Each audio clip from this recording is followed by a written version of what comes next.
Ooh, I have a feeling this is not right. It's not. Come on, girl. Do what you're supposed to do.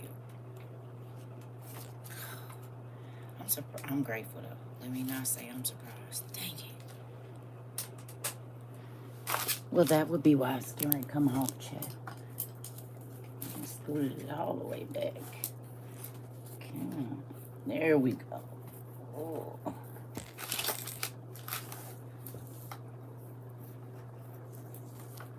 Oh, strong arms here. Okay. Oh!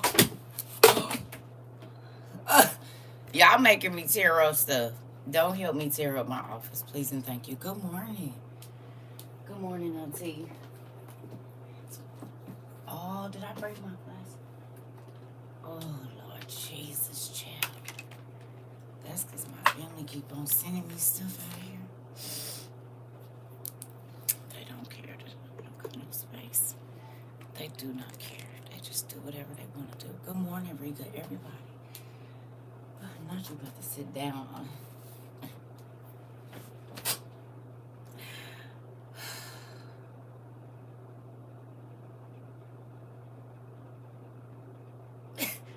I love y'all. Oh, Jesus.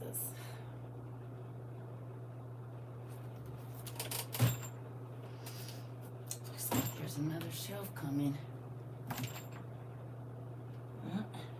Definitely another shelf coming. Everett, listen. It's because I got family members, and they always sending me stuff. And so then our library has grown drastically. I might have to take them pictures down and put that somewhere else and put them books up there. That's probably what I'm going to have to do. I'm going to move the books we don't use up there. Just take everything up a shelf, and then I should have some space. Oh, of course you don't got your eyes on. Good morning. I keep forgetting that's that dang scratch. Good morning. Good morning, everybody. Hello. I hope you slept well. I hope work went well. If you're still at work, I hope you about to get off and get some good sleep. Everything good is what I hope for you. Good morning, everybody. Good morning.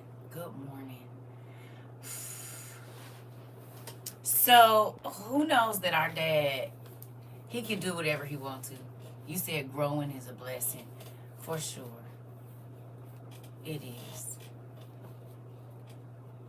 I'm grateful to grow. And growing isn't always easy. That's why they call it growing what? It's a word that we know. There used to be a show called that too. What's it called? Growing pains. Come on. So God, they told us when we was little that growing hurts. What's the definition of pains? Huh? Tell me. What's the definition? What is the definition of it?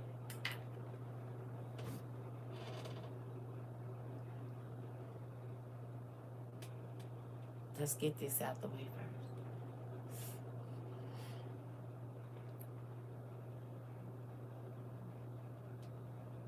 first. Interesting.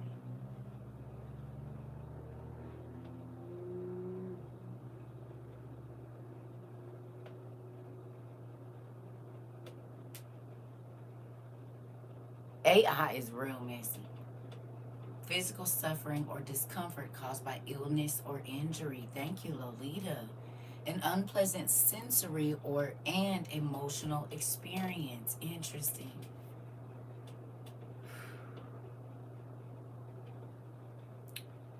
So when you pains a sudden sharp pain or painful emotion, girl. Good morning. Good morning. Okay. So that means in order for you to grow, you have to hurt. Is that what you're telling me?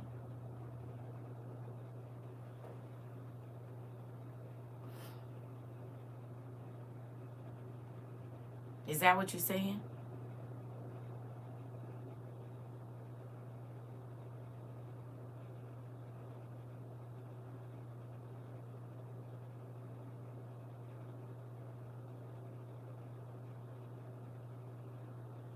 Good morning. Good morning, Auntie. Huh? Is that what you telling me? Oh, so why do you run away when God is trying to?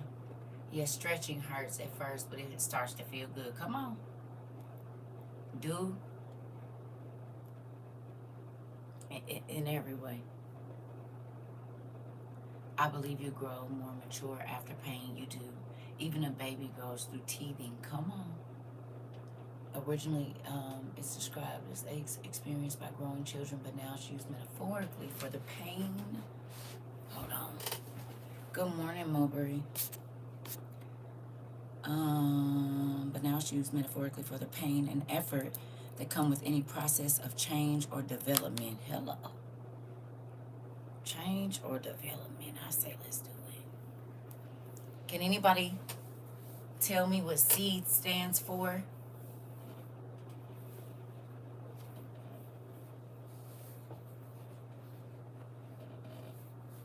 Anybody know the definition of SEED over here?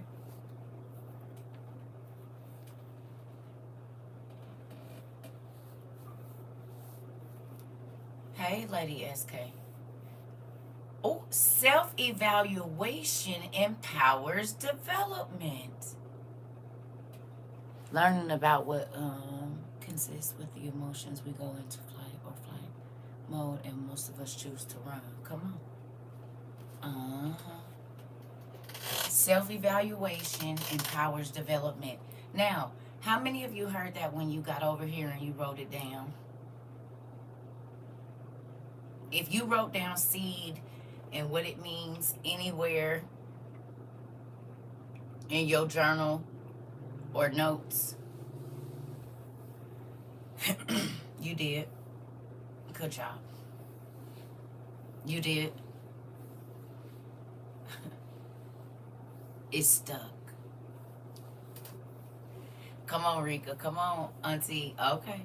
Okay. All right. So let's do this because it ties into what we was talking about last night, and then what God had me see this morning. I said, you don't even let up, do you? You just go, ah. He said, get this in your mind right here. Don't let that, don't let it go past that. Ooh. All right. Tell me the definition. This is simple, but it's important. What's the definition to our acronym of SEED? What's the definition of self? What's the definition of evaluation? What's the definition of empowers? And what is the definition of development? Please tell me. Thank you, April. Okay. Can you tell me the definitions for those 4 words, because they have everything to do with however long, not, okay. And when I say this, y'all, I'm not being cocky or nothing, but just like a doctor, I don't have y'all records, right? I can only go from the time that you came and sat down on my table and let me start to examine you. Okay? So when I say stuff like, since you've been here at WOIU, I'm not trying to say that like, oh, your life only changed when you got here. That's not how I'm trying to say that. I'm saying I can only assess you or see your growth from where I met you at. Does that make sense? Huh? Because I don't have y'all records in front of me of what it is that you went through. Y'all share that here. You know how when you go to the doctor and they ask you all them questions about your family history and all of that. Well, when y'all come in here and tell y'all testimony, that's like y'all filling out that document. When you talk about your past and what you went through and the pains and aches, because that's what the doctor, is anything hurting? You know, can you see good? All of these different things. Well, those questions were asked in the spirit here. Y'all know that, right? You had to fill out your client information. You know what your client information is? Huh? All of the exercises.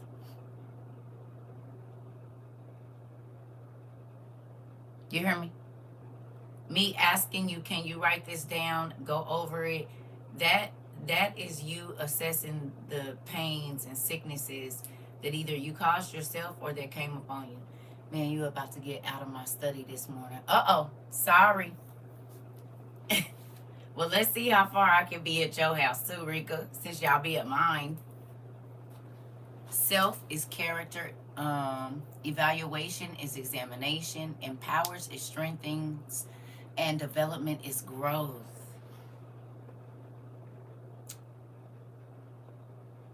I can't even take credit for that. He gave that to me in 2012. I love you. And you want to know why? Guess why God gave me that? Self-evaluation empowers development. Guess why he gave me that? He gave me that because at one point in time I blamed everybody else around me for the things that happened. I mean, I still took accountability, but I was just so angry at everybody. I was angry. I was full of rage. I'm talking about ready to go sit down, forever rage. I was full of that kind. Because I was sick of people hurting me. I was sick of people betraying me. I was sick of it. I was sick of it. And I had made it up in my mind that nobody else was going to get away with hurting me. Hello?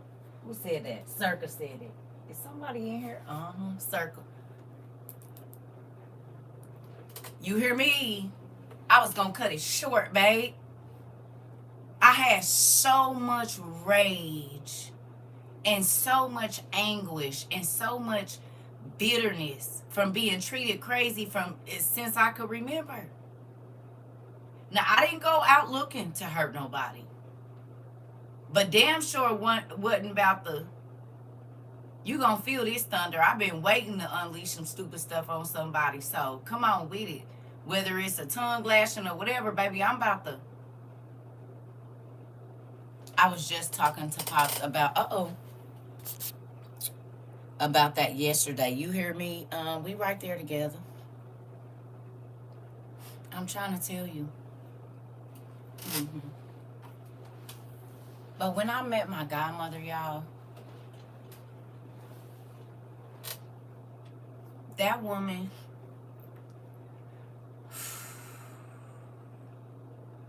I thank God for people like her. I promise you I do. And I'm going to tell you why. Because she acknowledged, you said you are definitely my godmother. Oh, Pumpkin, I'll take it. Sure do need some family because mine be crazy. But y'all crazy too. I seen that in the last couple of days. God says birds of a feather. So with that, yep, I see. And I know this, y'all love me for real and I'm grateful for it. Because I already know all of the ride at dawn. I seen them. We didn't know if we was riding at dawn or we was what was we about to do. I said, Lord, help these people, Jesus. Help them. Mm-hmm. But guess what? My godmother, she acknowledged the pain that I had been through. Where most people was like, you need to get over it, you need to da-da-da-da-da. She actually acknowledged that, no, them people did you crazy. No, that's not okay that they treated you like that. But God is going to use that to strengthen you. Okay? You got to think about this.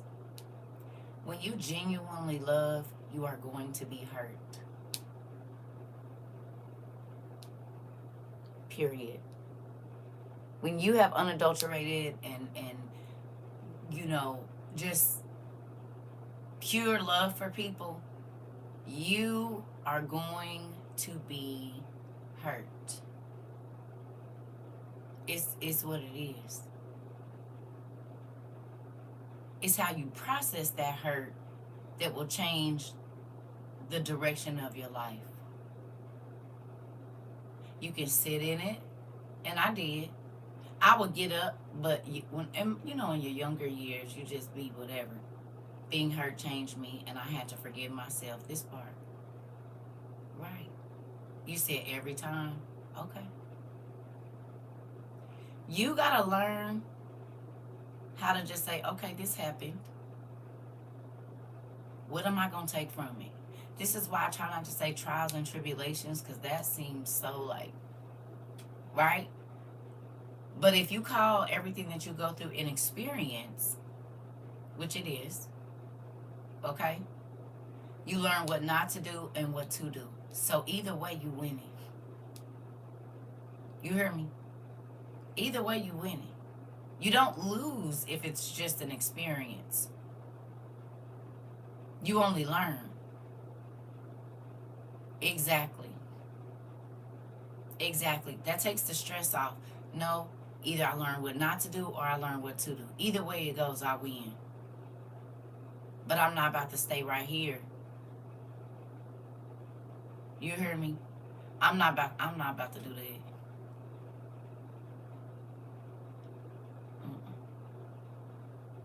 No.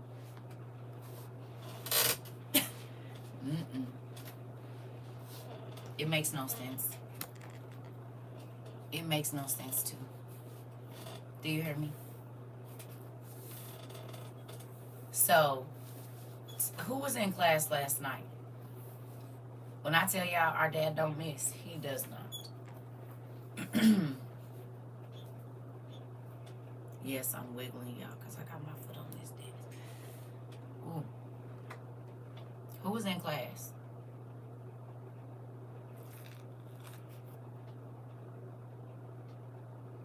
Nobody?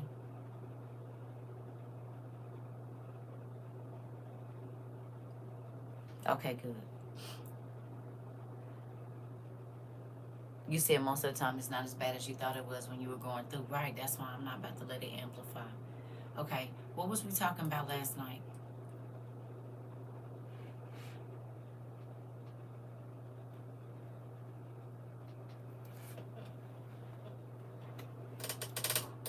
Oh, self. I was. We wasn't on for that long. Well, maybe 3 hours. I don't know. It was a while, I guess. We were talking about feelings, emotions, and what else? Emotions and their effects. Okay.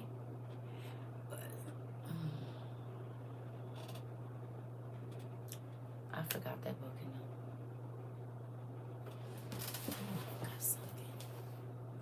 Okay. Did some of y'all do some homework? Did y'all write some stuff down? Or was y'all just playing like y'all was writing it down like this? Even though y'all wasn't really writing down nothing. Did y'all write down some stuff? And what they do to the body. Exactly. Did y'all write down some stuff?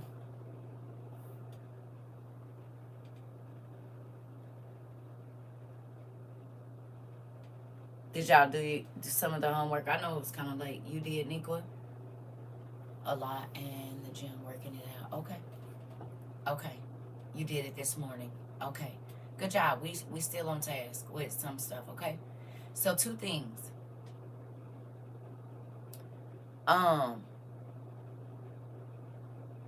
Do you understand how staying in those negative emotions is an attack from the kingdom of darkness? Okay.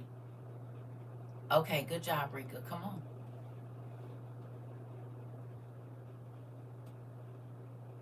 How?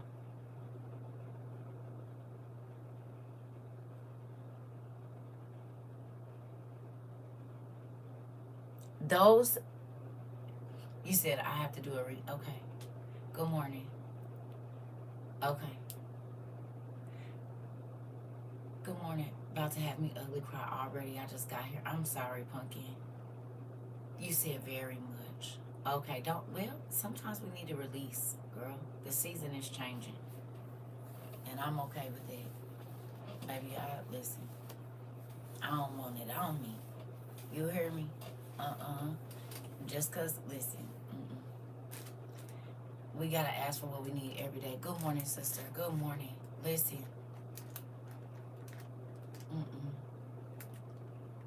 Do you realize how staying in the definitely gonna have to take a half a day to feel my feelings and pray. Come on, it's okay. This is the thing, right? You see how they run. You said hand in hand. They do, right? Right. Okay, so hold on.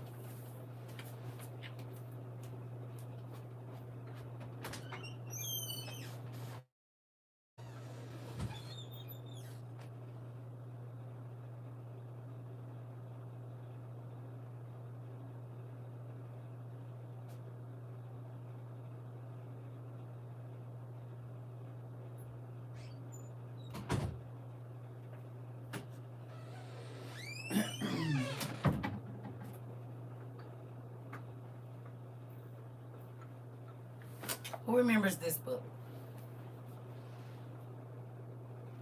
Pigs in a Parlor. It will, Mariah. From victim mentality to victor attitude. Come on. Okay. Uh-oh. Uh-oh. So if you go to page, I don't know in your book, 128 in the book that I have here, right? Who remembers if you were here Friday, Saturday, or Sunday, or even Monday, and I told y'all that bitterness came knocking, anger came knocking, confusion came knocking, disappointment came knocking. Y'all remember this? And they would start at the bottom, at the sole of my feet. And then I could feel the warm rush up. And I said, I don't want this. I know that. Because sadness will bring, and then anger is going to bring rage. And then, remember, we went through the whole process, right? We went through the whole process. Did we? Now, we didn't talk classes on this, but y'all about to see it full circle. And I'm going to use myself as an example. Because I told you. You said just put it back on my bookshelf. Listen. It's real. It's real. Look at this. Bitterness brings resentment, hatred, unforgiveness, violence, temper, anger, retaliation, and unaliving with it.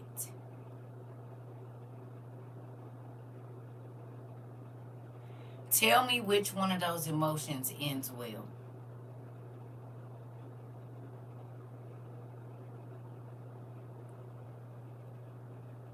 Does resentment end well? No. Hatred? No. Unforgiveness? No. Violence? No.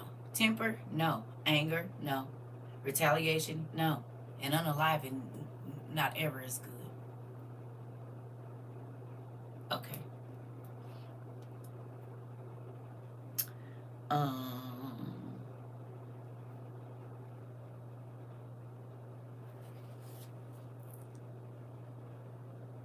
Okay. Depression. Let's see what depression brings in the door with it, right? And they're going to come in waves. It's not going to be like right all at one time. Sometimes it is, but for the most part, they're going to come knocking and come knocking and come knocking. Good morning, Auntie. I didn't see that you had came in. Good morning. You hear me? And be knocking. You hear me? Okay, so look. Depression brings despair, despondency, discouragement, defeatism, dejection, hopelessness, unaliving of self, death, insomnia, and morbidity. Good morning. Which one of those ends well?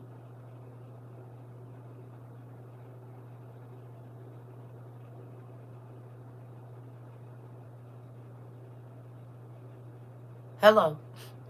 Not one brown eyes? How about over here? What y'all think? Y'all need me to read them again? So when you claim depression, You were saying despair is walking with me, my homeboy despondency, my homegirl discouragement, my other homeboy defeatism. I got dejection on this side. Hopelessness is always around me. Unaliving of myself is running with me. The spirit of the black shadow is running with me. Insomnia, I don't plan on getting no sleep, is running with me. And morbidity. Become morbid. So you want to take all them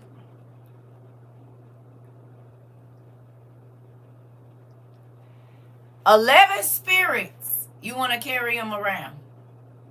And you wonder why you depressed. You wonder why you feel heavy.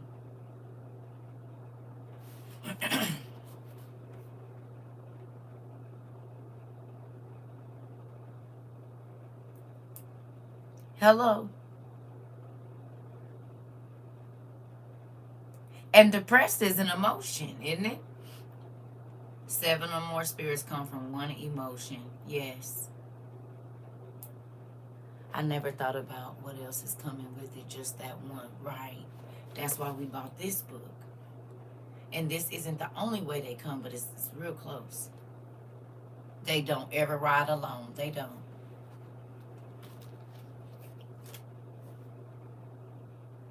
They don't. And the Bible tells us that.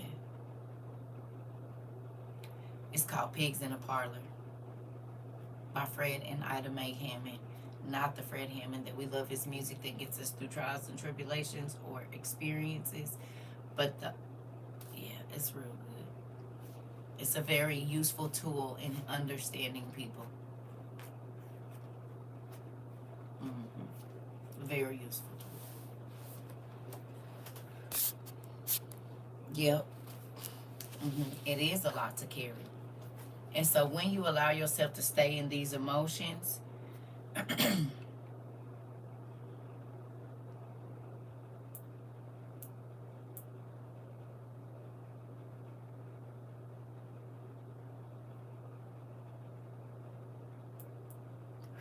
it's ugly.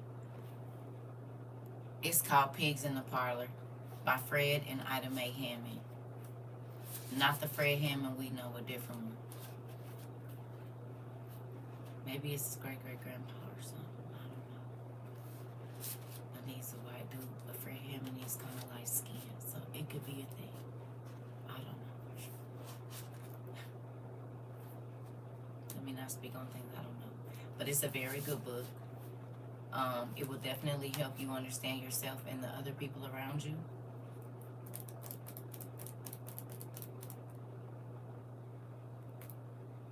You heard me.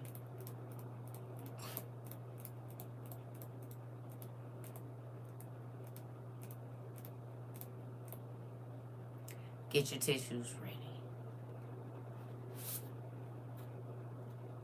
Because it's going to take you down through there in real life. You be like, oh my God, I've been holding on to this all of this time. Why didn't I let it go? Okay. So, that being said,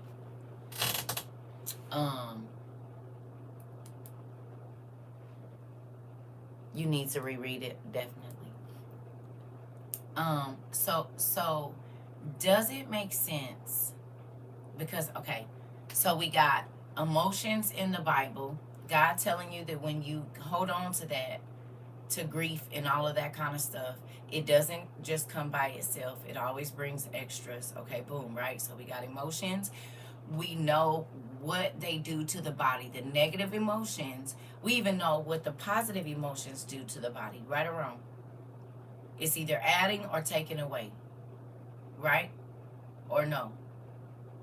Yes? We know this. Y'all did y'all homework yesterday. You went and looked up the emotions that you wrote down. You figured out that certain things boost the immune system and certain things tear them down, right? Right? Okay. Now, when you go to your Testament of Solomon that's in the back of book 1, What does it say that their spirits do?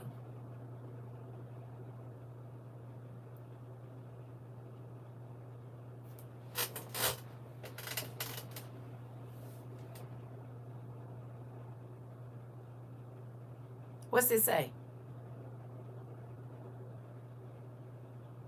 Good morning, Diana. What's it say?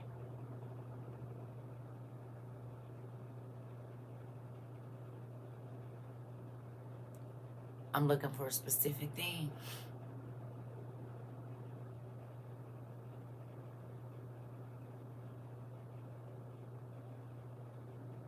Come on.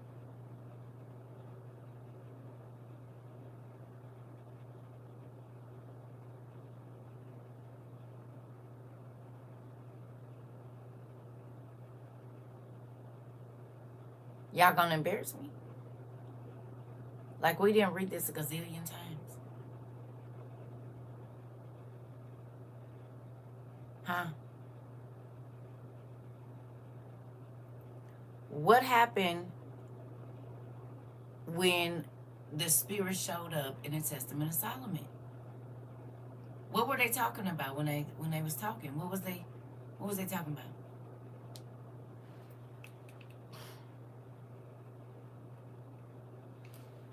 Tell me.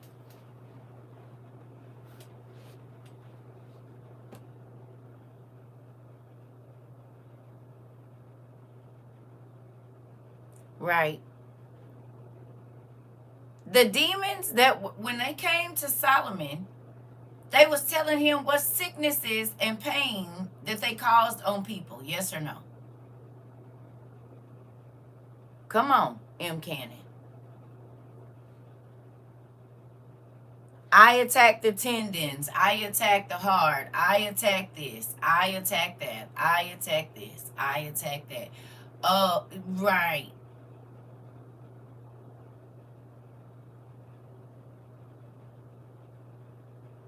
They literally told you what part of your body that they were going to attack. Yes or no? Right? Yes, they told the functions they did and what angels started them, even though we don't need that no more because we got Jesus. But they literally told you what part of your body I cause sore throats, I cause croup in infants, I cause this, I'm the spirit that causes SIDS, I am the person that causes legs to not work, and all of this. No?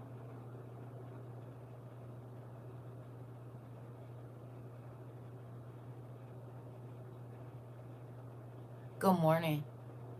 Okay. So if God tells us, right? If God tells us to let go of things quickly, lest the devil come up on us, do you think that it has anything to do with this? Because he knows that those negative emotions are tied to evil spirits, and evil spirits come to cause your natural body and your spirit to be sick.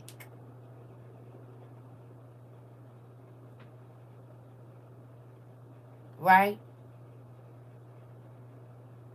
Or no?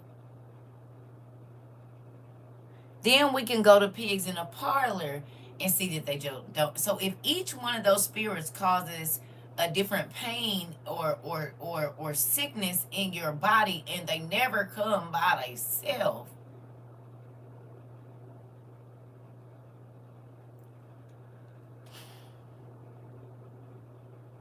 why in the world would you keep putting yourself around people that keep you in a negative emotion? Why would you watch TV or listen to music that keeps you in a negative space? You are then opening up a portal to yourself for all that we just talked about to happen. Hello.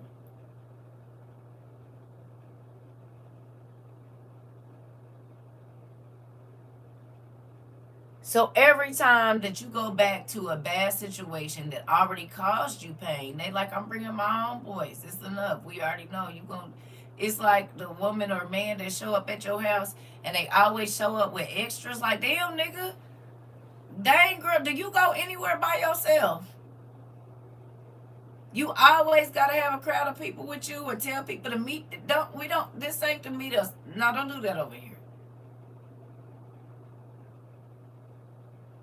You always got your homegirl or your homeboy or somebody with you. A kid that need a snack. You don't go nowhere by yourself. Then the extra person always want to say, "Oh, it smell good in here." What you cooking? Nothing for you.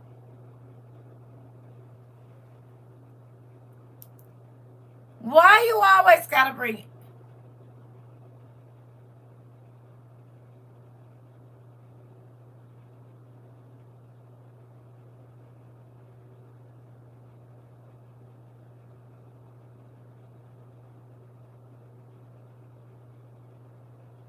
Just bringing extra people, especially to my house. You said that's why I don't go nowhere uninvited. This part, I always gotta bring extra. That's why I don't like people in my. I think you should meet my friend, and so they're down in the car. Is it okay if I bring them in? No, but I really think you should talk. You could have called me on the phone.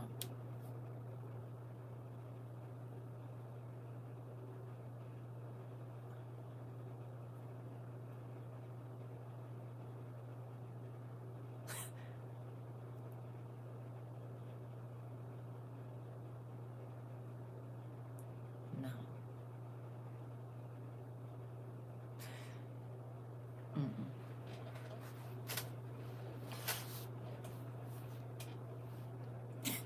Be irritated, like who in the car? Those people that always show up with somebody. Baby, listen. I need to know who coming with you. I don't play that having people in my house. I know. I really can't. Right, I barely want you over. This, Tina. You said phone works just as well and you save gas. Come on, Krista. Look at y'all. And y'all did not used to be like that at first. Some of y'all was not like that. Some of y'all was keeping your vibration low. Come on. Now, if I want you to meet some people, I say okay. But I'm going to tell you. Make sure it's all right. I didn't like people pulling up. Like, you know how they be riding with somebody. They be like, hey, what you doing? I ain't doing nothing. Hey, come by real quick. Or I'm about to stop by. And then they stop by. You ain't even in your car. Who is this that you done brought to my house? Who is that you done told where I lived at? Where I live now? What? Did you tell them who house you was coming over?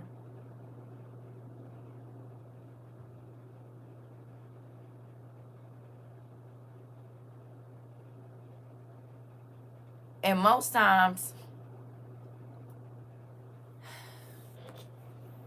listen, you're not even in your car, so why is you? Don't just stop by my house real quick to be making it like you know. I had a homegirl that used to do that. Hey, Sissy, I'm about to stop. No, you're not. Who you with? Oh, girl, it's just no. I live here with these kids by myself. I don't want all of that pulling up to my, cause niggas is crazy. Mm-mm. This is my kids' house. Is a safe haven. They don't gotta worry about nobody whipping up in the parking lot and whipping up in the yard and no, cause they like to run around and do what they want to do. No, and you ain't about to have nobody looking for you in my house. Mm-mm. No. Okay, moving on. So with that,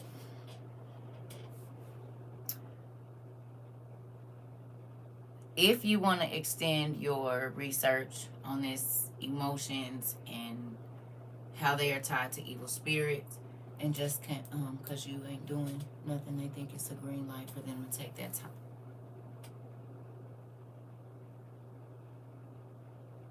Even when I'm not doing nothing, I'm doing something. I'm thinking, I'm breathing.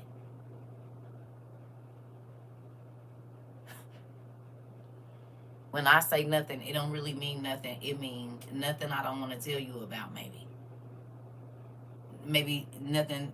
It ain't none of your business. Maybe it's a whole bunch of reasons why I might say nothing, but that don't mean now it's time for you to hold on.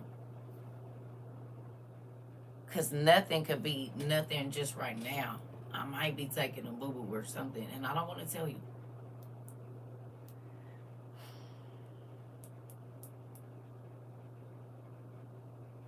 I could be picking my toenails. It ain't what do you want?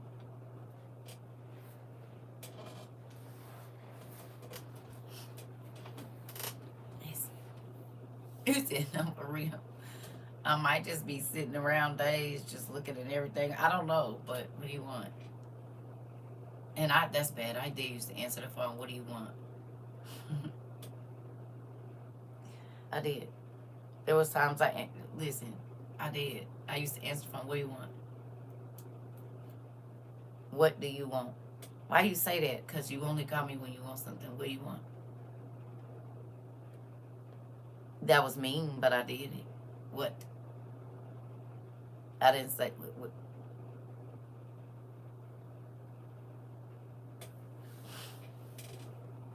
You said I might just want to look at my four walls. Listen, Rika, look at all these marks and stuff on my legs and wonder, wait a minute, how did I? Oh yeah, when I was riding a bike when I was little, I did forget that. Like, I don't know. I ain't no telling, but no. Anyway, so that's that part of the lesson. We're gonna go to our regular Bible. Can I enjoy my rent? That part. Listen, y'all see, I don't mind leaving, but I like being at home. I like being in my house. I really do. And now y'all done filled it up with all kind of trinkets and stuff, so I really like being in my house. I always have though. I like being in the house. Ain't nothing wrong with it. Cause then you don't gotta worry about people getting on your nerves. You gotta interact with people. You gonna have to, but you can control how much they get on your nerves. That part. Cause if I don't want to deal with you, I don't.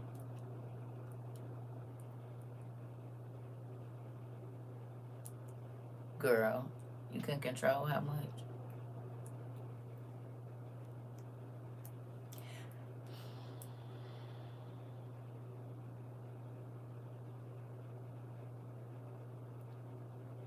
That part, Quan. This my thing. Okay. You ready? Y'all got y'all paper out from yesterday or today? That part. You're safe at home. The world is full of weird people. Hello. Thank you.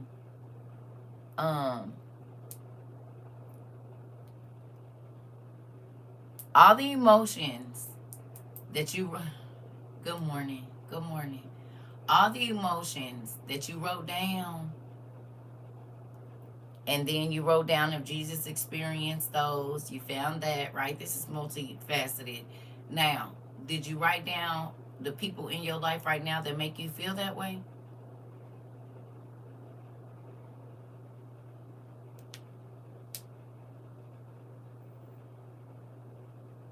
Where does that emotion come from? Is it you or is it them?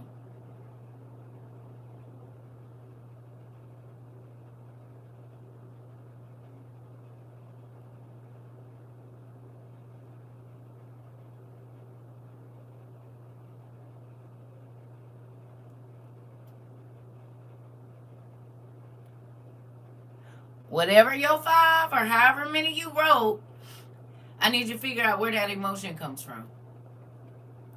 So is it you allowing the devil to use you? Or are you continually putting up with a spirit that is your... Well, I didn't say it. I don't even think I said it last night. I'm just saying this is the next stage of it, which is, where does that emotion come from?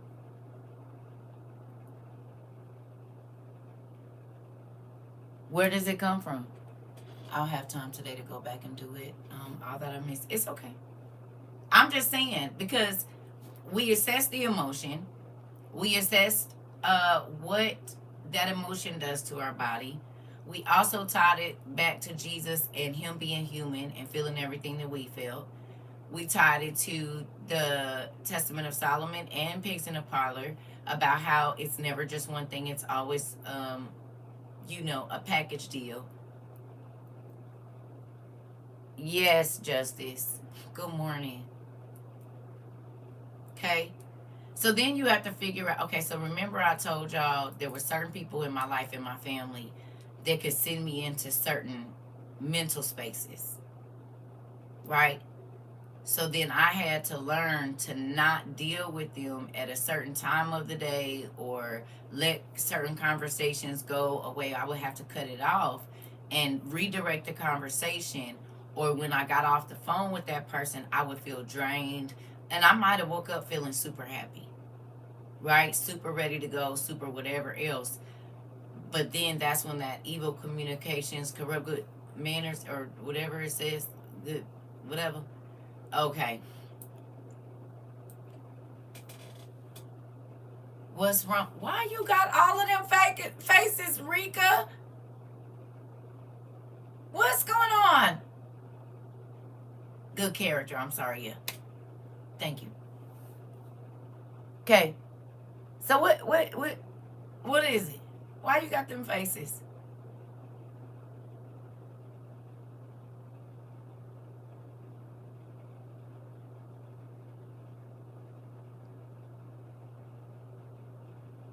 Huh? I got the squinty eyes. And what you doing over there?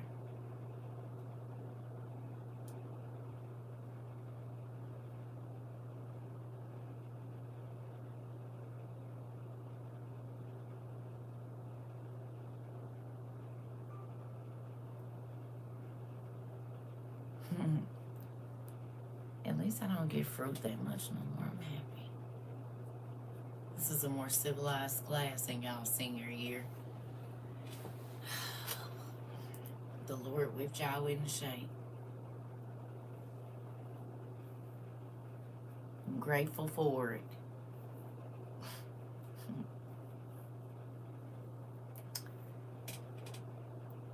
Girl, because you in my house for sure. Oh.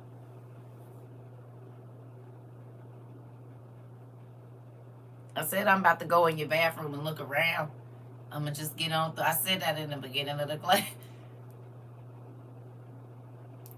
Listen, y'all be in my stuff. You and your sister be in my stuff. You think I don't know you be sneaking in my room with her? I see my stuff in your room too. My snacks and everything was over there on the side of your bed under your lamp. I seen them. You tried to cover them with a towel. I seen my candy in your room because I went looking for it and you had it in there. So that's how I know you be in my room too, because how my stuff end up at your house, in your room. You said, okay, she went from the kids' room to my room. Why? Listen, uh-oh.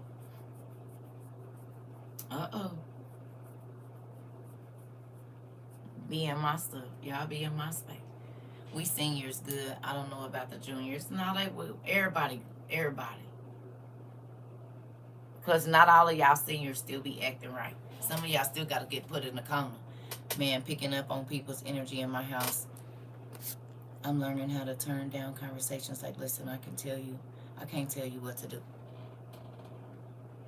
I got to let you live your life. You just gonna live it respectfully while you around me. Hello. That's all. You can live whatever. You can live whatever life you want to live. You just gonna be careful how you live it around me, because I'm gonna be careful how I live my life around you. Hello. You said, yep, they spirit agitating yours, and next thing you know, you then allow them to push you to speak or do actions you shouldn't hear, and here come more spirits and attacking.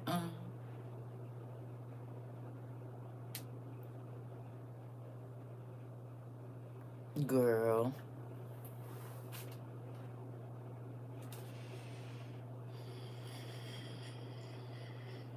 When you put up roadblocks and you say, hey, that's not a good space to go to, and people continue to go over there, then you have to know they letting the devil use them, and they might not even know. But if I tell you, hey, is this something I just don't wanna, and then you go, and then I said, okay, well, right. If I say this, we just not gonna do that right here. We just not gonna do it because I already know that's either a sensitive space for me. It's something, and that's not something that I'm ready to either talk about, share with you, whatever else it is. And I'm trying to let you know, back up, because them things be, you know what I'm saying? You got to, they couldn't come real fast under your chin. Ah! So you might not wanna leave me alone. Okay, just go over there. Right now, do y'all remember going back to what we were talking about earlier? Do y'all remember me telling y'all that bitterness was the first person? Well, confusion showed up first. Confusion, worry, and then bitterness came knocking. It didn't even wait its turn. I think it skipped to the front of the line or to the third space. Right? I went through confusion. Right? Confusion showed up first. Then a little bit of despair or something. I don't want to say despair. It wasn't despair, but worry. Okay? And then bitterness and rage, they like squozen the door together. They tried to. Right? In real life. I told y'all they all came knocking. All of the spirits that was like, ooh, she's super vulnerable. The door is open. Let's go. But you want to know something? Y'all know how they had a trick doors? And really on the other side of it is where the door is. This looked like the door. But when you go to open it or whatever, it don't open. The door is really hidden on the other side. And only the people know where the handle is going to be able to get in. You know what I'm talking about? Like a trap door. So it looked like a door, but the door is really the mirror. So they'll put a door there, but that door is not, if you open it, it ain't going nowhere. But you really got to move the mirror out the way because the door's behind there. That's actually the covering for the door. Right? That is the type of interaction you want with spirits. They think that they can get into the visible door there, but hopefully God has sealed that door and it's a secret door somewhere around the back that they don't know about.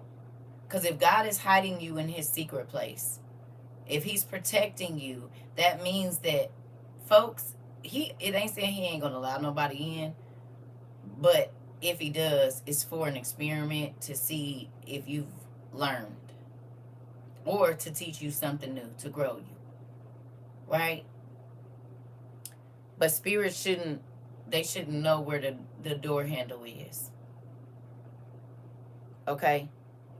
And none of us, they're coming for us every day. And sometimes you get weak. Sometimes, it's a lot of things that be happening. But what you got to understand is this. Seal up the doors that the enemy knew they could use to get in, because they ain't never coming by themselves. It's always going to be them and they clique.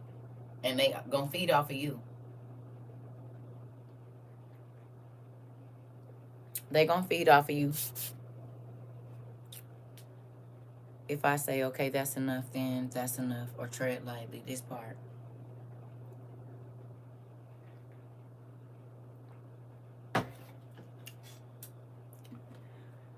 Y'all know Monsters Inc. is a real thing. Right?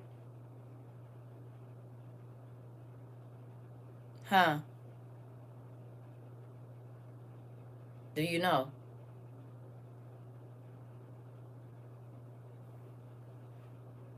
Those monsters, those evil spirits that came through the shadows, got strength from fear and terror and anger and confusion and all of that. It literally built in. That's a real thing.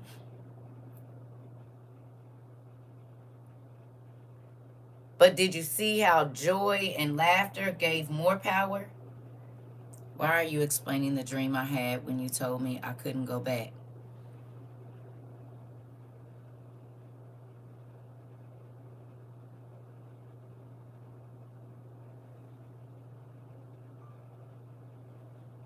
Oh no. So it's like deja vu? Is it deja vu? Was it a dream or was you having deja vu?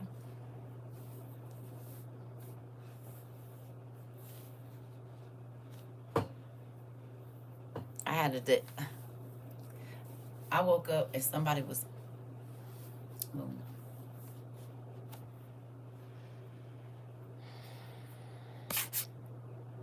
Energy suckers, yeah. They are. Okay. So, did what we studied last night line up with Monsters Inc., the movie?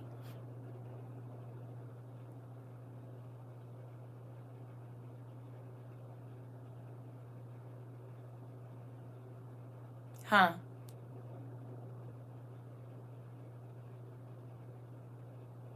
Did it? Well, we studied last night about the negative and positive effects on emotions on your body. Does that not line up with Monsters Inc.?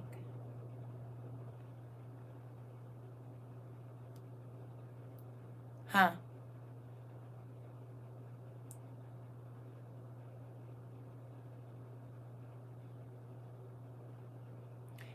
They had less shortages in energy when they focused on making the kids laugh and be happy. You said, girl. Prior to that, it was shortages in energy. They were stressed. Everybody was trying to steal energy and all of this stuff. But once they focused on the positive, it was a surplus of energy. It overloaded the system. You said, I'm going to email you the dang dream. Okay. Uh-oh. Okay. It overloads the system, right? It's like a power surge. Do we think that's crazy? Hey, Pumpkin. Do we think that's crazy that there is an abundance of energy when you allow yourself to feel good things compared to bad things? When God literally says that sinful thoughts and staying close to the negative, it's going to kill you. But when you get a hold to God and life, okay, the energy for everything moving around us, there's abundance. Abundance of joy, abundance of peace, abundance of I don't know, self-control. You hear me? You said, oh, good morning. You see what I'm saying? So when you stay attached to things that don't make you feel good, situations that don't make you feel good, when you overload yourself with stuff, it's drawing you away. You said we have a 2319 and do. Listen, I think my grandbaby was watching that the other day. She be walking around sounding like Boo sometimes. And her mama keeps some ponytails in her hair. I had an experience that yesterday. You hit me so hard. All the negative, I have to go into my prayer room. And afterwards, I feel lighter. Good job. Then you fell asleep. Good job.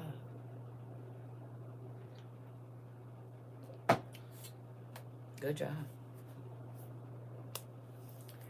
Who's thinking about continually being attached to people that don't make you feel good?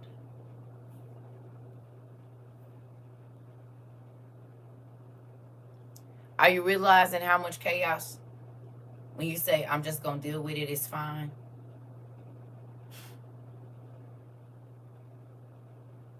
You realize how much havoc you're wreaking on your own body by doing that. On your own mental, spiritual, and physical health.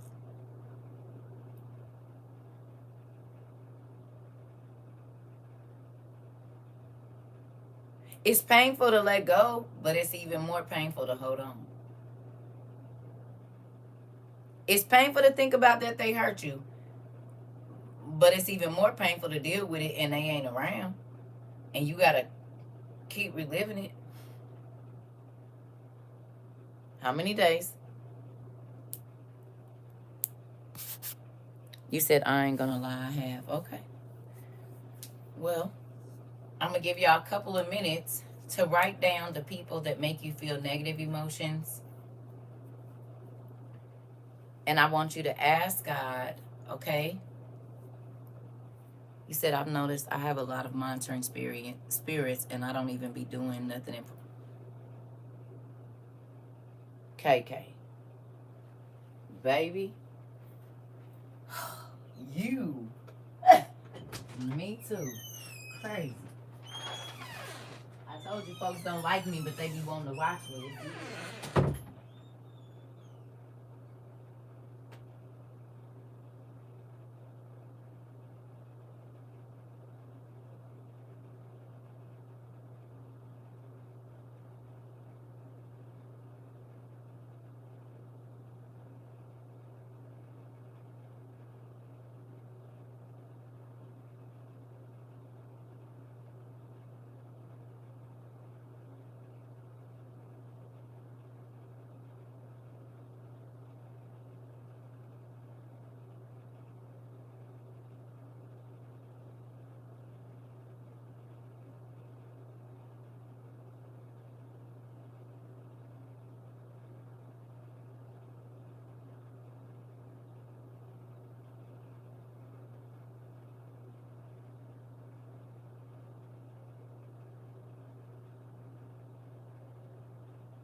All right, y'all.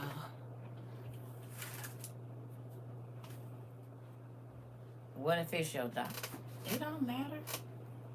I got 3 of them. I just started back talking to my oldest daughter. We just started back talking. I let my kids be their kids.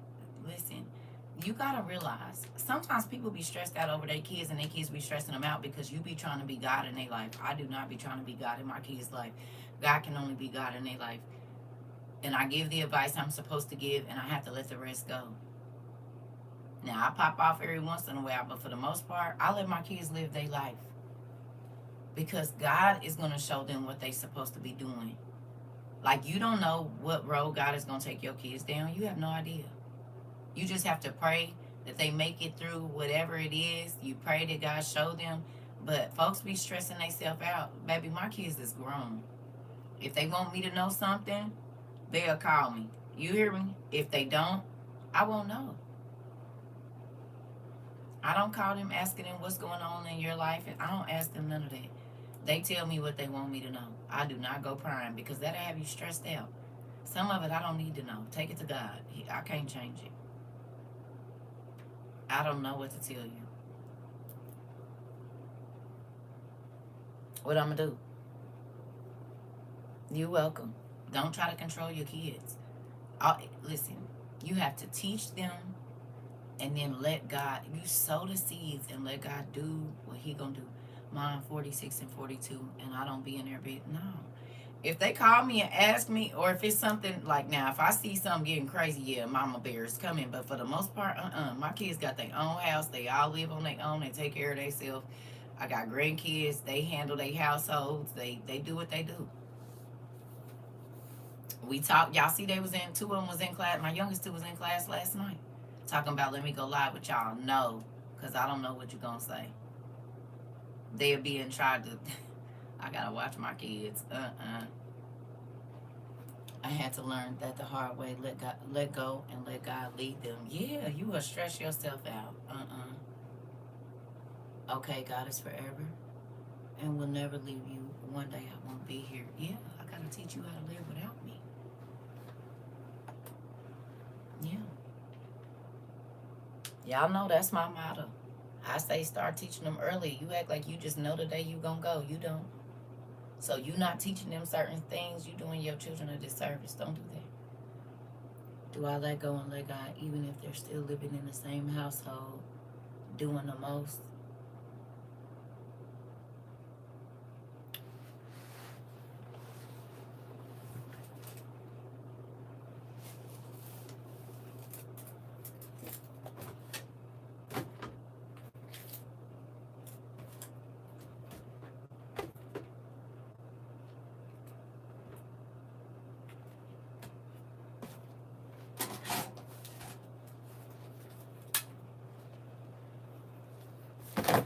Ah!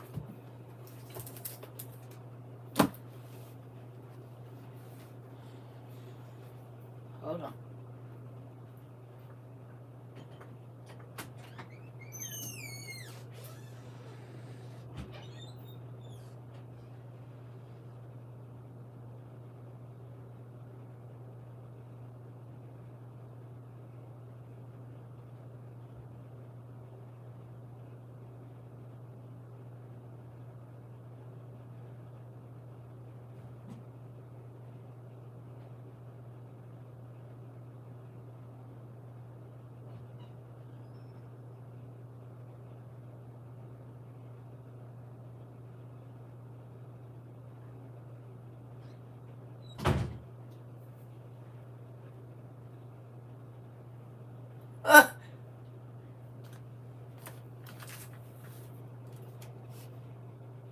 Yes, ma'am. It's okay for y'all to use WOIU stuff, just so you know.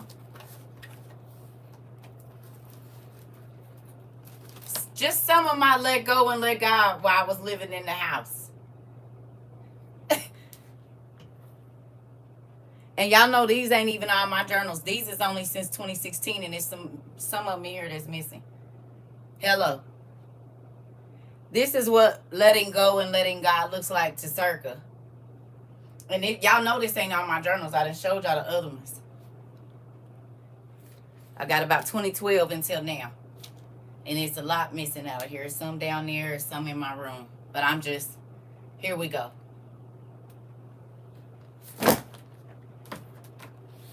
These is 22 to 23. Y'all know because y'all got me this one. And y'all think y'all got me this one too. And it's a littler one of these somewhere that I'll be writing in too. I don't know where it is. This is 22 and 23. Summer 24. This is my let go and let God. Okay?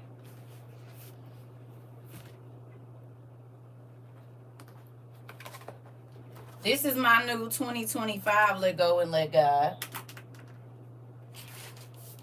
And this is how much let go and let God I got so far. And mind you, ain't no lines on this, so I fill up the whole page. So this is my let go and let God for 2025. Okay. What was this? I don't think it's that much in here. This is summer 2022. Oh, this is our classes. Some of our classes. 11, 24, 2020, 2020. So this is some 2020 to 2022. Y'all seen this one. Right? This is 2021. 2021, I believe. Or 2022. Let's see. 2020. This is, and y'all see it, y'all know this filled up because y'all bought me another one of these. This is my 2020 let go. This is 2019 to 2020. Let go and let God have it. This is 2016 to about 2019. Let go and let God have it. And then y'all know I got others. Yeah. Yeah. And it's some more. Y'all know it. This one. This is 2021. Right? It's some others.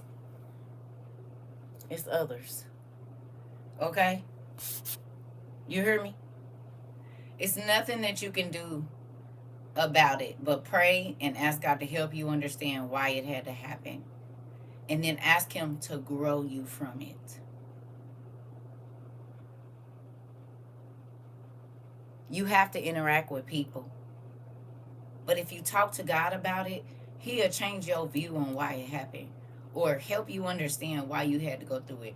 Maybe it shows a weakness. Maybe it shows a strength.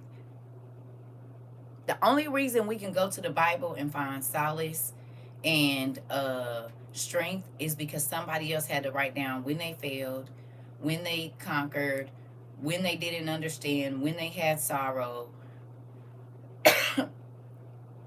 who betrayed them, all of that. That's when they had, or else we wouldn't have the Bible, right? Is that not what the Bible is? People's experiences? Huh? Or am I tripping? How you know David was sad?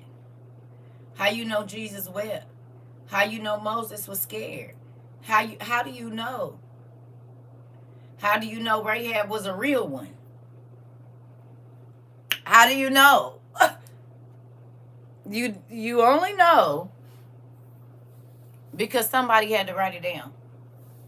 How do you know that your book ain't gonna end up in the next world's Bible? Hello?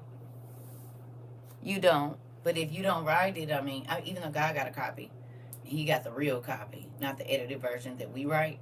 Right. He has the real copy, and then He let us write our version. Right. So with that, okay. If you're tired of feeling it, write it down. Don't say it. Every time you think it, if you can, type it, everything you thinking. You'll get tired of just typing and writing and saying stupid stuff. You be like, not I was talking about this on Thursday, and then 2 months later, the same Thursday, and this is stupid. I'm not about to keep taking up the pages of my beautiful journal with this bull. So God, can you do something different, please?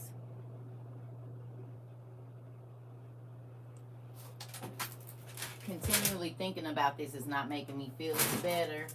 So can you do something? Can you change it, please? That's a better thing to write in your journal than I'm tired of going through this. I'm tired of going. It's always. You said you have helped me so much. God has helped you, but I'm grateful. Yep. Just written in third person. Come on. Come on. Come on, Niecy Pooh. In real life. God has helped you. But we got to live on purpose so other people can see. And that's why you can't. I mean, everybody feel. We was all born in sin and shaped in iniquity. You can't make me feel nothing. You was born in the same cesspool I was. Moving on. You might have been up closer to the bank or something, and I might have been closer to the bottom, but it's still the same cesspool. Just because your sins ain't my sins don't mean you don't got none. Hello, cesspool. Hello.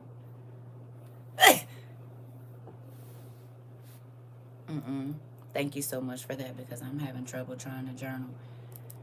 Don't make it formal. Heavenly Father. No. I used to be scary, but now it used to be scary, but now it's wonderful. I need to start journaling so I can stop with these obsessive thoughts. Right? If you write it and don't say it, or try not to think it, baby, your hands will be tired. You won't want to think about it anymore. Because mulling over it in your mind, just going on, it's exhausting. If you write it down and get it out, you will feel better. You might have to write a little bit about it tomorrow, but you'll start to see it ain't here. It's somewhere else. It's gone. It's not up there. That takes pressure off your shoulders. It takes pressure off your back. I don't care if you just got to write, God, help me think about something else. God, fill my mind up. This is why I tell you to get busy doing activities and crafts and stuff. Right? That's not saying you might not break down in the middle of it, but it's not going to be your focus, the pain. They hurt me and I can't believe it. Okay, they did it. What you going to do?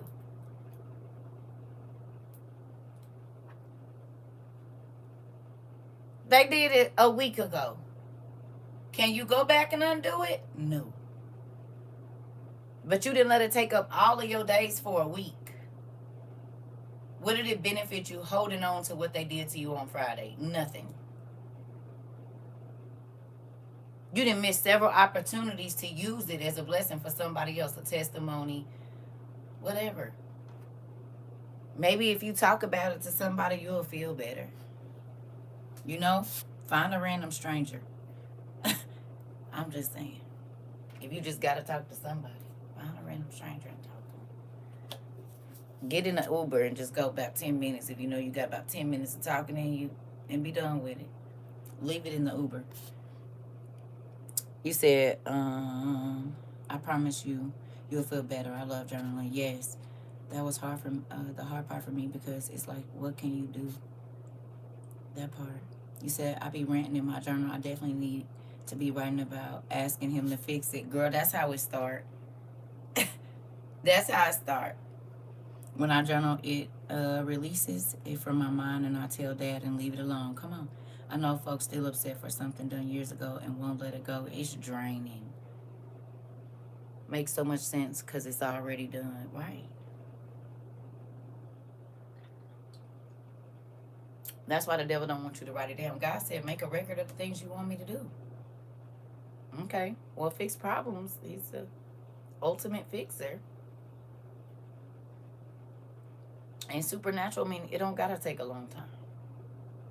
He said, I'm ready when you are. I'm ready when you are. Woo. He said, I've been asking you to take it from you. You know, you try to get something, like it could be something hurting a little kid, or they don't like it or whatever, and they be trying to, you like, give it, you are hurting yourself. Crazy. Thank you. It helped me realize I was in a repeated cycle. You said it feels so good when I tell Dad how a certain situation or people made me feel, right? Because, okay, there are people that listen to you. Cycle of peacefulness. Okay.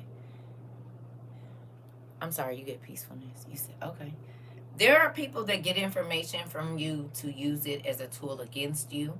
There are people that get information from you to use it as a manipulation tool. And then there are people that get the information from your life and they try to use that to be the fertilizer for something they would like to grow in you. Okay? Okay? There is a difference. Okay?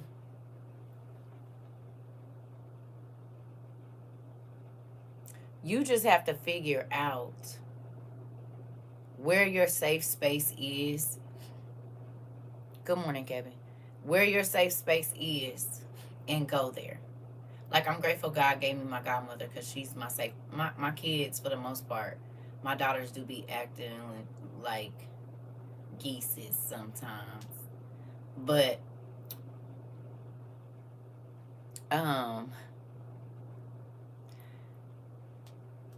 find safe space and unload. Don't make it heavy for them.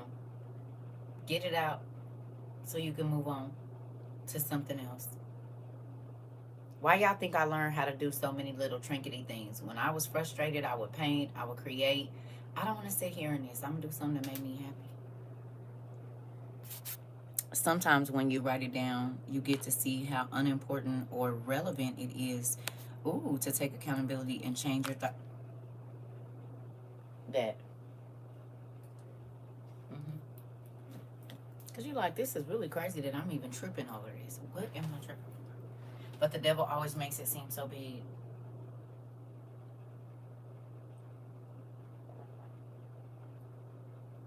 And like you're going to be in it a long time. God said, not if you don't want to.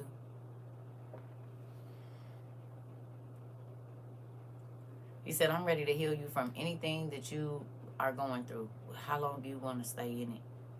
Well, I like being sick, so I'm going to stay over here. And he'd be like, okay, but I got the antidote to your sickness. Well, Jesus, being sick gets me attention. Being sad gets people paying attention to me. And being angry makes people pay attention to me. And I don't feel like nobody see me, so I'm not realizing that joy and happiness bring even more of that. Not be in the middle of the mess, but actually being the person that can calm the mess down, yeah, it bring you even more.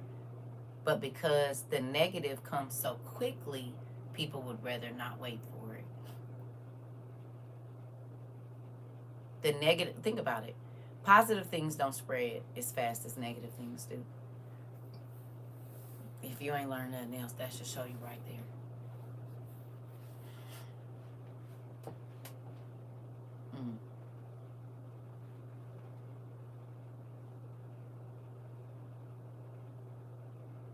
You can tell somebody some good news, it takes forever.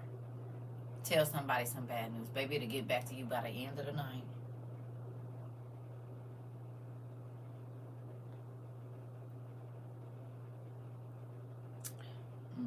Because people like to spread bad news.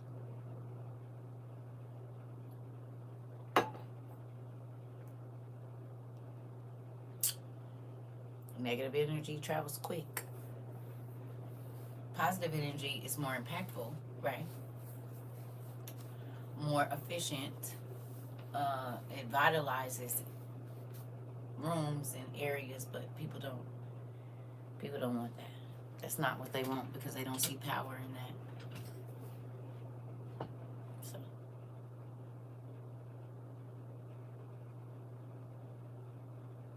anyway, let's get over here. We're gonna go to, I'm gonna run to the restroom again. I don't need no more water, but I do need more coffee. I don't need no more coffee, but I do need more water. We gonna be in a regular Bible. I'll tell y'all where when I come back, cause I know y'all. And so that's just that. I can't tell y'all early. See, I didn't know y'all back in the day, but I done learned you niggas now. I already know if I tell y'all gonna go read it. So we're not doing that. I'll be right back. But we gonna be in a regular Bible. I don't know if it's NIV or ERV that we gonna be in. We might be in both. We might do a side by side today. You said, listen, it's real. Oh.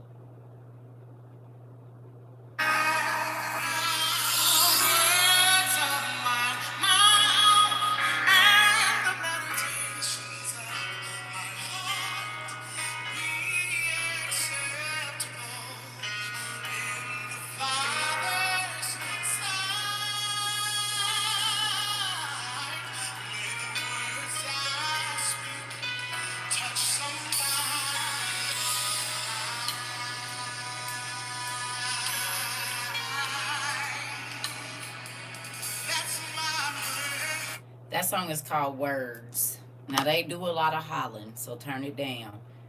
But Donald Lawrence, I believe, it's called Words. Just listen. The words of the song say, "The power of life and death lies within our words. I encourage you to be mindful of your words. Help me welcome the."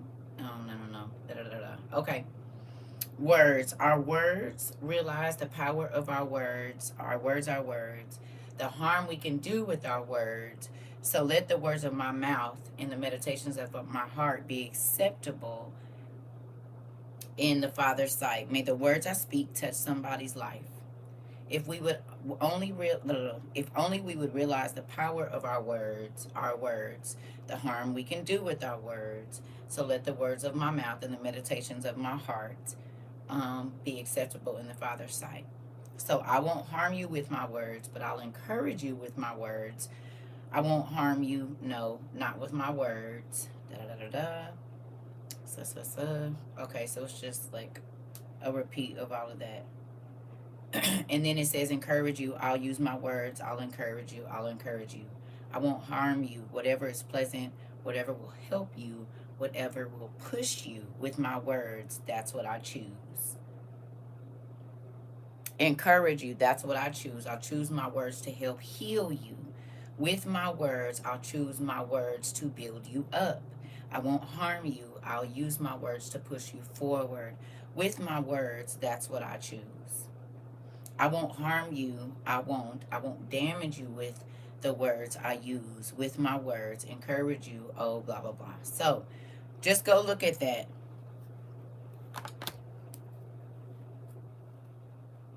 If you need to print out the lyrics of that song and put them somewhere,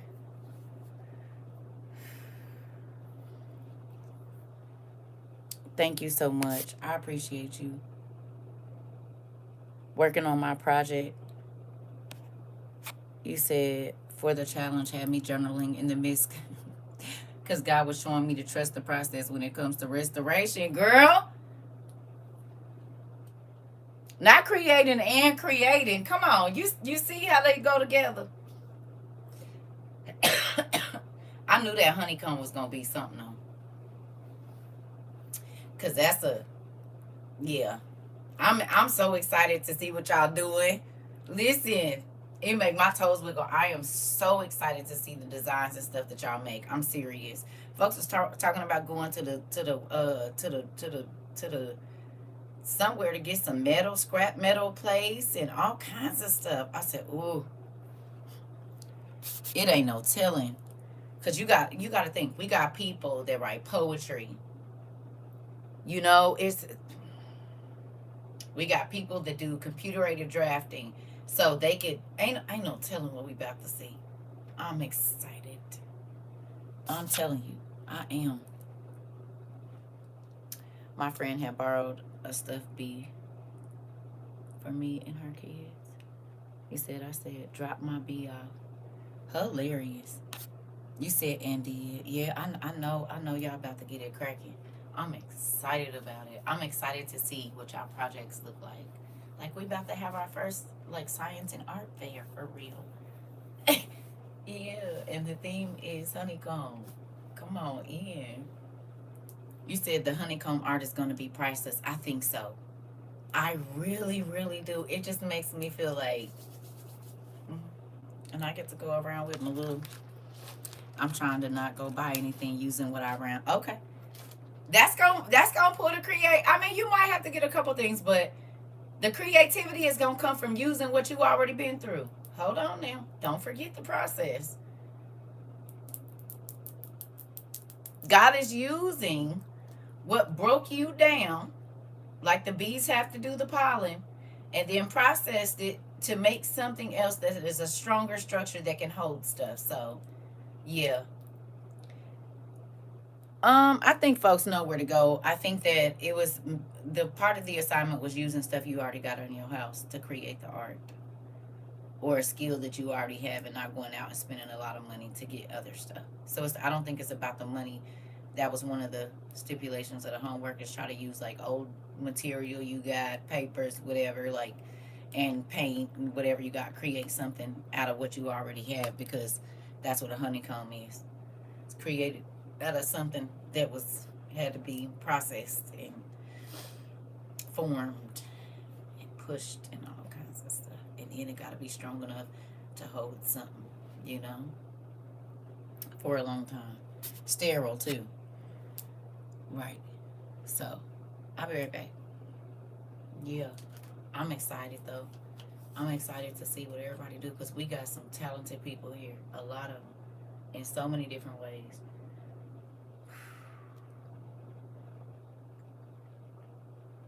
You got to think, we got bakers. They make honeycomb cupcake like things. You know, when they put the words, ain't no telling what we gonna say. I'm excited. Mm-hmm. Yeah. You said the heavy weight of it. Come on. Mm-hmm. Cause it don't be looking like it's that much honey in them honeycombs, but when they get to pouring it out and they take it out that thing and get this, baby, I just be wanting to bite it. I just be wanting to bite it, baby bees and all. I mean, if they in there, we gotta do what we gotta do, right? Source of protein or something. I don't know. I got a honeycomb in there, but I don't want. I gotta.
Do you believe that the words that God gives you are a warning?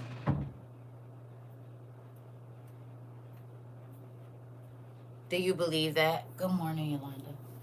Do you believe that the words that God gives you are a warning? Sometimes things come to your mind. You're like, why am I thinking about that? It's because it's for something that's coming. Okay, good. So, going back to this before we go to what we're going to read. Oh, thank you, Dad. Remember I told y'all bitterness was one of the first spirits over the weekend that tried to show up. Because it's one of the strongest. And it kind of hides dormant. And you don't even know it's there. Now, remember I told y'all, dealing with my mama and my family, I didn't know. Okay. Here we go. The week prior to me getting engaged, God released bitterness. Y'all saw it. I confessed to y'all that I didn't even realize that I had bitterness in my heart, right? Towards my mama and a couple other people. Was still some stuff I was harboring, and God took it off.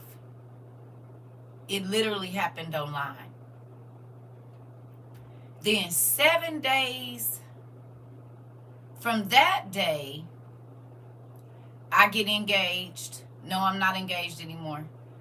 Okay? And it was all of these happy feelings and all of this. And then 7 days from that day, guess who showed up? Guess who tried to take me right back to where I was 2 weeks ago? Bitterness. Confusion, worry, and then bitterness showed up. So y'all watched me release some bitterness, right? The Halloween weekend. Then there was joy and all of this nice stuff, right? Good food. And then bitterness tried to show up 7 days later again. Last night we talked about emotions and not staying in them. We talked about that this morning. Okay? Look at my page this morning.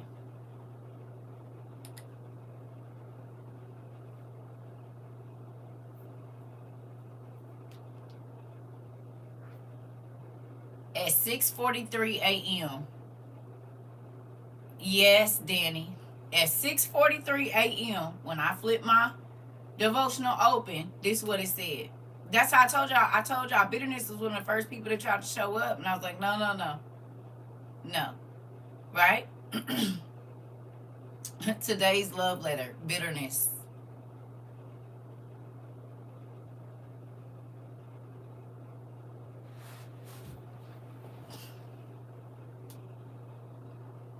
At 6:43.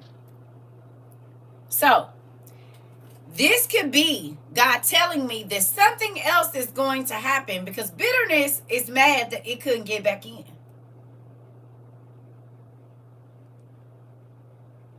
It went away. Like the Spirit says, the Spirit try to get in. Once it's been cleaned out, it goes, it wanders around.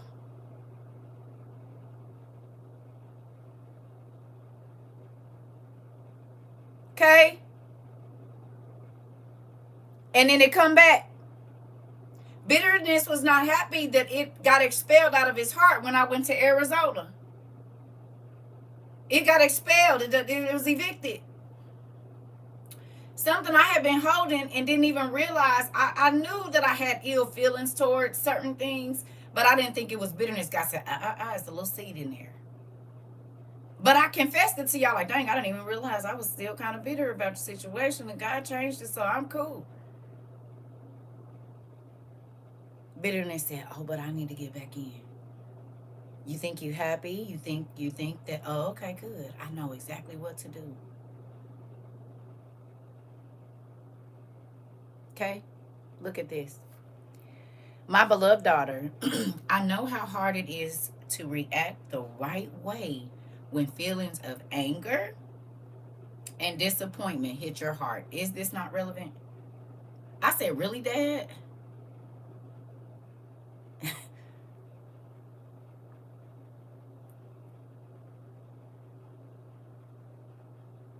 When y'all saw me shaking on Friday, oh, that was raging anger trying to come on back in. That was anger and rage trying to come back in. When y'all saw me shaking, like trembling, that's what that was. I said, oh no, you can't come here. I told y'all all the spirits came and started knocking. So y'all saw one weekend God let me release bitterness. Then I was super happy for 7 days. And 7 days after that, bitterness tried to come back. And I told y'all Friday or Saturday, I said, the devil want me to be bitter. I don't want to be bitter. Well, I had forgot that a week or so before that, God had allowed me to release the bitterness that I felt. Hey, hallelujah. Congratulations. See what happens when you focus? Okay? Stay focused, pumpkin. Okay? So look, I know how hard it is to react the right way when feelings of anger and disappointment hit your heart. I, your Lord, have felt every emotion you feel when I walk the earth. Tell me we didn't talk about that last night. And y'all know when I do my pages, I just open up to whatever page it lay on. Is that not our class? God said, I know how you feel. I literally felt every single emotion you felt when I was on earth. Did we not just talk about that last night? I said, oh, not you was in our conversation. And I just, if y'all see how my book, y'all see it's falling apart. Okay, look. He said, I am not asking you not to feel anger. It is not a sin to be angry. It is when you act on your anger that it becomes sin.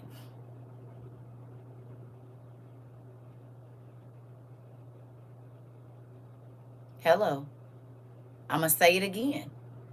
Jesus was angry. I know this is for me. Yesterday, I was going through some stuff at work, and then later in the evening, some situation happened, and it was to do with anger and bitterness. Y'all, I couldn't even sleep. Oh, I know how I go. You know, I didn't have no sleep on Friday or Saturday. But look here. Ah! Can y'all find the scripture for me where it says that the spirit is cast out? I know it's in the New Testament. And then the house is swept clean, and then the spirit goes and roams, and then it come back, and when it come back, it brings 7 demons stronger than the others. Can y'all find that for me? I know it's in a couple of places because they just replicated the same story in Mark, Matthew, Luke, John, and Acts. But can y'all find that for me? It's in Matthew. Okay, but what's the scripture? Amanda. Thank you. You said we had the same day yesterday. Listen, this is why you can't be scared to talk about what's happening. This is why you have to tell the truth about what you're going through, because there's other people going through the same thing. When you live on purpose and you don't try to hide your failures or whatever else it is, then you help other people. That's the boo-boo that grows other stuff. The cow dung. Hello. Matthew 8 and 16. Thank you. Okay, here we go. It says, I am warning you not to give into your anger or allow anyone to provoke you to compromise your character. So when y'all saw me holding my lips tight the first 2 days, I remember I told y'all I'm learning. Now, have I said some slick stuff? Probably. That I shouldn't have said. Right. Human, but it's still not okay. But I've been cool though. Compared to the old me, oh baby. I've grown. Okay. Bitterness is the bait of Satan. Cain was bitter that he felt like God treated Abel better. That's why he unalived his brother. That person at your job that's always mad and trying to tell the boss on you is mad because the boss done said something good to you. Good about you. Mark 3:15. Okay. They didn't heard somebody in management talking about you. Then they'll come around you and say, I would never be in management. We know. Because they want to be seen as management material by the look, not the effort. I also use the box cutter. Outrage down the hallway where God said leave. And I'm so glad I did that part. I don't know. 132. 132. Okay. It says, nothing good can be birthed out of bitterness.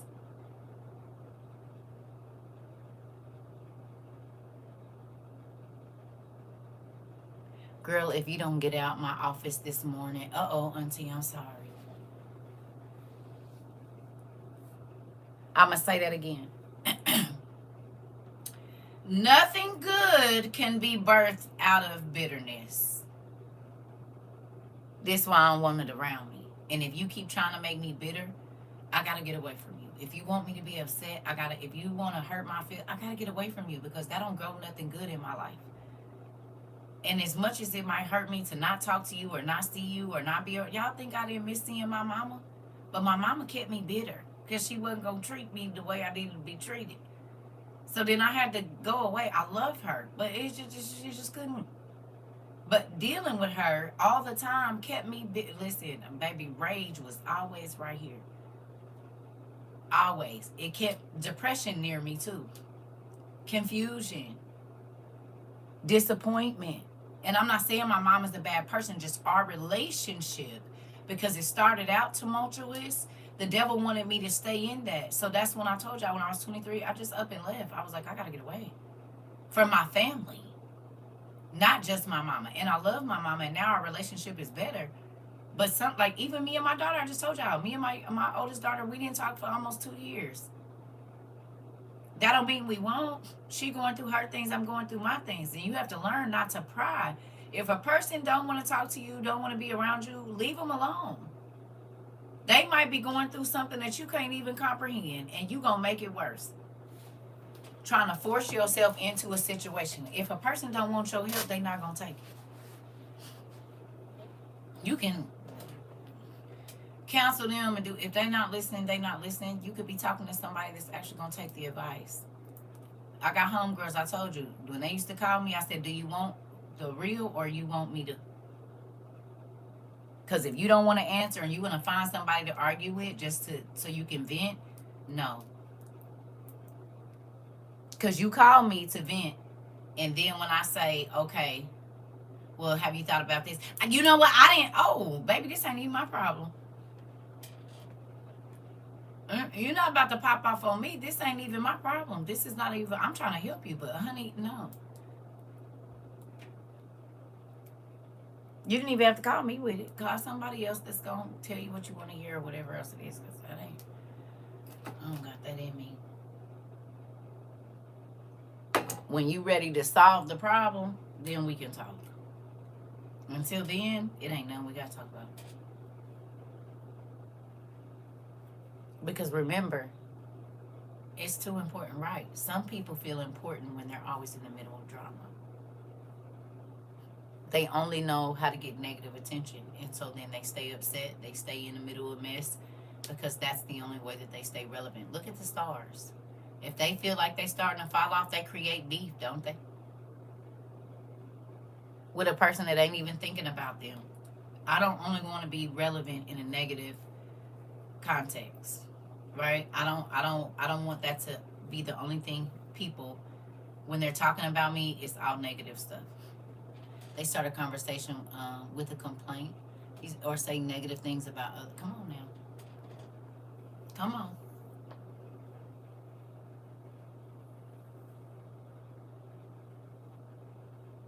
In real life.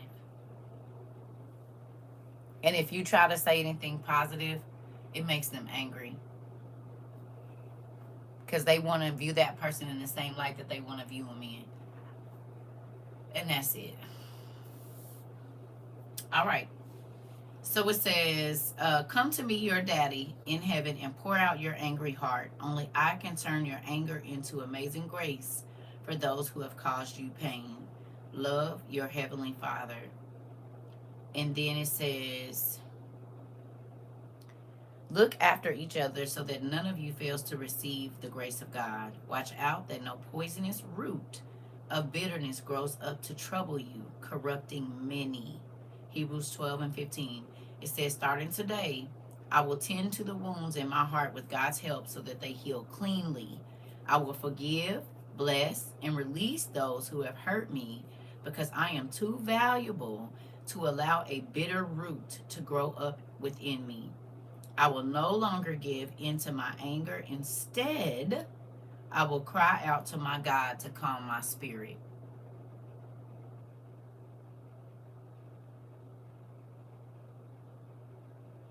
You can talk about how they hurt you, or you can ask God to help you. You use the same tongue to do it.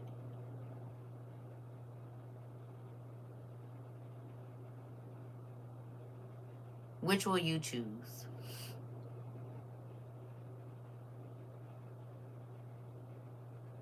You can hurt people or you can help people. You can tell people the truth or you can lie to them.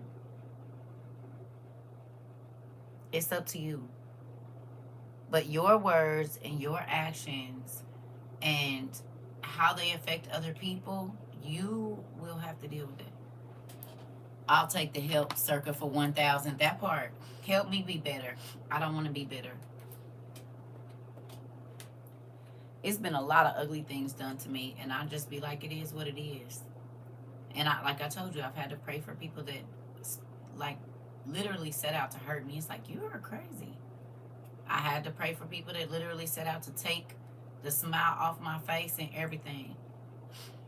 You said correction without love is criticism, right? But my life got better, and God taught me something. It made me strong. It's a number of beneficial things that came out of the pain that I experienced, and it's still growing me. Do you understand? Your pain should be growing. We just talked about growing pains earlier.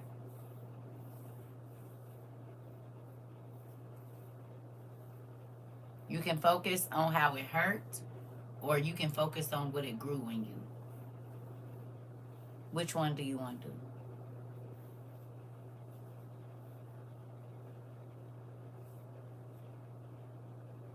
Hmm?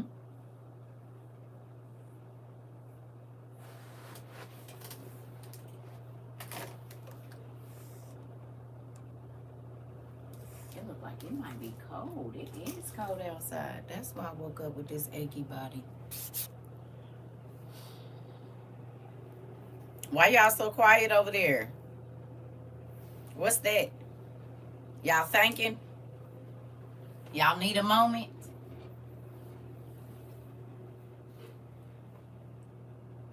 You said, do you know you are my therapist? The Lord is mine. So, all right. Y'all know therapists become therapists because they some of the most troubled people, right? And so they don't want nobody else's mind to be troubled. And so then they try to help people even though their mind still be troubled sometimes. Uh-huh. The therapists be crazy too. Crazy people can help other crazy people. You hear me? They can. Mm-hmm. That's how they understand. They're like, yes, I understand. You don't even know what they said when they say that. Yes, I will take the correction and allow God to lead. Your dad to lead. Come on. You said taking it all in and listening. Listen. This is my thing. If you pick up one little seed from here every day, or if you only come here one time, you said they really do. I have to leave the therapist for that exact reason. Hilarious. Yeah, they be crazy too. Yeah. Mm-hmm. How you think they be helping people? You done seen the crazy movies. The therapist be the one that orchestrated the whole everything. That's how it be. Anyway, let's get to this. I'm just gonna say this. If you allow yourself to stay in the negative emotions, it's only gonna grow more of that. If you start planting seeds immediately of forgiveness and all of that, then you get a different. The therapist from evil, girl. I'm trying to tell you. Somebody gonna have a hold to them now. In real life.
All right. You said bitterness is poison to the heart and the body. It is. I really appreciate the wisdom you share with us. Your delivery makes it easy to accept and digest. Thank you, Pumpkin. I appreciate that. I really do. I love y'all. And it's the thing. If we can live on purpose, we can get better. Right?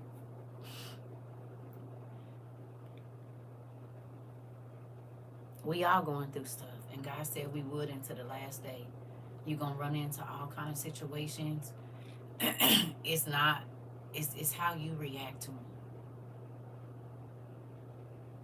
You cannot control people. You can't control nothing but yourself. And sometimes we not even in self-control. We don't even have control over ourselves. Because it's things we say we do, we not going to do, we do. It's things that we say we going to do that we don't do.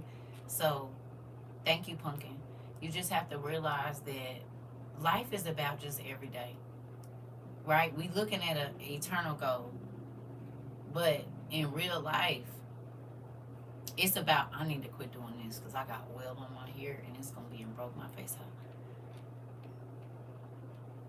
Well, no, Yolanda, no.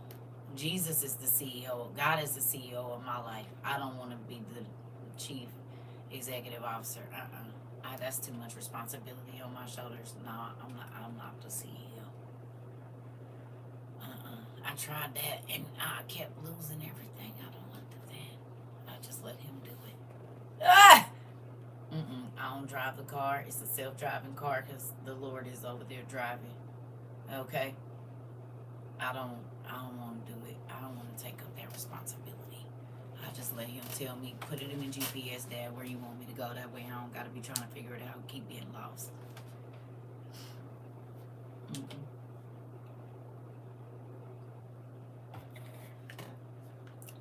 All right. If you are able to go to Bible Gateway, we're going to go to a Bible that we've never used before.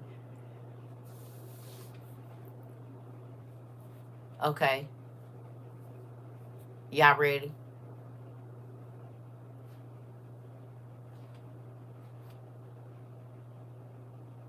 Our kids are off to school. Baby girl's eating now, and I can engage in class. Hey. You said, girl, we love you. You is my real niece. Is, auntie. All my aunties, I feel you on that. I don't want to, you said, I don't want to what? You said, I feel you on that. I don't want to be out of his will for my life. That part. And sometimes you take detours, right? Right? Look at David. Do you think that God knew that he was going to have Uriah killed so that he could sleep with Bathsheba and have babies with her?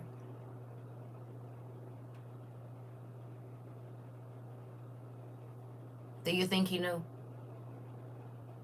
Do you think that he knew that lust and murder and deceit would come together? Did he already know? He did. Did that take away from who he said David was?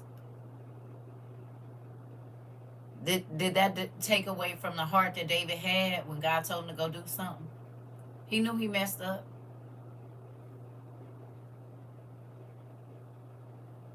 When Abraham went into old girl Hagar, right? Because him and his wife was trying to do God's job. He still turned it out for their good. He knew it was going to happen. I'm sure they felt away for a little bit, but after a while, what you going to do? Okay? So anyway, we're going to Ezekiel 34, but if you can go on Bible Gateway, I want us to read it in the Names of God Bible.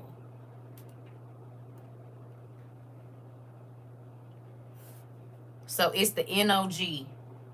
Good morning, Isabel. Good morning. The NOG version. Ezekiel 34.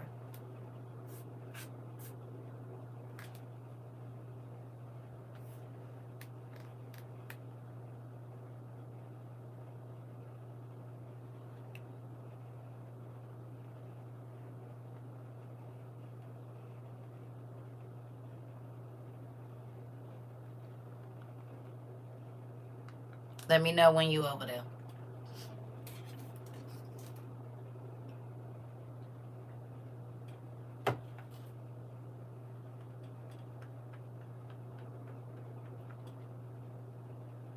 That part, Annalise. Because people are brutal.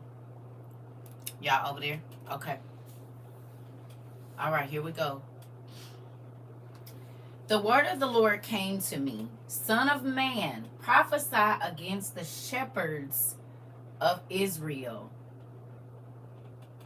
What is a shepherd? Tell me the definition of shepherd, please.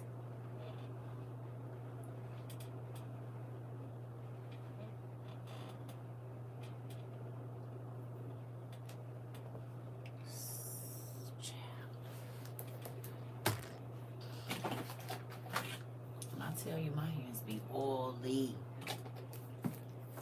and dry at the same time, I don't know how that works. What's the definition of shepherd, family?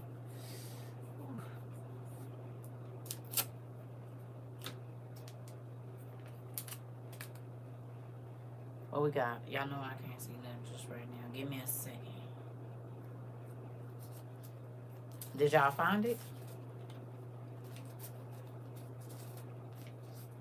It's crazy how drastically my eyesight has changed since doing this. Very crazy.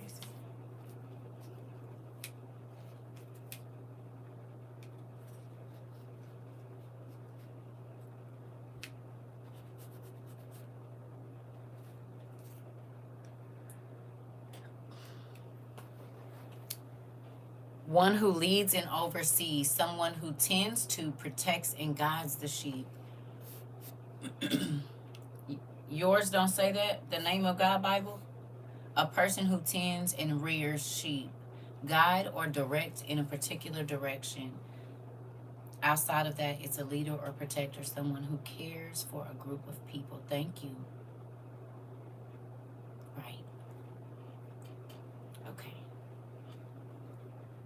So if there are people that come to you or look to you for advice, or if you are a husband or a wife or a mom or dad, whatever, that is a shepherd over your household, over the sheep that God has put under you, or in your grazing field, if you're a manager, a boss, how do you treat your sheep?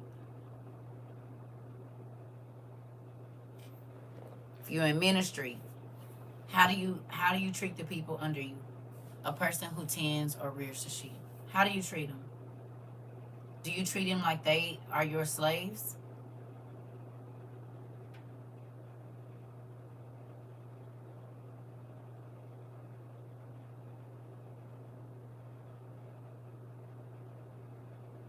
With dignity and respect, okay? Anybody else? Thank you. With love and guidance, okay? With compassion and grace, you nurture them. Oh, look at my babies. I'm so proud of y'all. So y'all didn't let me get no water? With the same respect I expect, okay? With kindness, okay? All right. Woo. It says, prophesy and say to them, this is what the sovereign Lord says. Woe to you, shepherds of Israel, who only take care of yourselves.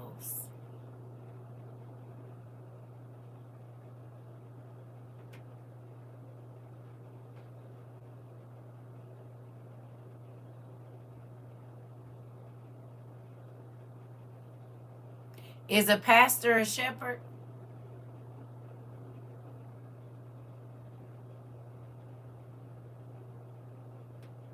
Hey, pumpkin. Is a pastor a shepherd? Okay.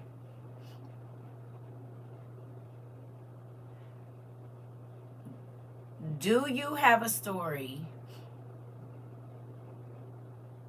or do you know somebody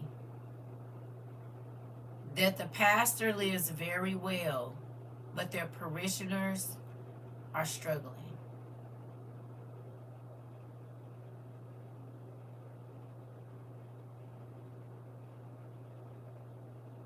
They don't offer no help.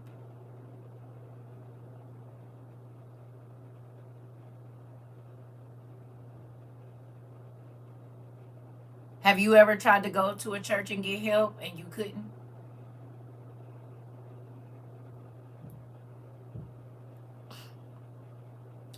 But the pastor had 14 cars and you didn't have one? Or even 3 cars and you didn't have one? And the church didn't try to help you get one either?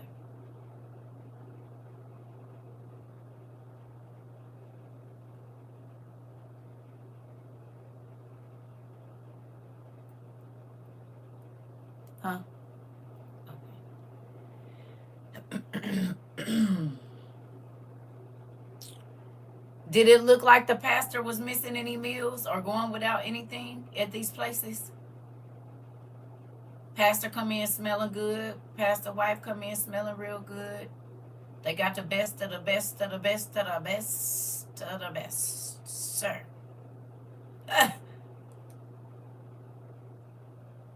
Was pastor's clothes a little raggedy? Had you ever seen him wear it once? I'm just trying to see something. He said, oh, Pastor Ramon said, don't give if you're going to need help.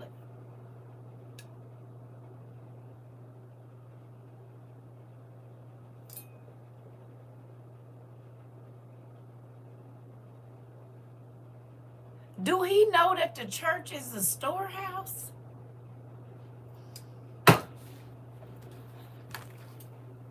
What? I honestly never thought of asking the church for anything, seeing that everything the pastor needs, they ask the church to provide it. Wow. So I left the church ASAP. I know you did. Don't give if you go. Can y'all find the scripture about the storehouse and the alms and who the alms is for? Why go get me some water? The church that my mom was at a long time member made us pay to have her funeral there. Interesting. Let me go get me some water. Excuse me. Interesting. What is a sheep herder's job? Tell me what all that entails. A sheep herder's job.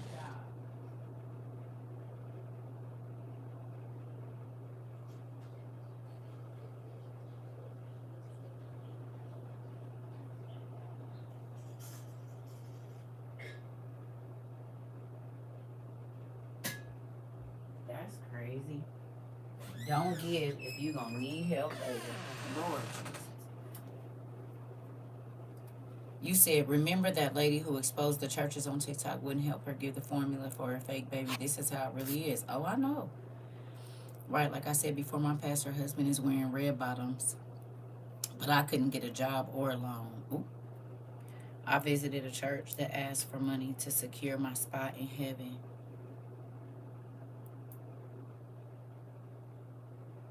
Right, but I'm saying when you go and look up sheep herder, what all do they have to do? What do you do in the day of a sheep herder? Like what's all that job description? What all do you have to do?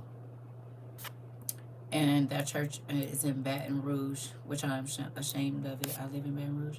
If you ask them to let's help feed the poor, they need to confirm with the board. Lord Jesus.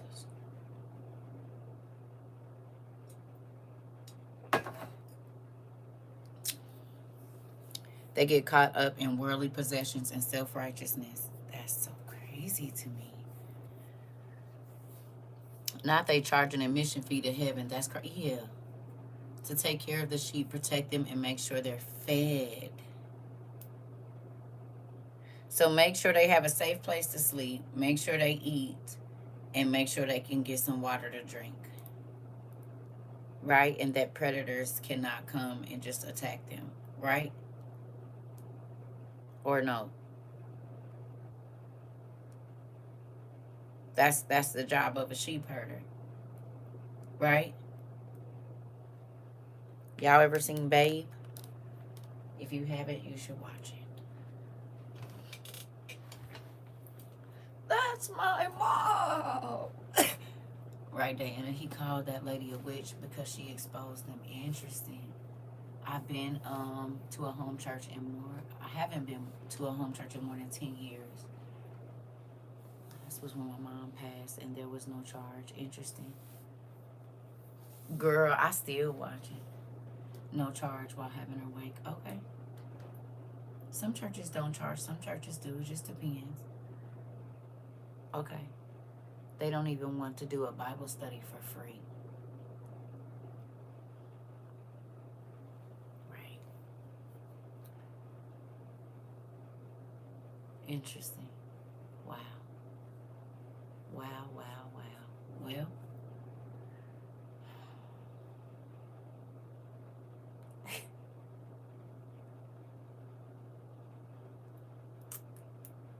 interesting. You do WOIU class? That part. All right. It says, woe to you leaders of Israel who only take care of yourselves. Should not the leaders take care of the flock?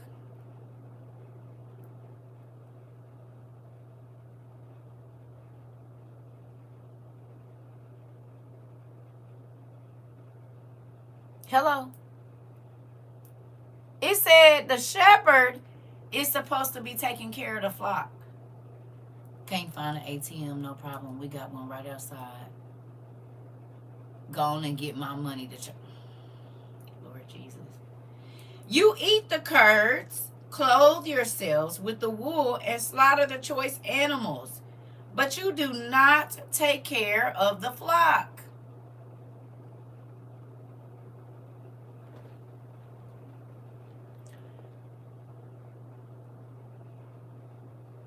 How many of you have ever gone to church on an empty gas tank or almost empty?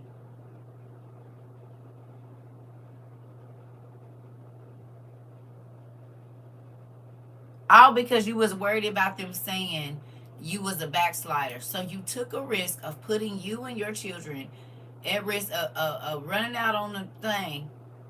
All because you was worried about somebody was going to say you in that church you was backsliding. But not one person walked up to you when you told your testimony about how you barely made it to church. Did anybody slide in and try to hand you a $10 bill or something so you could get home, you and your kids?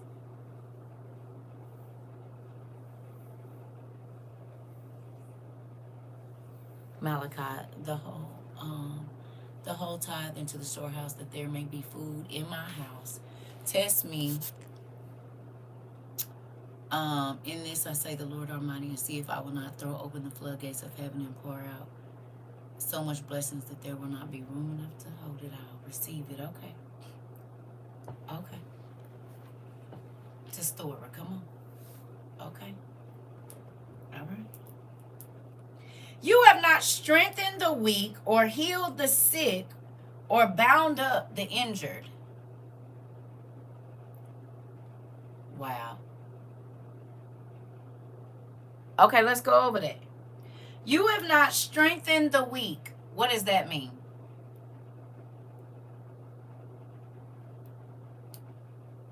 Okay.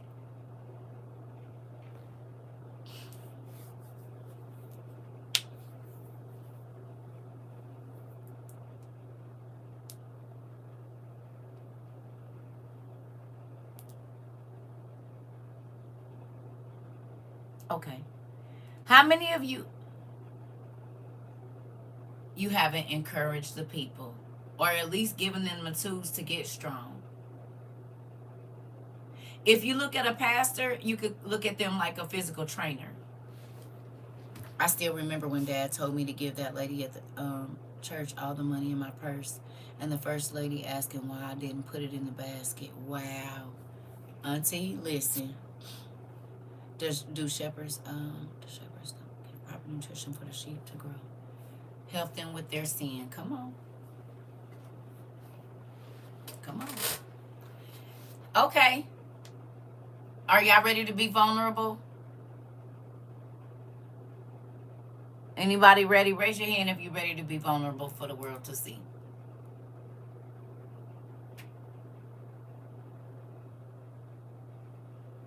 Are you open?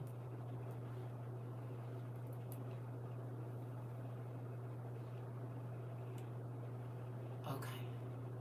Okay. Were you weak in areas when you came to WOIU?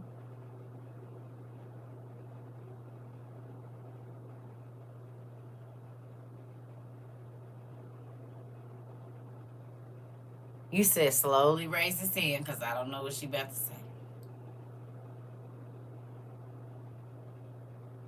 Okay.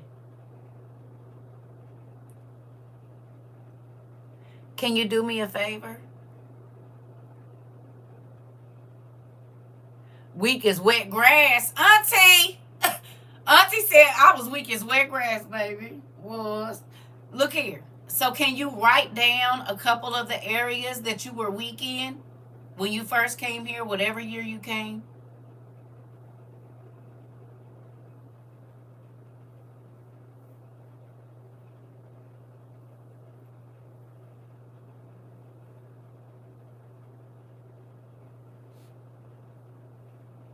No, no, no, no, not here on your paper.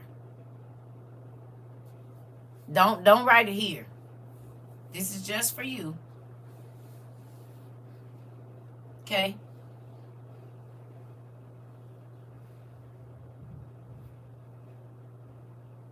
It's okay. Y'all used to putting it up there. I just want you to put this on your paper.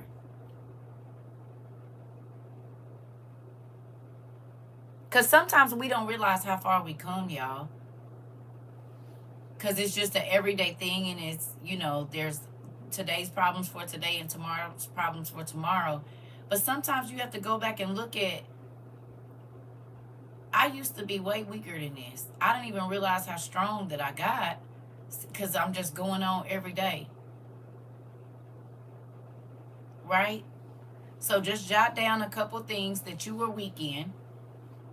Right? Sometimes you don't even realize it, And then if you can tell me where you're strong now. And there might be other strengths that you picked up along the way, but what is strong in your life now that you were weak at? Or what areas in your life have strengthened since you've been at WOIU, or since you've been reading the word? Like what? What are you strong? Like what have you strengthened since you've been here? Your prayer life, whatever else it is, write that down. Being able to say no to the wrong things, whatever that might be.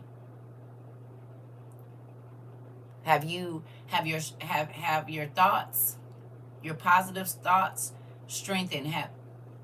You said I was a jellyback people pleaser. Now I've been strengthened. You know how I say no? I said no. No. No. No. Be practicing ways to say hell no. I said hell no. Mm-hmm.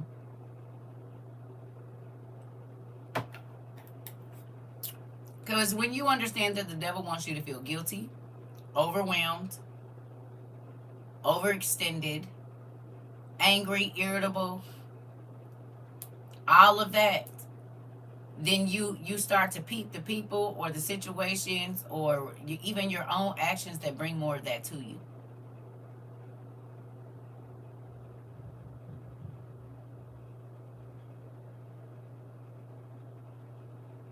How many of you have removed yourself from situations that kept you not in the right mindset? You removed yourself, and in removing yourself, you became stronger. Something that you thought was going to break you actually gave you more strength. You didn't know how you was going to live without it, and you didn't know how you was going to, and whole time, that's what was breaking you.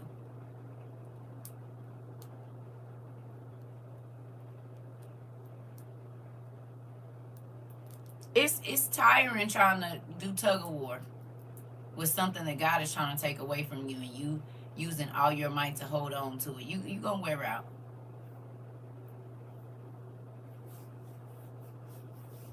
You gonna wear out. Here we go. It says, you have not strengthened the weak or healed the sick. Have you, anybody got any physical? You said, I don't tolerate negative people at all. That part. Have you been healed in your mind, body, or spirit, finances, anything since you've been here? Me today. I go to seek employment. You got to seek employment somewhere else. God got you. He already know. Just ask him where you're supposed to go, pumpkin. Just ask him where you're supposed to go. He'll tell you. He will.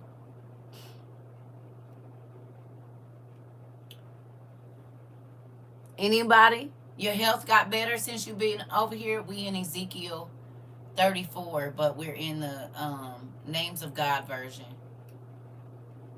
Major healing. Healed from cancer. Interesting. Okay. Okay. How about mental illness?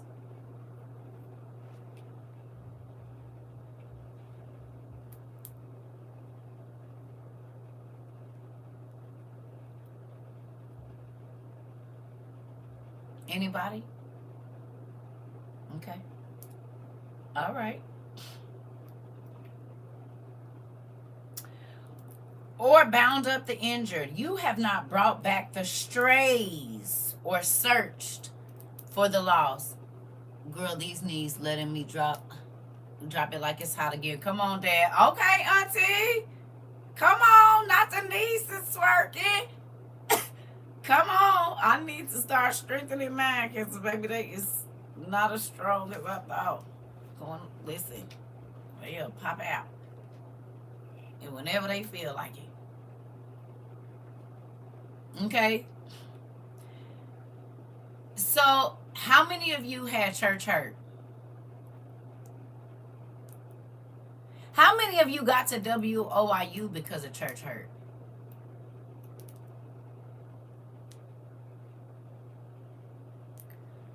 About to have Meg the Stallions in a moment. Come on now.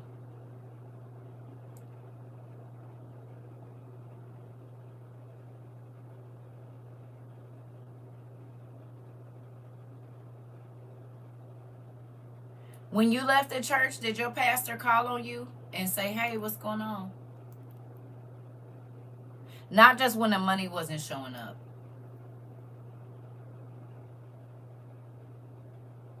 Did anybody in the church come looking for you?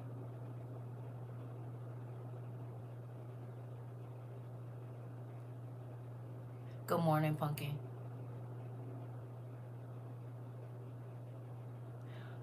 Once they heard you sinned and backslid, did they come and bring you food and try to encourage you?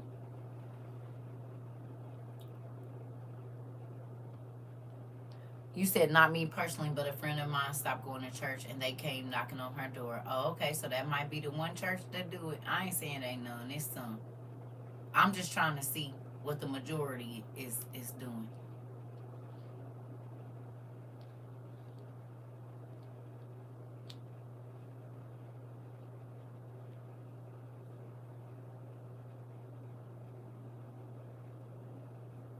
Oh, I believe it, Nikki. It's some churches that still do. It is. That would be you. Okay. All right. It says you have ruled them harshly and brutally. Wow, I'll never get a phone call. Maybe because my tithes were paid up for the year. Hilarious, Auntie. Probably. Major in all the areas, continual growth. You said, but the elders haven't called or not. Okay. Let me ask you a question. Do y'all feel like pastors rule harsh and brutally now?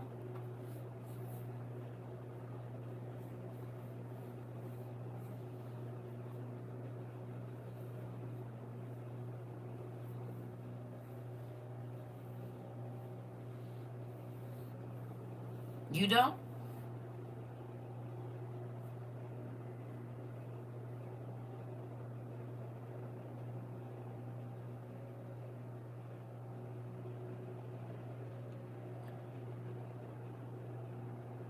said, I don't think preachers are open to the full truth.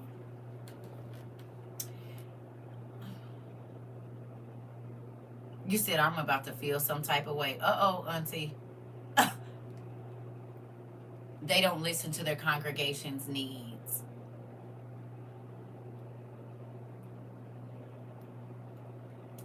How about when people are already struggling and they say you need to give more? Do you think that's harsh? Or if a person comes into church dressed a certain way and they embarrass them and say we don't dress like that in here, even though that's all the clothes that that person has, do you think that's harsh? From what I've seen online, some of these pastors are doing wrong. Well, they human, I get it. He still sends me to Bible study agenda. Very harsh, very. Okay.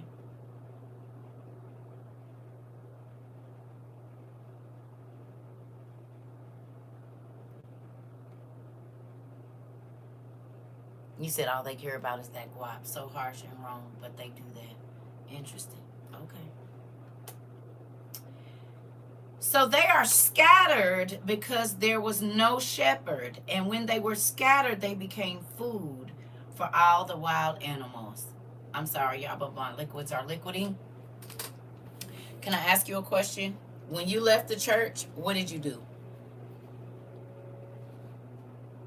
When you left the church, did you go back to the devil? Huh? Did you go back to the streets? Did you go back to fornication? Did you go back to drugs? Did you go back to alcohol? When you were offended in church, what did you do? You went right back? No, you didn't. You went to another church? Okay. Okay.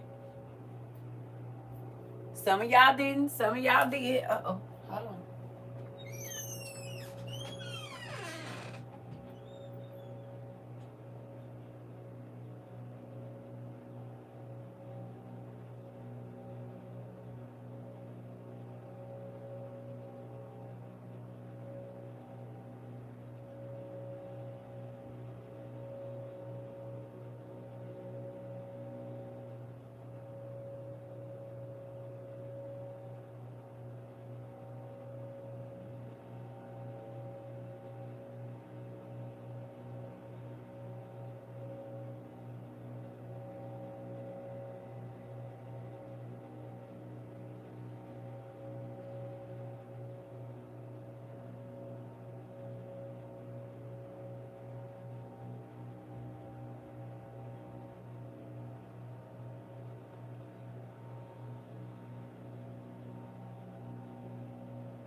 that left us open to be taken advantage of as children. I haven't walked back into a church since 16. Uh-oh, hold on. Dang. Look at all of this that I missed. Okay. I ended up finding WOIU online and helped through deliverance and healing. Fasting and prayer helped me at home in the Bible. Come on. I was shunned after I got divorced, so I got mad and turned my back on the whole synagogue. Interesting. Hey, Ann.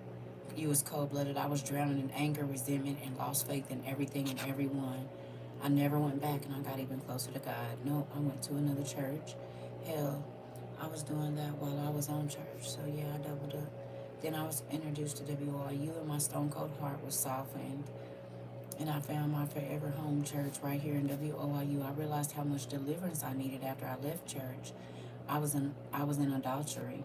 Idolizing pastors is not good. No, it's not. I'm going to take that back because I was in sin still while in church. When I left, I went to the Bible myself and then found WOIU. Okay. No, but I blame God for everything and said, you made everything. God wasn't nothing made without you. It's your fault. Then I met you 4 days later with this life-changing OTP. Come on. All right. Sound good to me. All right. All right. I just wanted to see. Okay. You said all of that. All right. And when they were scattered, they became food for the wild animals. How many people have been lost to the streets because of shepherds that were not going to get the food that people needed? They didn't give the sheep their immunizations. They didn't try to assess what the sickness was. They just wanted bodies in their stables, in their pasture. I haven't been back, but I went empty and came home empty. Interesting. Okay. My sheep wandered.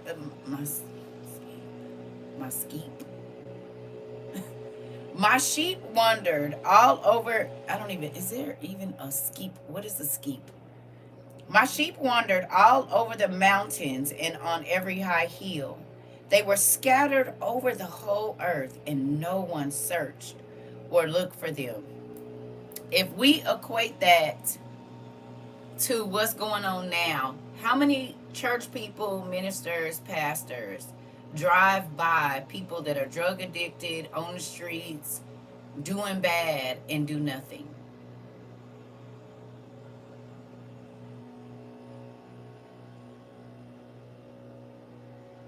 How many times have you seen the lost sheep try to come into the church, okay? Or maybe a person that is living a different way from what you know to be right, and they are pushed away.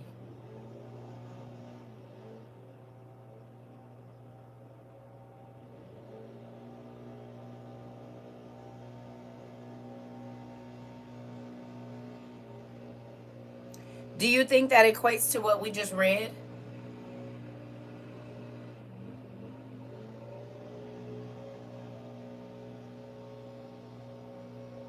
You said skeep is a traditional beehive made from straw or wicker. Didn't even know. Okay, learned a new word today. Said a new word, learned a new word. Thank you.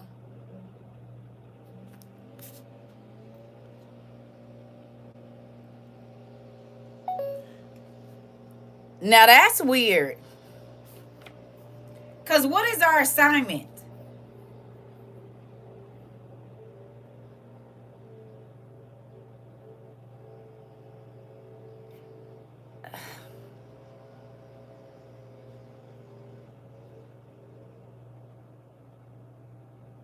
Skeep in Africans is in Afrikaans is a ship.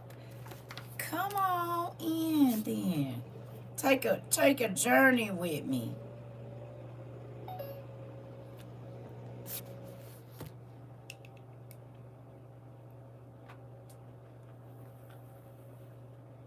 Interesting. Never heard that word before today. Before I said it out my mouth and didn't even know it's two different things. That's pretty cool. And He do, don't he? Because I never heard of a skeep ever until today. Hello, Michael. Did you? Well, and Elise did. That's crazy. And for it to be relevant to what we talking about, that's nuts. I come here for my teaching and learning about God and so many other things. I go to church to sing in the choir and fellowship. Okay. Excuse me. That's crazy. Right?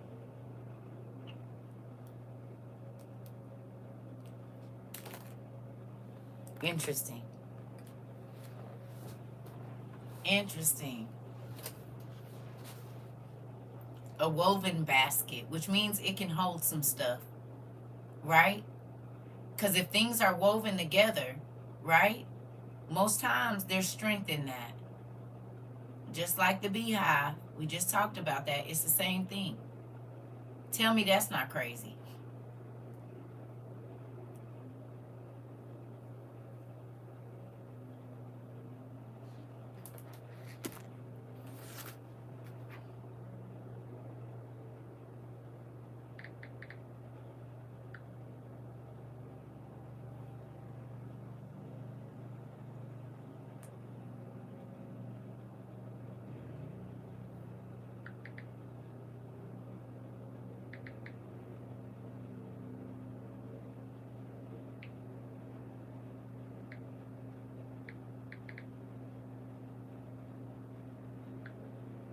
Why is it?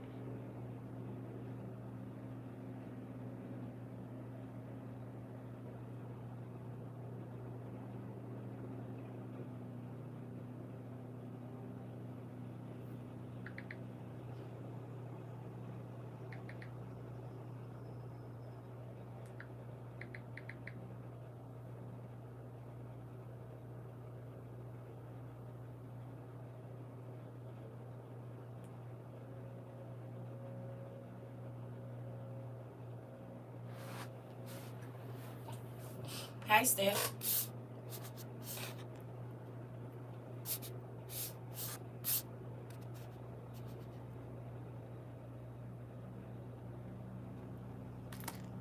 Why I can't? Okay.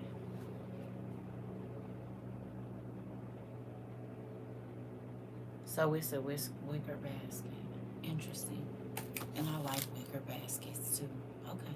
Just trying to look it up and see what it looked like. All right. Therefore, you pastors, hear the word of the Lord. You leaders, hear the word of the Lord. You parents, hear the word of the Lord. As surely as I live, declares the sovereign Lord, because my flock lacks a shepherd, and so has been plundered and become food for the wild animals, and because my shepherds did not search for my flock, but cared for themselves rather than my flock. Therefore, you shepherds, hear the word of the Lord. This is what the sovereign Lord says. I am against the leaders and will hold them accountable for my flock.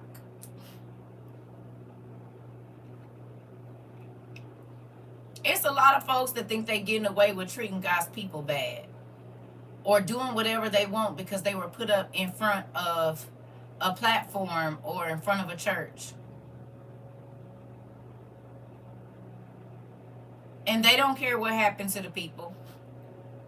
They haven't used their Holy Ghost to help folks. They haven't used the influence that God has given them to help people out of their sin. The Bible talks about the leaders putting more weight on the people. Hello. Right? Or no?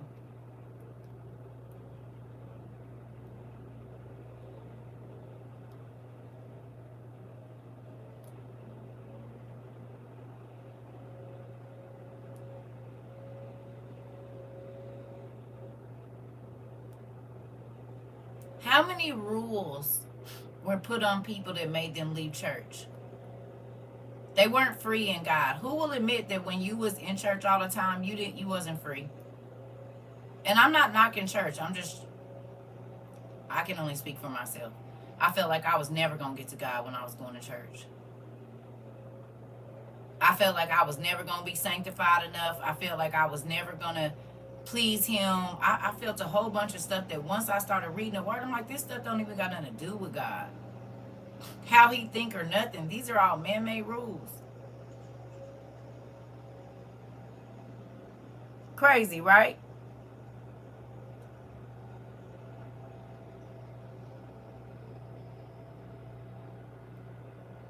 You said it was boring. I would always fall asleep. Hilarious. Yes, and always. Though I would never find, thought I would never find God. I never caught the Holy Spirit or the Holy Ghost in church and thought something was wrong with me. Restricted and unholy is how I felt. Interesting justice.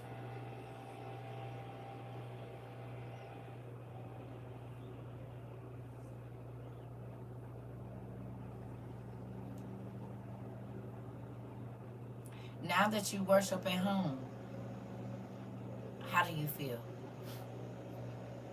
Now that it's just a relationship with you and God and it's nobody else's business, how do you feel now?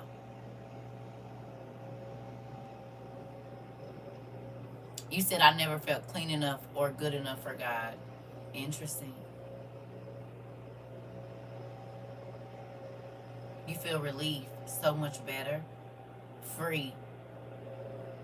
Free to do whatever you want or free to follow God? You said the big churches always pressure you into working for different nonprofit organizations. Wonderful, amazing, and free. Interesting.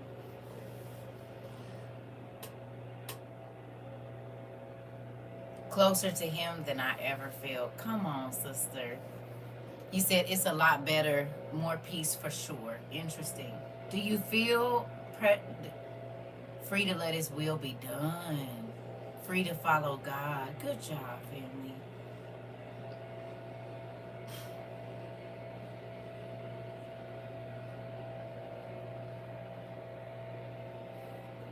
What I tell y'all, we free over here. Not free to do whatever we want to and go sin. We don't even want to. Not saying you won't, but that ain't our first mind. I feel more convicted now at times, but free with clear understanding. Come on.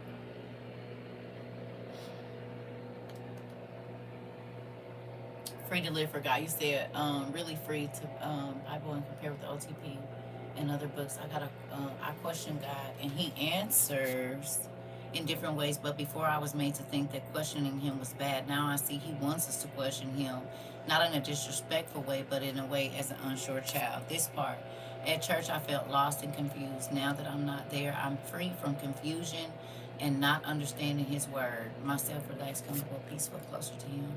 I'm thankful that he allows me to come to him anytime and not a routine.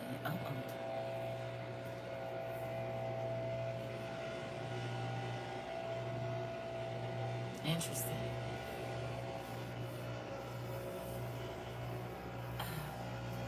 The best freedom in the world when you let God will. You said let God's will like run your life. That's true. Okay. All right. It says, I will remove them from tending the flock so that shepherds can no longer feed themselves. He says, since you used my sheep to get fat and eat good and you didn't worry about what they needed, you didn't worry about their mental health, none of that, their spiritual health. He said, I'm going to take everything from you.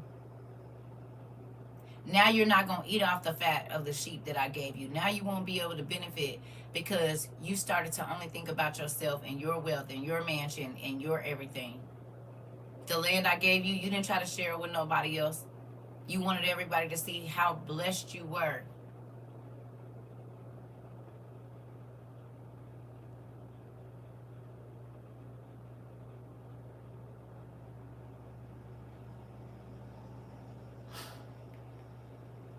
It's a lot of pastors out here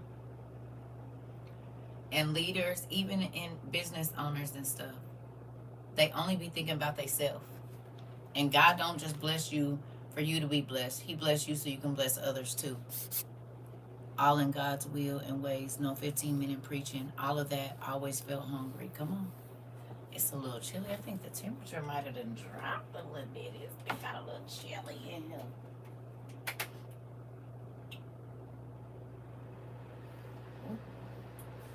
Okay. All right.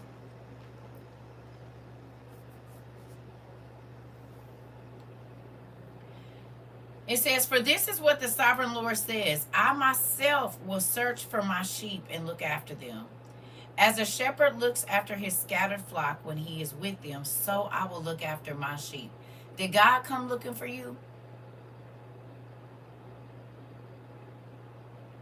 When the world had broke you down and left you just out here by yourself, did God come looking for you?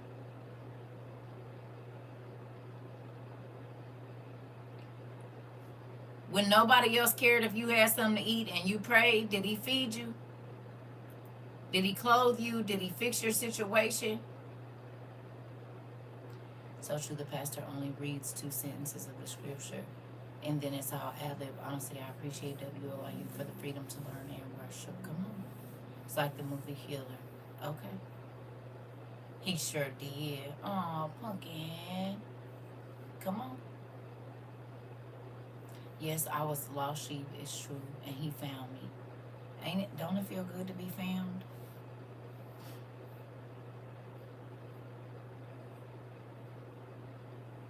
Yes, no pressure, full of love and light. Come on. Okay. He said, "I will rescue them from all the places where they were scattered on a day of clouds and darkness." CERCA, you about to make me cry, because when I was homeless in my car, come on, when I was broken, God left the 99 to come find me. Who cutting onions? Not all y'all crying.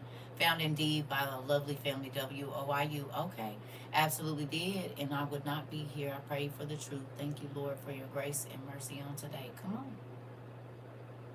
I know he found me in my darkness.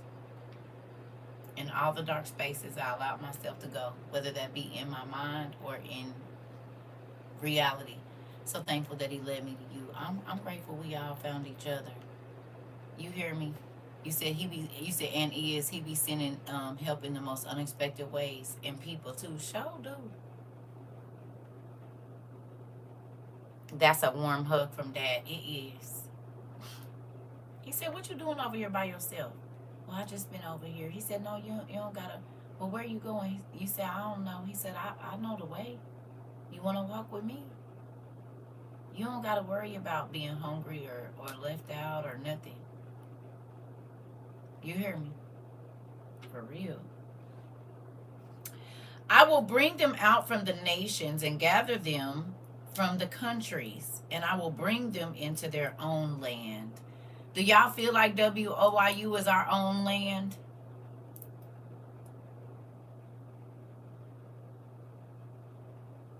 This was uncharted territory when we got over here.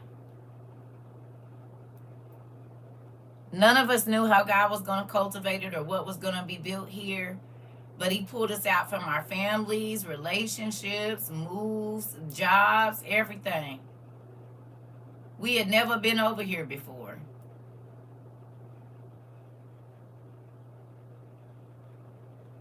And I was looking for people to make me feel what he was giving me. Come on.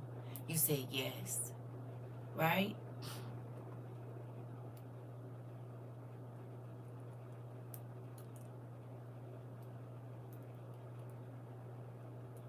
This is my safe, happy space. I never had that before. Oh, Pumpkin, don't cry.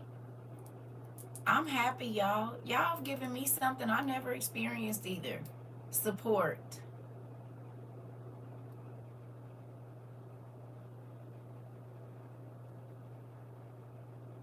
It's okay for me to be the person to tell you about the Bible and to not feel okay. That's what y'all gave me. Because everybody else expects me to be a certain way because I teach. It's like I was human before I became a teacher. You do realize that, right? Just because God called me to do something don't mean I don't have to live the same life you live. You work at a job or whatever. You said, okay, too late, we shedding tears. But do you see how good he is, though? We all could be working at the same place. We don't all got the same job. That don't mean we ain't all in this. What? You said it's been nothing but love and support since being here. Come on. You said, and like you said, everyone leaves you behind and alone, but dad comes. Yes, he do. He do. He do. Right. We all was brought together for a purpose. I believe it 100%. And guess what? All of our interactions here haven't been positive. Have they?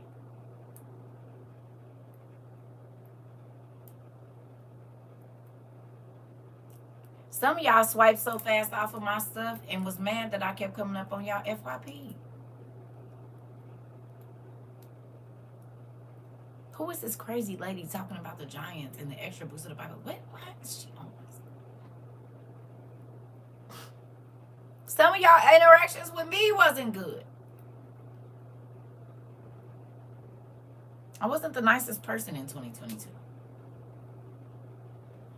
We get the full we was getting a crumb of this word in most churches. You said, who was mad? Put me in the chat. Somebody said, oh man, right. If y'all was mad that I kept coming up on y'all FYP and I was yelling and screaming, who was this lady I was yelling and screaming on here? Me. Not my Thugnificent Junior. Well, my feelings been hurt a time or two, but it was in love, so I'm still here. No, you're not. No. Yeah, you said yes. Y'all so petty. You said I couldn't leave. I see. The truth comes out. You said WRU has truly been the way for me. I'm not gonna lie, sis. You did come across my FYP page and I swiped. Seen a lot of posts. You said I was hooked and never went back. I was looking for something and God sent me right here.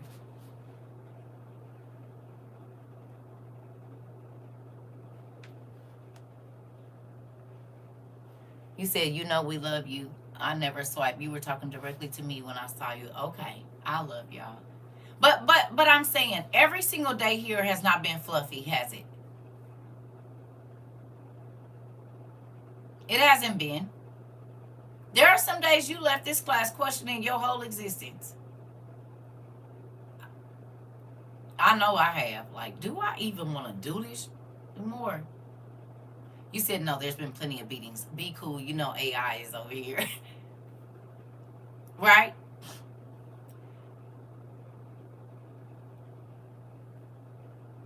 Every day you didn't feel good when you left here. God knew exactly what I needed and showed. I'm just saying, every day you did not leave here feeling old Skippy Doodle. It's Putin rainbows and sparkles and stuff. You said I used to run from that crazy lady. It turned out I was the crazy lady too. I did question exactly before I seen you interesting and didn't. Okay. The world did worse to me over here. It was iron sharpening iron. Come on, auntie.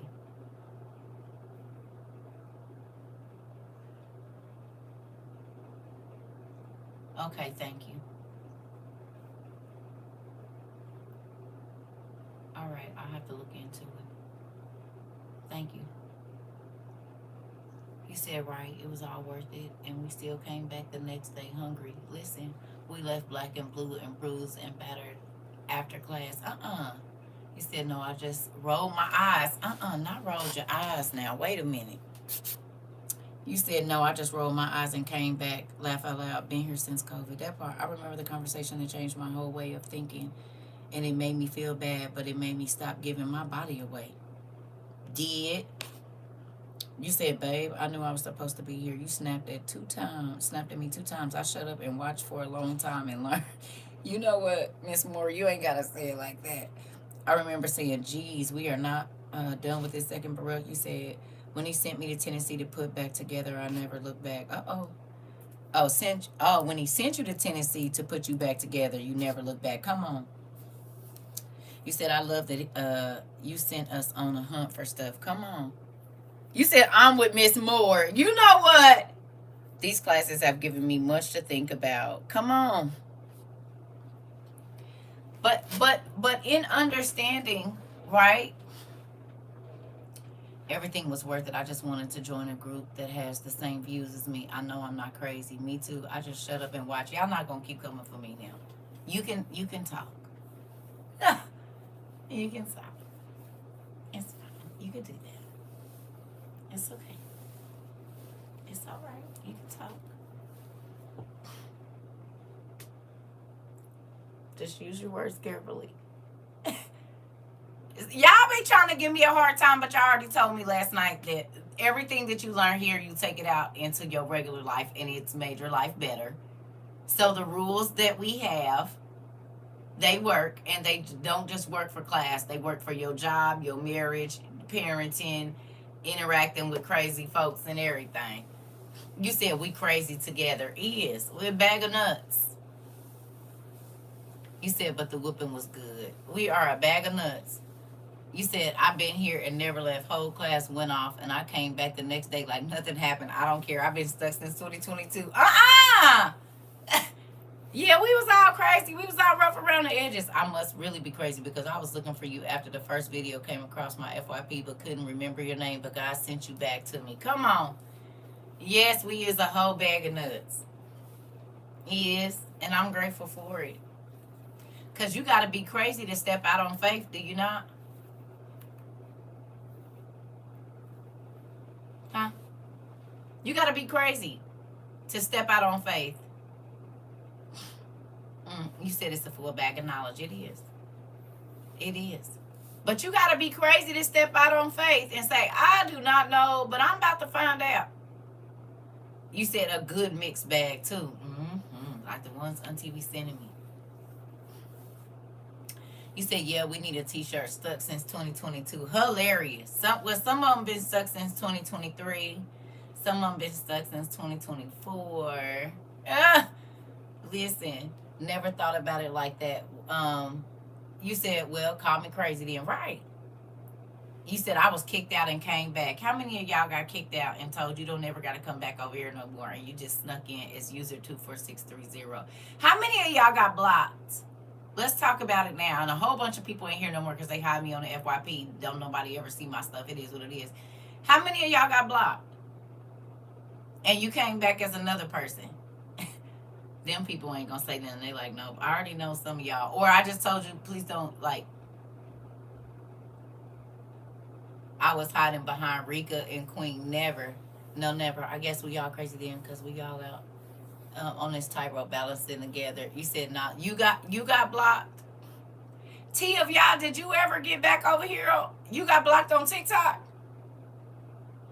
Now I really feel bad about that because anybody else? You said be truthful now. We still love y'all. No, on YouTube. You got blocked on YouTube? I'm sorry. I actually never got in trouble. Okay. Okay, I'm just trying to see. You said, oh shoot, shirt need to say got kicked out. But you said, but get to come back. Something say don't, didn't do. Oh, you trying to make him come for your head, sister? The class takes away from the guilt from leaving the church since I learned a lot more here. Okay. That makes me excited. Yep, you told me to get myself together, then I could come back. I'm sorry. YouTube is cutting up. You already know. They gonna clown. You beat me a few times, but it never crossed my mind because God sent me, and I'm grateful. No, not me. I just watched, listened, and learned. I'm old school. Listen, I just wanted to see because I know some folks got kicked out and they just snuck on back. But most of the people that got blocked over here just came to YouTube. I just got the biggest eye roll from you back then. That's all it took for me to get it together. I'm so sorry, y'all.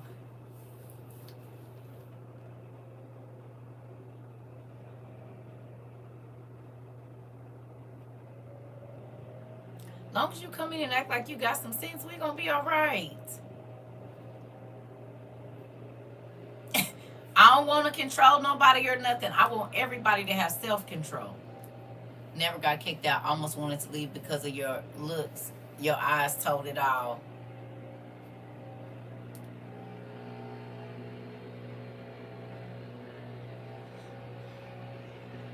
I just stayed quiet in the corner because I didn't want to get chewed up. You stung me once, but it was growing pains. Listen, because when you was wrong, you was really right. Oh, shoot.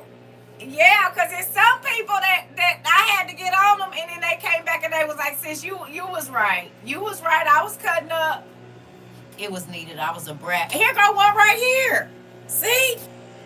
It was needed. I was a brat and didn't act with sense. Dad got me straight. See? Then he brought me back. See? You had almost blocked me on YouTube after I explained what happened, and I was praying that. Oh, okay, I'm sorry. Roughly 2 months after the meet and greet in Tennessee, I found you. I said, dang, I missed the opportunity. This angel in person right up the road from my home city. I got into it with someone. He got blocked. You said, and got blocked, and I got put in my place, and we moved on. Come on, Justice. Listen. You said, yep, you hurt my feelings, but that Pisces in me said, I ain't going nowhere. That part. Listen. And this ain't that it's fun. You said, I said, get your pen and paper, pumpkin. Let's learn. I was quiet for a year. Only tomatoes flying. Oh, so you wouldn't say nothing to me, but you would throw tomatoes at me, Annalise? She said, well, that was better than me saying anything to you. I got my pen and paper out, didn't I? I just kept a couple tomatoes near me just in case. Not you won't talk to me, but you would throw tomatoes at me. I was quiet for about 7 months before I even said anything. I had to fill this class out. That time, I was on Mama C Drama TikTok. Uh-oh. See how funny acting y'all was? Y'all was funny acting too. See, I wasn't the only one in here cutting up. Y'all used to be cutting up. Y'all used to roll y'all eyes at me so hard. Then come in here. Y'all still do it sometimes. Y'all come in here and call yourself having an attitude with me and not say nothing for 2 months. Be in class and won't even say hi. Just crazy. Watching and lurking from the background. After I done already told y'all, I don't, if you can't talk to me, why you watching me? Petty. So y'all just gonna fall in line with all the other folks that I told y'all. I said, listen, the only thing I don't like about this social media is people that I don't mess with can watch me from the background. And then y'all got mad and became them people. Really? You said, well, I'm shy. I'm guilty of the silent sorry. I already know. I know. Listen. Y'all became, I said, don't become those people. And y'all said, ain't nobody fooling with her, but I'm still about to watch. She thinks she is talking to me like that. I have a whole library because you feel like Bill from Beauty and the Beast. Come on. I still love y'all too, Tendra. I still do it. Now I don't say nothing until after you've been on an hour. What you say? Let her get all her Auntie. Not you let me get all my crazy stuff out, and then you said about an hour she'll be ready. She gonna talk about whatever. Lord, who is these people you gave to me? At least we could be honest here. He said, I'll be in the back of class, mouth closed. He said, and if I tell anybody about W, I say, watch and listen. Don't overstep because she will. Y'all quit scaring people. Most times I don't click on the live I watch on my FYP. It's a whole bunch of people that be watching on the FYP. Listen, all I said was hi each time I came in, then started talking little by little because it was so much good stuff. I didn't want to get a beat down by saying the wrong thing. You know what, y'all gonna stop. I learned when we first started, you used to put us in a corner. Now I'm willing to go to the corner slowly. Move slowly out because I don't want to get whooped. Listen, it's strict over here. I be having on my headphones and cleaning. It is. I don't warn people. They got to learn for themselves coming here. Y'all quit doing people like that. CERCA, you know you was strict. Still is. I try to prevent myself from talking because I see the faces you make. Y'all, you know what? I'm going to get me a mask. going to give me a mask. I'm going to talk through the mask like we used to when we was little on Halloween. I'm going to give me a mask. That way y'all can't see me rolling my eyes or nothing. I'm going to give me a mask. Give me a little mask and put it on here. I'm going to give me a mask. That way. I be trying. Okay, so would y'all rather me roll my eyes or say it and then I'm getting in trouble? You said we still gonna know. Listen.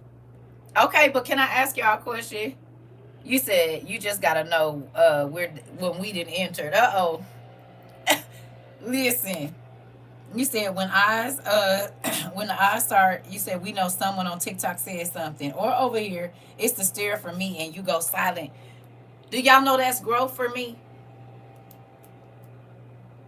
Your body language will tell it. Oh, I love y'all too, Nikia. Listen though, but that's growth for me. Y'all know I used to pop off, and I was worse before I came to WOIU.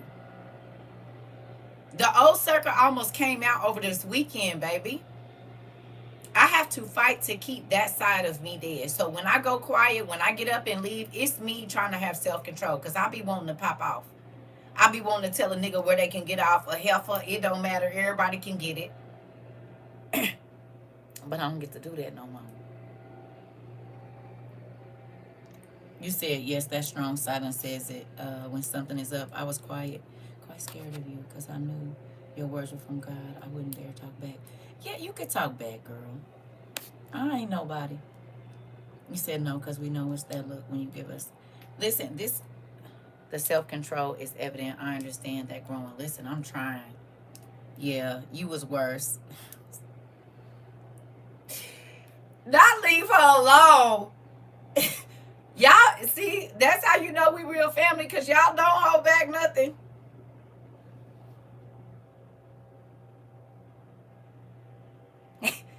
They don't care. Yes. Listen, but this is the thing though.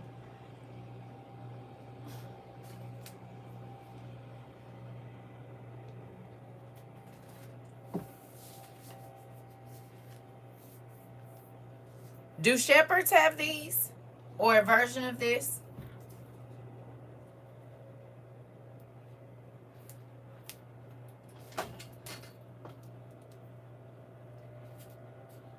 Shepherds can nudge the sheep with their staff, right? Horse trainers and cattle drivers use these things for what?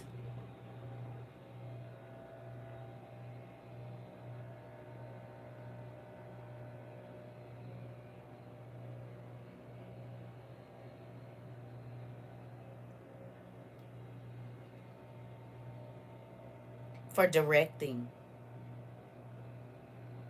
to keep the herd in line and safe, for guidance,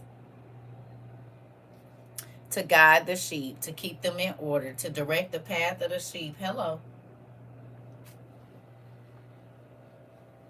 Okay. Like, don't come over here talking crazy to nobody. Let me do it. Don't respond when they come in here. Just leave them. Just don't even, because they're trying to spread something here. Don't follow in that person's footsteps and start talking crazy. Just leave it, or even mine. The what y'all doing was scared the crap out of me. Hilarious. So these can be scary or they can be helpful, right or wrong.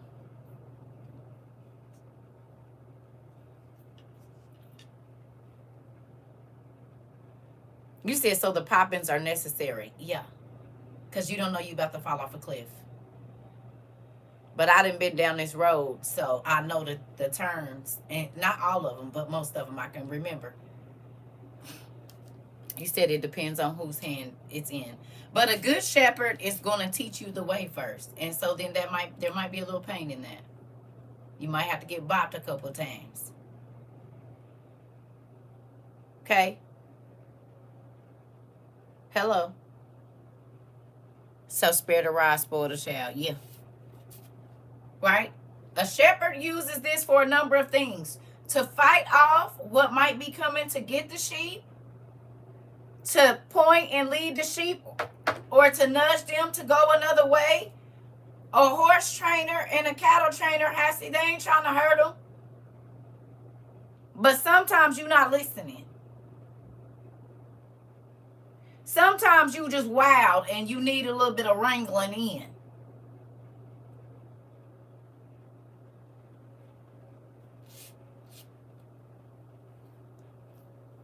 You said some shepherds have traumatized with those, and we are forced to trust. Okay. Okay. Well, I don't try to traumatize folks. Thank you, Dad, for chastising, because we go down the wrong path sometimes. Like the double-edged sword. You can cut you, or cut you good or cut you bad, right? You said growth is beautiful for us all. We love you. I love y'all too. It's not easy being a shepherd because it's only one of you and it's a whole bunch of sheep. And you got to make sure every single last one of them is fed, watered. They ain't got nothing in their coat or nothing in their I was about to say fur. It's not fur. Y'all know what I mean.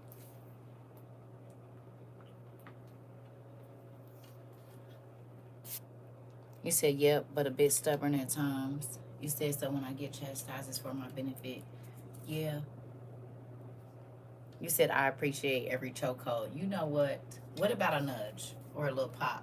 Why it gotta be a chokehold and stuff? Y'all just be making people think I'm so violent.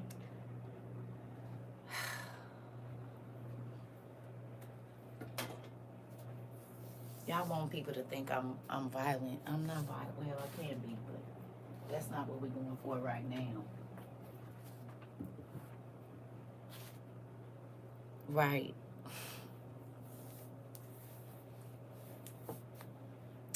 Because it was what you said, because it was me that needed it. Truth about self can be intimidating. Yeah, or you go straight for the juggler. You know what? It's a body slam or a slap up. My dude here, but we love you. You know what? Your hair bops, though, they're not mine. They are not mine. You said, didn't I used to flick your also still will? Get yourself together. What is you doing? Sit down. Sit down. And still with what is you doing? Sit down. We'll get you quick too, and don't make me go all the way back to the knuckle. I said, sit down. You said, who still feel the flick? Listen, because what is you doing? What are you doing? Why are you doing it? Hello? You said, I've got a few of those too. Flick your head in a minute. Sit down somewhere, I said. Listen. You're running all over the set. Sit down. Sit down somewhere. Just crazy. Sit down. Y'all listen. In real life. Sit down. Goodness gracious. Sit down somewhere. Y'all was wild banshees. Y'all was the wild thornberries when y'all came over here. Don't try to act like y'all was sheep that was following in line. Y'all wasn't. Y'all was radicals. Rambunctious. Mischievous. Y'all know it. Trying to act like, see, y'all want these people to think that y'all came over here like this. Y'all didn't. Y'all was Donnie for sure. Exactly. And some of y'all was Angelica and Tommy and all of that.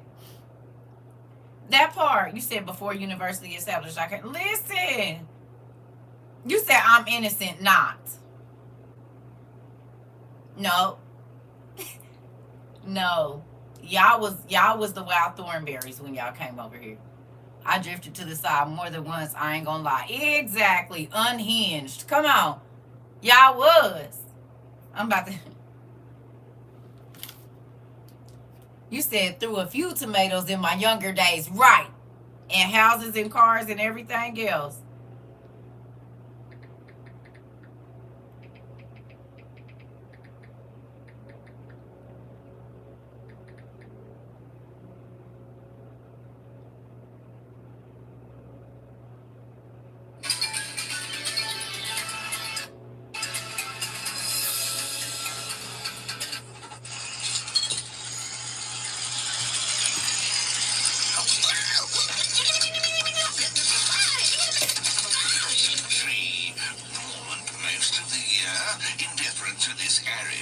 Couldn't focus.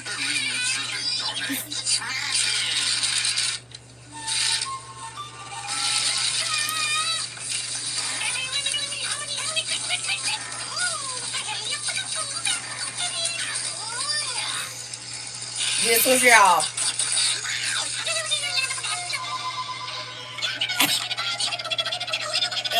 And that's how y'all used to come in here talking to. And I said, be quiet. Listen, sit down somewhere. Listen, that's exactly how y'all came in here talking and acting just all over the damn place. Sat down somewhere. We got to. You said that's Queen and her cartwheels. All of y'all throwing fits, getting mad, throwing stuff, putting the silverware down your pants. What is you doing? Put that back. You said as soon as you said it while throwing back, I instantly thought of him. You said I can't breathe. Man, I was seeing this in my head before you played it. I'm trying to tell you. But how you do be finding stuff so fast? Because that's y'all. That is wild thornberries. Y'all was. Y'all, and now y'all like the monkey. Now y'all act like the monkey, but at first y'all was Donnie. Uh-uh.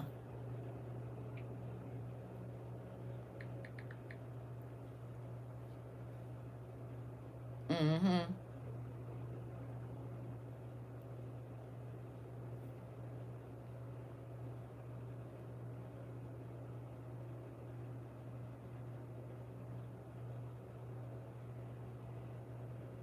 Where's the one I'm looking for?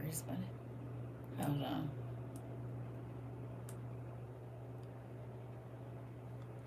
Darwin, that's his name.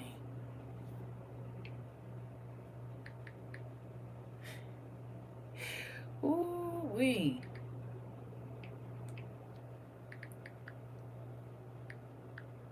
Bad seals. Mm-hmm.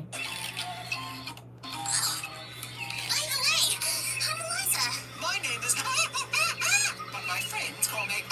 That's a little hard to pronounce. Why didn't I just call you Darwin? Ooh, I like that. It's after Lenny Darwin, my cousin who kind of looks like a monkey. Monkey? See how y'all follow? Hiding places. Then you can explain this music thing to me again. We have so much to talk about. You know, maybe you could stay with us. Really? Oh, I thought you'd never ask. But your parents might not want me to. Sure they will. I'll talk them into it. Oh, that would be wonderful. As long as they don't make me eat bananas.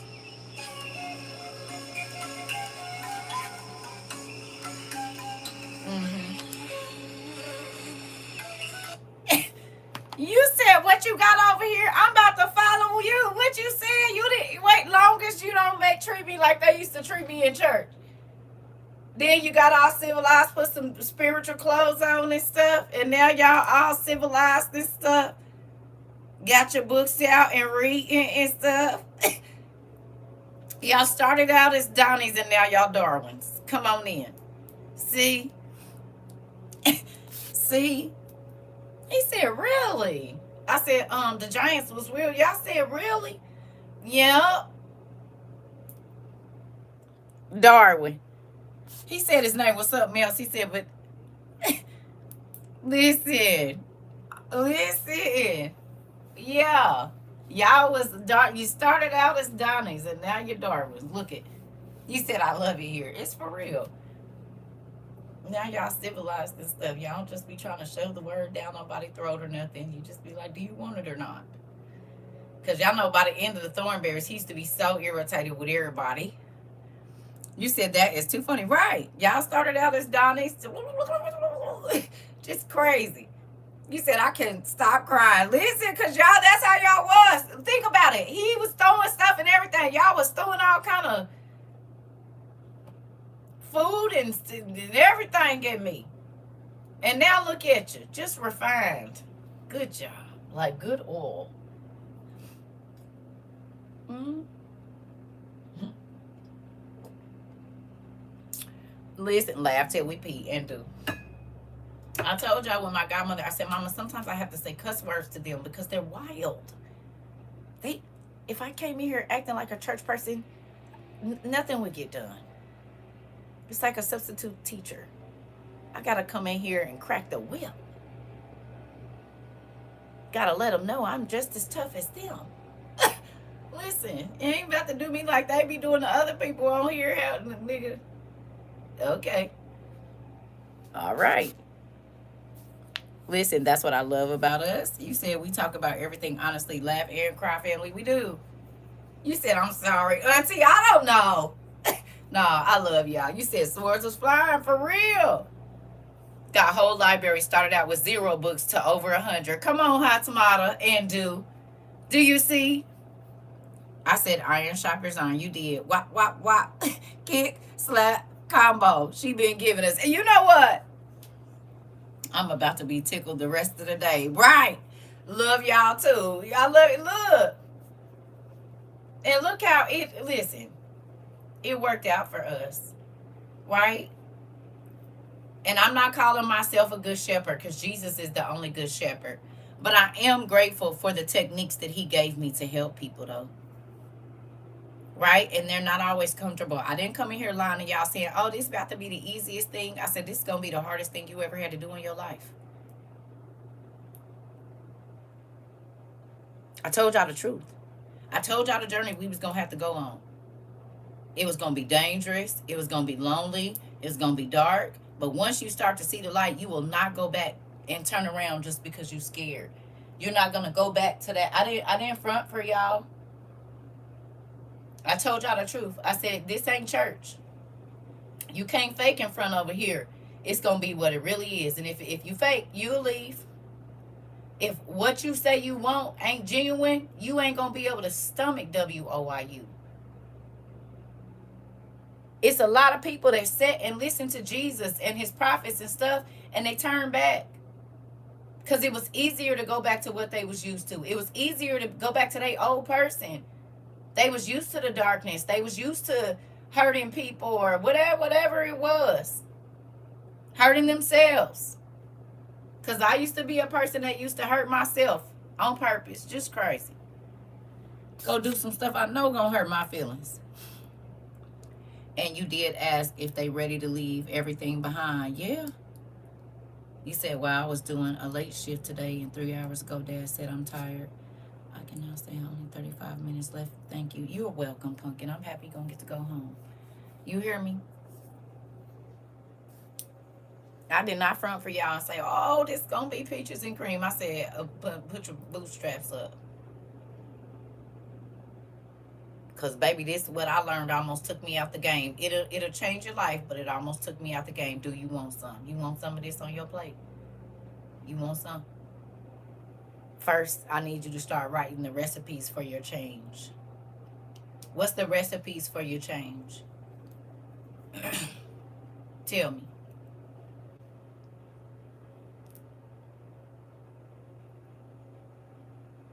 You said came in waving, I surrender. Come on. What's the recipes for your change? Journaling. Come on now. Okay. You got to write down the ingredients of how you got to where you was, right? No?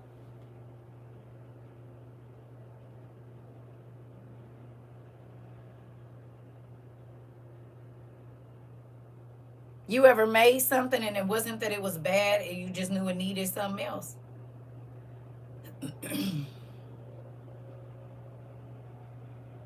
Huh? You ever made a recipe and it was cool, but if you add just one other thing, it's amazing. You mean like your life?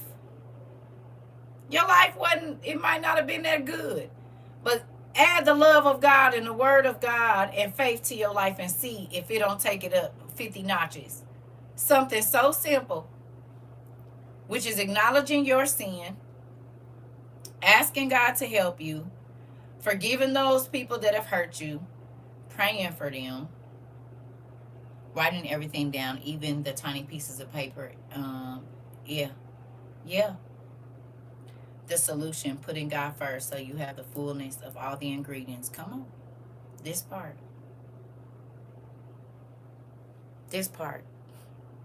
Okay? He said, bring me the stuff that you went through. Bring it to me. And I'm going to turn it into something else. Okay? It's not nothing he can't use. Journaling and breaking generational curse patterns and habits. Never got in trouble either. You don't play. I come in and sit down and be quiet. Miss Jackson. I want y'all to interact, though. I don't want y'all to be like that. I want, because you might have a testimony for somebody else. I know I'm strict. It's okay. Y'all was wild mares. They got to be trained to trot pretty. You can't just be running all over and bucking people off because you feel like it. You got to, you a trained service animal now. You are in the service of the Lord. Okay? Service animals don't get to choose when they want to be in service. They come when they're called. Hello. We're all there. All of us. We don't get to choose. You think I wanted God to use me this week after what I went through over the weekend? Most people would have shied away from being in here. They'd have been too embarrassed. Okay? I had to work through it. I had to work through it. But guess what? I feel better. It's about to be Friday again, and I feel better. You hear me? I feel better. I had to work through this week. You understand? But I'm still living it. I'm still living it. It's a real... You are crazy. For real. You are.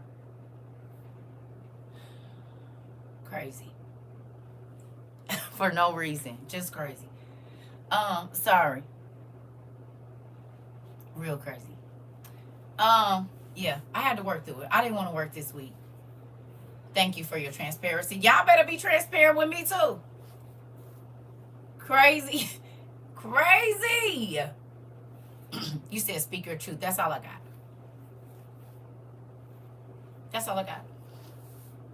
Just as crazy. Hey, Pumpkin. Crazy. This is my thing, right? So, with that, just crazy. There's some crazy people on this planet. Self-evaluation, right? So let me ask you a question. What 4 things do you feel like were good ingredients for where you at right now?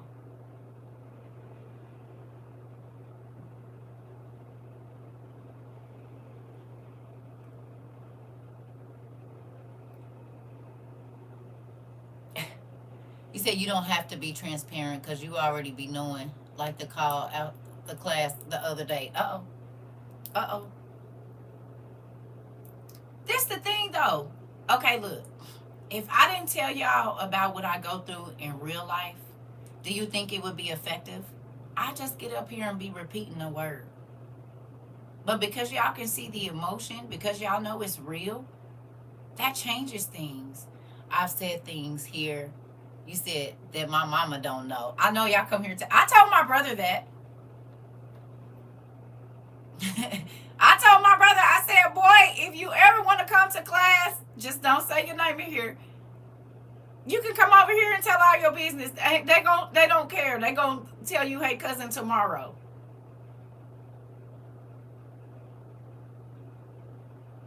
We do not care. Baby, people that came here and I'll be like this. In my mind, I'll be like, oh my God. Did you just say that online so somebody could hear you? Yeah, you did. And now 15 other people say, me too. Me too. Just as crazy. Right? But the devil had you thinking you was the only person walking with it. And you wasn't. How many of you have heard somebody tell your story in here?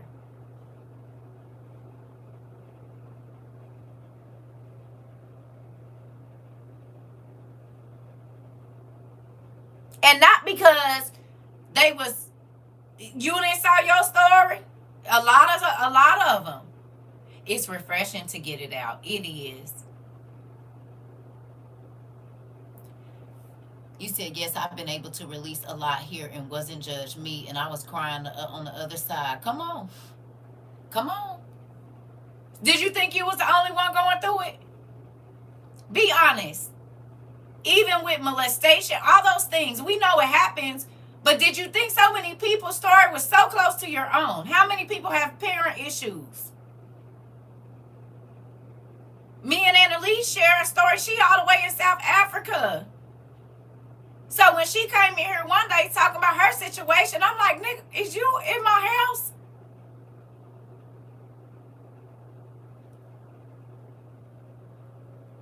You said no, but didn't know they would say it. Come on. And the enemy make you think you're the only person. The transparency between us all is so real. It is.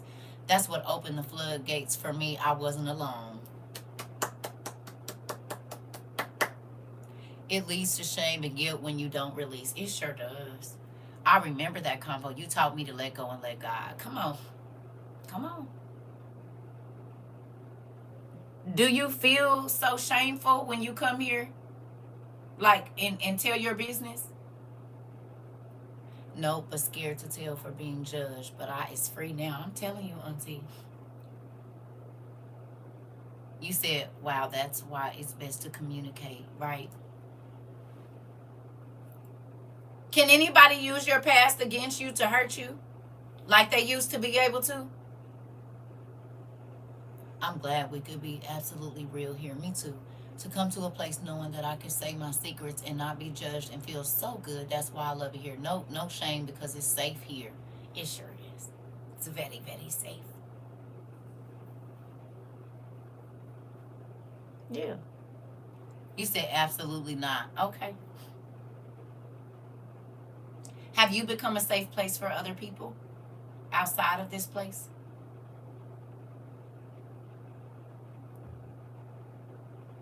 People at your job or whatever feel like, I know I'm not judged here. Yeah. I went to church Sunday and the priest preached on no judgment on this platform. He said the no judgment part is the best one. Right?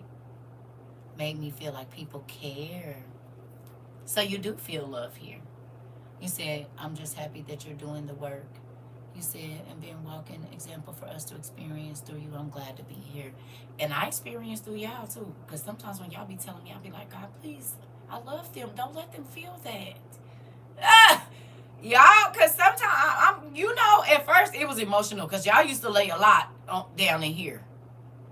And so we had to get some rules together. You said I had dozed off. I love it here. I know.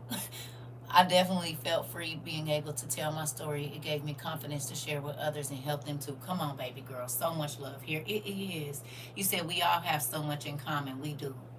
And this is why God used to get mad at the Pharisees and the Sadducees.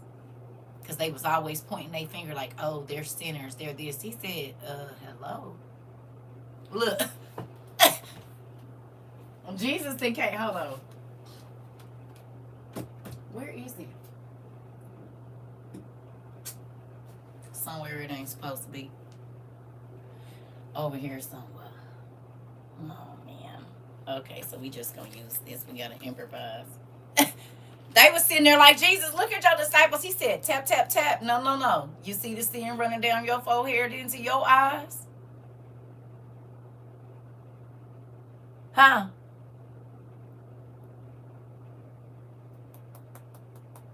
Hello?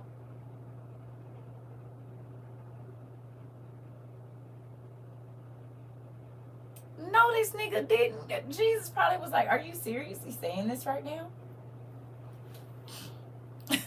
Are you seriously saying this right now? You really trying to come? You said, yes, I cried so many times being here, but it was out of the love that I've grown for y'all and how much I can relate to everyone. This is what family truly is. It is. But I do ask for prayers, please. I'm feeling down. Birthday and holidays are coming first time without my oldest son. Definitely gonna pray for you, Samantha. Today's your birthday? Happy birthday, Pumpkin. Happy birthday. We don't want you to feel down. Don't speak that. I need you to find some reasons to be happy today. Get up. Right? Go feed somebody today if you can. It's some lost sons out on the street. Oh, your son's birthday is on Friday. Oh, okay. Okay. So Friday, I need you to go find somebody lost son on the street and give them a meal if you can. Because it's a lot of young men and men, period, that's not young. They wish they had. Okay? Make some good food and take it to somebody that's homeless. Let the day that you miss your baby, you never know. God could bring you other. I mean, I got to use my experience. My godmother loves me like she birthed me. And it's a real thing. And I love her like she birthed me. Right? So, God can, nobody will ever replace your baby, but God can give you some people that will fill your spirit up. You hear me? It's some other sons that need mothers. Some of these YNs, they mamas ain't, they need somebody.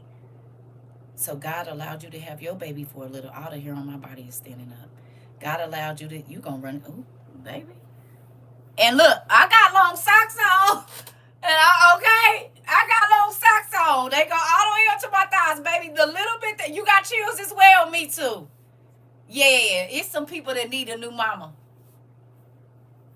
It is. And you gonna be so busy with them, guess what? Not that you ain't gonna miss him, but you will be able to, God might bring people that remind you of your baby. You don't know what he gonna do, and he will fill that void. You hear me? You said, yep, that's also a beautiful way to honor your son by spending his B-Day spreading love. Come on. Listen. Tim, listen. Y'all got chills? Because listen here, I got long socks on and I'm still, the chill said, it's somebody looking for a mama. I know I was. When God sent my godmother to me, baby, I needed to understand parental love. Like real parental love. Not tainted, not nothing. And I finally got it at 23, and it was great. Now, it took me 3 years to learn how to accept it.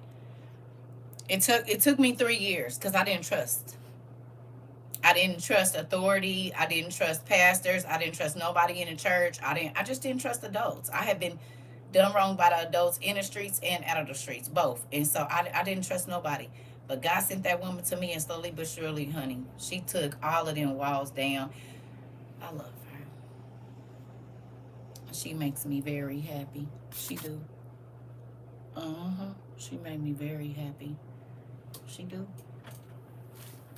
Oh, about to fall over. Think about her. Just slayed in the spirit. No, I'm for real. So can I ask you a question? Have you been a better shepherd over the things that God has given you, your children, your spouse, the people at your job, since you came here? Sorry, it's my son's second birthday, but my oldest was always there. Got it. You're welcome. He said, I'm glad there's no judgment and I feel okay. I found that with you for real. Aww. I love you. And you too. Yeah, y'all didn't want to tell me y'all love me first.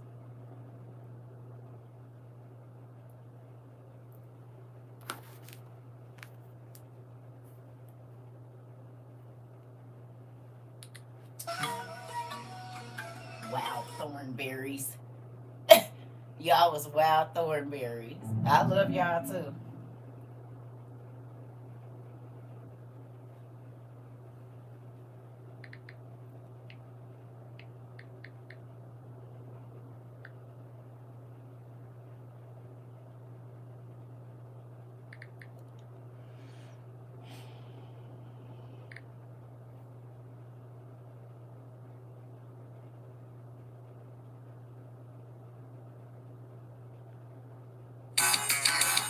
That's not it.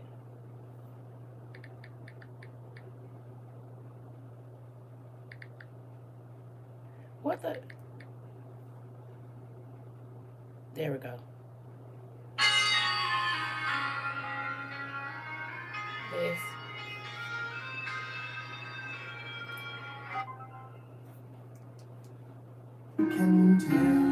I love you, Samantha.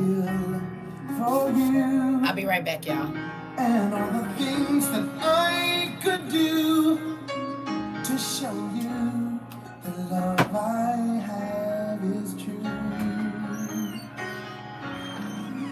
There are many words that I could say, some melodies that I'd like to play to show you the love I have is true.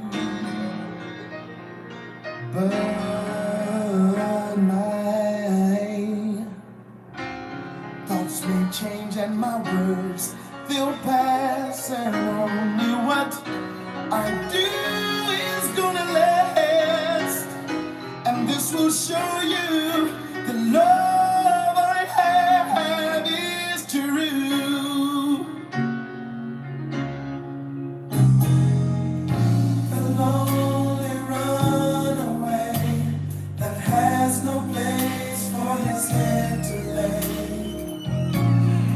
who will show them that they're loved? The one who's lost a friend and fills the emptiness within. Good morning. I love you too, sister.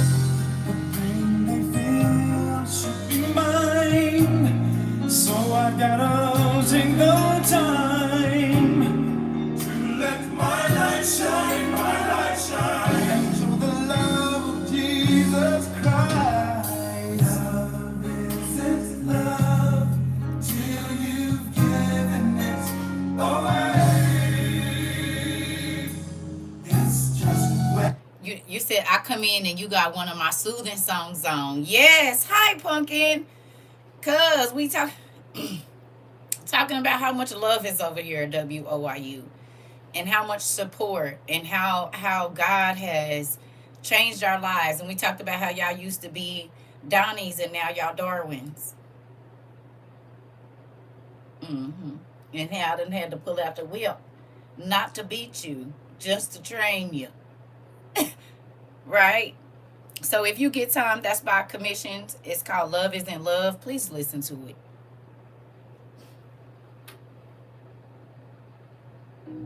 Our love is not for the people that are easy to love. Our love is for the people that's hard to love. Hello. And before you know it, I met you in this community, and now you guys are a part of my family. Yeah, we are. Y'all didn't want to love me first. Tell the truth. Y'all didn't. How long did it take you to say, I love you in here?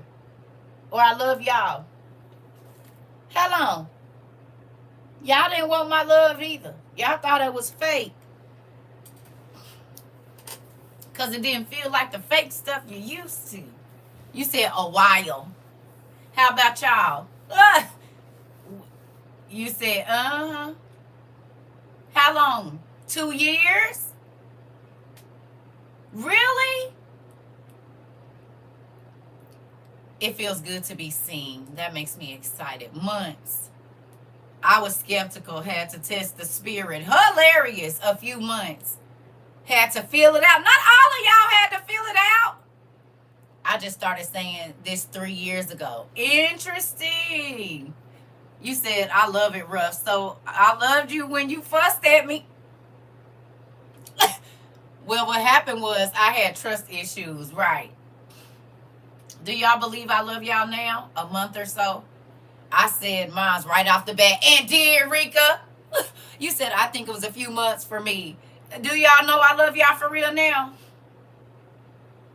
I don't gotta like everything you do, but I do love you. Scratch his head in fear of vulnerability. A while. Oh, I know. He said, yes, it took 1 year after Dad said, come on and say it. Just say it. Okay. Okay.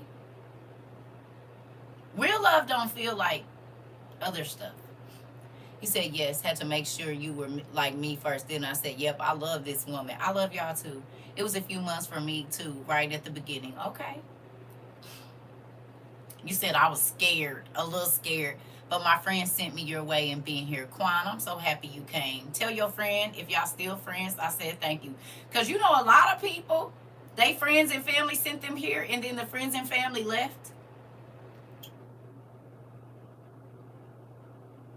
How many of y'all somebody sent y'all here and they not even a part of the community no more? A lot of y'all got sent. Yes, honey, it's a lot of people that they family and like friends and people at they work sent them here, and they not here no more. But y'all stay. I almost wanted to write a note. Do you actually like me? Check yes or no. Yes. Yeah.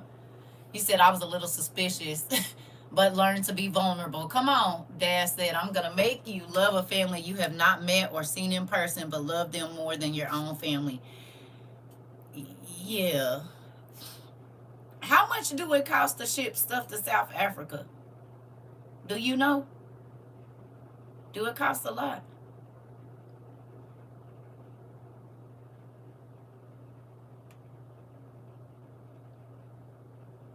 I think we shipped something over there, but it was through Amazon, so we had to pay a whole bunch of customs fees. How much do it cost to ship stuff to South Africa? A lot. Probably an arm and a leg. You gotta go ask him. I don't know. It's not from Amazon. Yeah, they still make you pay customs fees from Amazon. DHL, I don't know. He said I invited a few friends then. They was doing dirt in the class would be on what they did, and I used to tell it all. They ain't slick. They ain't stick around. This is my family. What if it's not coming from Amazon? It costs a lot.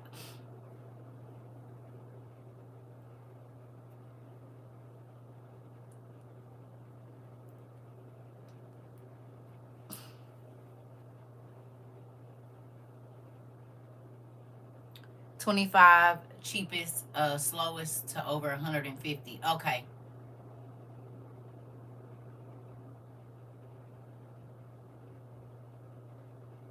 The post office might be cheaper.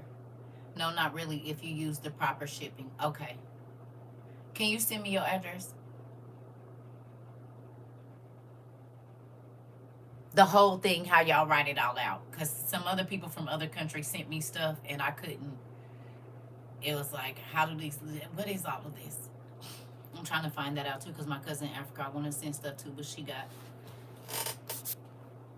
babies. Okay. I asked for God. I asked God for a family, WORU, and a teacher mentor, and He sent me to you. Y'all, but do y'all realize y'all helped me too?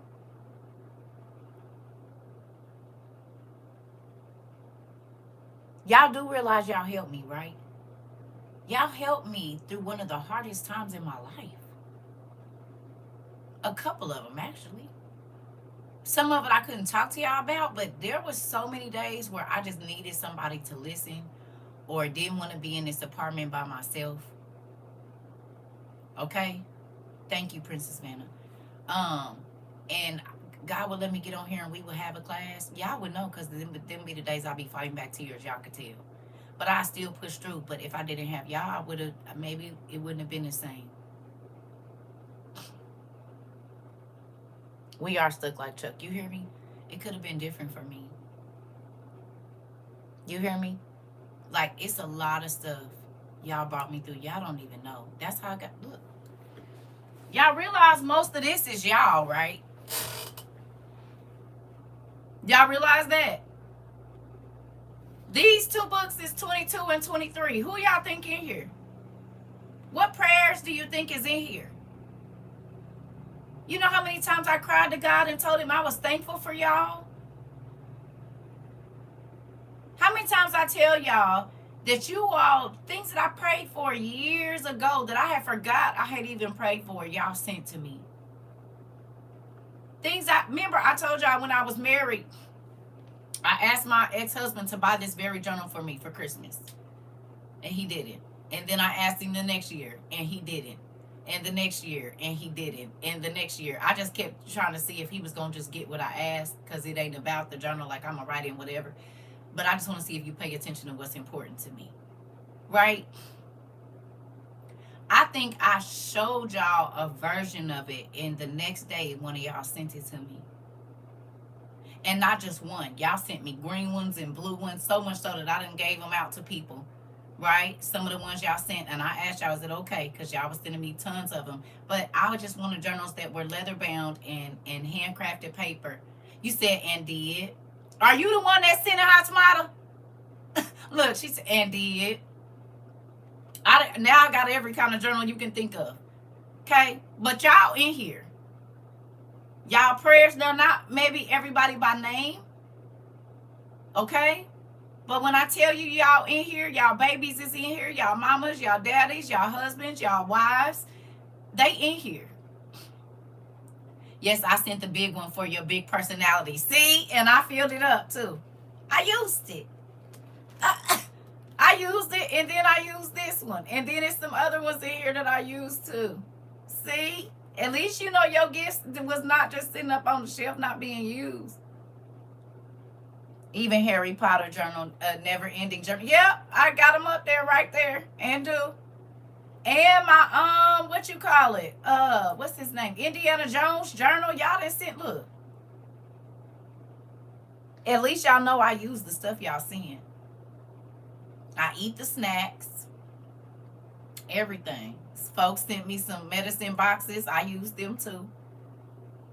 Hell, had medicine sitting up in one box for about a whole good 6 months or something and didn't even know, baby. We're looking for some medicine and was like, nothing's been provided the whole time. Nigga, I didn't even have to go. What in the world? Not gifts coming with gifts. Hold on. You said it be just the little and simple things. It does. Listen, I was so happy. I said, I don't know who did this. Nigga was mad for a minute. You hear me? He's been sitting here the whole time. And I ain't talking about no little bit either. I said, oh, and it was good too. I said, look at these medicines. It's just, Sorry, I just got back to my phone. I was scared to tell you I love you. I was afraid of your rejection. To accept it when the clock was going away. Oh, man. Listen. You said I sent a few things, laugh out loud, like snacks. Was the first thing I sent in coloring books for your customer puzzle. Yes. I take, full. So, is there anything you may want? No.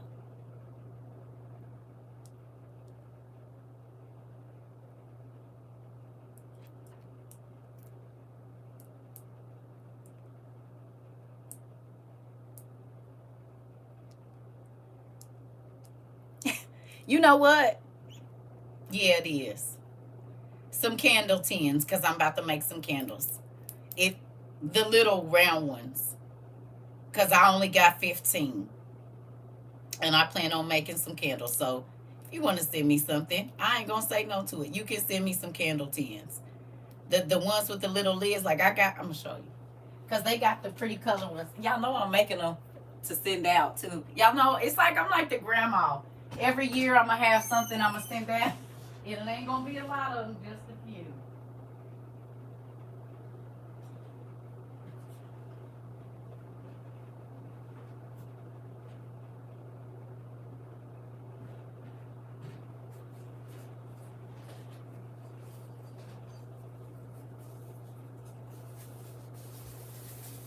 So they got the color ones though. You asked, I'm telling you. You know I normally don't say nothing, but these. But they got the pretty ones. Like the different colors. Because I'm going to be sending them out to y'all. So I ain't making a whole bunch of them because the stuff is crazy. But in one of the packets, y'all know we got to do something. And it's still some stuff I still ain't sent out. Don't kill me. I ain't sent out not a nail. It's 2 boxes in there. So, right? And then maybe we'll do, y'all know I'll be trying to do something. Yes. Right? So, but they got the pretty ones. These are like, I would put the men's stuff in these. Right? Ain't nothing in here. But they got the pretty ones, but my kit didn't come with the pretty ones. So. Yeah, I'm about to learn how to make some candles. So, yeah. I sent the cards and some things. Wish I could send more. No! Am I using wooden wicks, Auntie? No, they gave me these kind. Uh-oh, here you go. About to tell me what up. Auntie, is I'm doing something. I'm going to just show y'all the kid I bought before I get yelled at.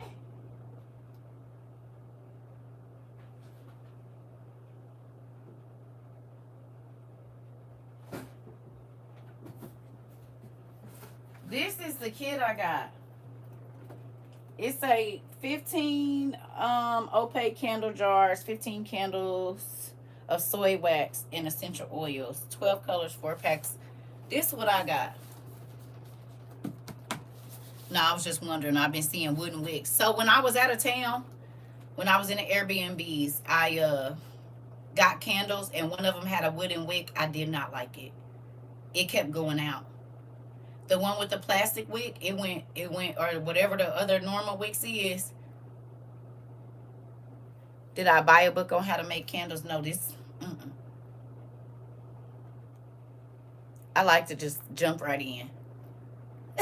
Most stuff I'm self-taught. I'm not gonna go and look it up. I'm just gonna look at all the ingredients and get it popping. Hmm. If I get stuck, I might go look for some help, but nah, I just jumps right in with everything, building and everything. Yeah, I did. They got a very nice candle at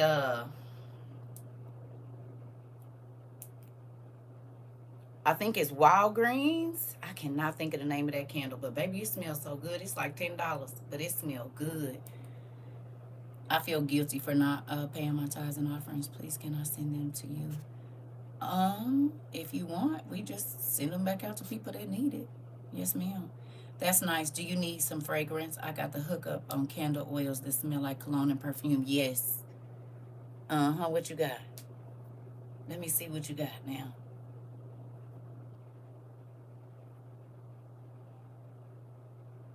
Mm-hmm. You went smoothly with the wick cotton because it burns easy. Right. Because y'all know I be wanting to make stuff for y'all. I do. Because that's what I do for people I love. Like, I'm going to try to do, we did soap and, I mean, I'm not a real artist, but I try. But it just remind me of, like, the grandmas sending stuff out.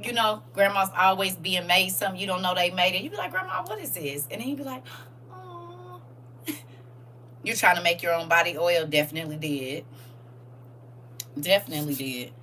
I sent my daughters with some. One of my daughters, her and her baby used all of it. And then my other daughter, she got all of hers. So her sister will probably be over there trying to steal her stuff too. You love the soap? Yeah, I'm about to make some more. But hopefully y'all making soap too, seeing as how it's about to get crazy. Make it and put it up for later. Okay? You still got your soaps? You need to check them and make sure they didn't mold. I think some of the ones I made, I put too much milk.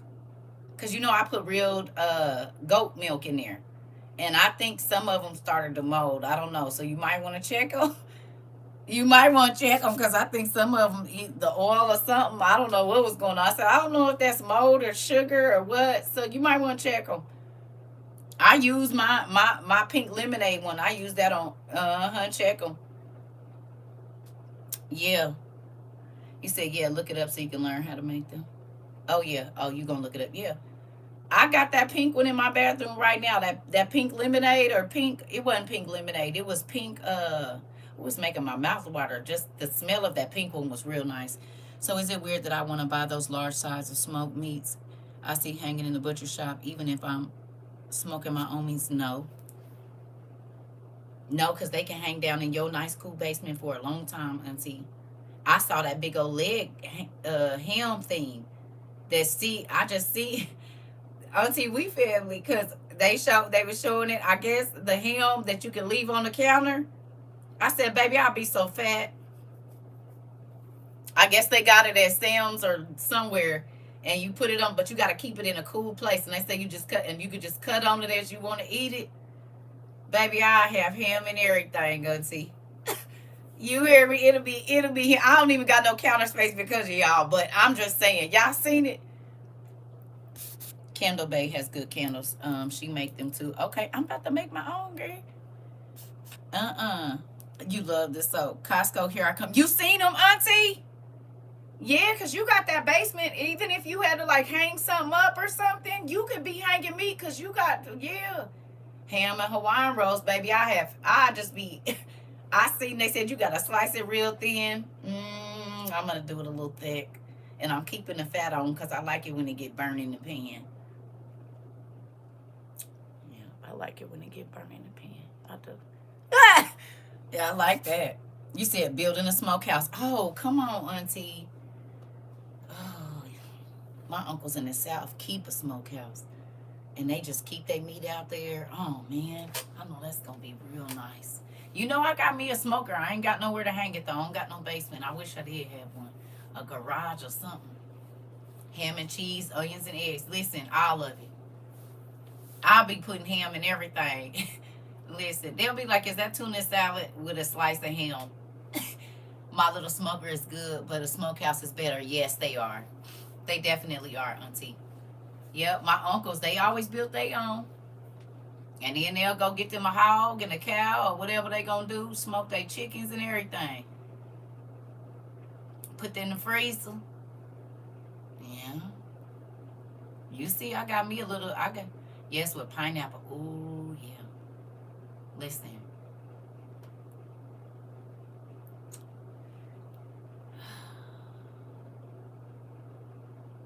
Some meat just make you feel so happy. Auntie said I want some meat hanging down in my basement. Hey, we about to be back in the... Wish I had me a root cellar. What you mean? Baby, I have all kind of stuff hanging down in there. My cousin is making a whole smoked turkey this Thanksgiving. Ooh, I know it's going to be good. 99 bucks on Amazon. Your smokehouse? Can y'all... You know what? Y'all asked me, do I need anything? Pray for me to get a yard. A yard. That's what I need. I need a yard. I need a backyard. I need a front yard. I need a yard, baby. I need a yard. That's what I need.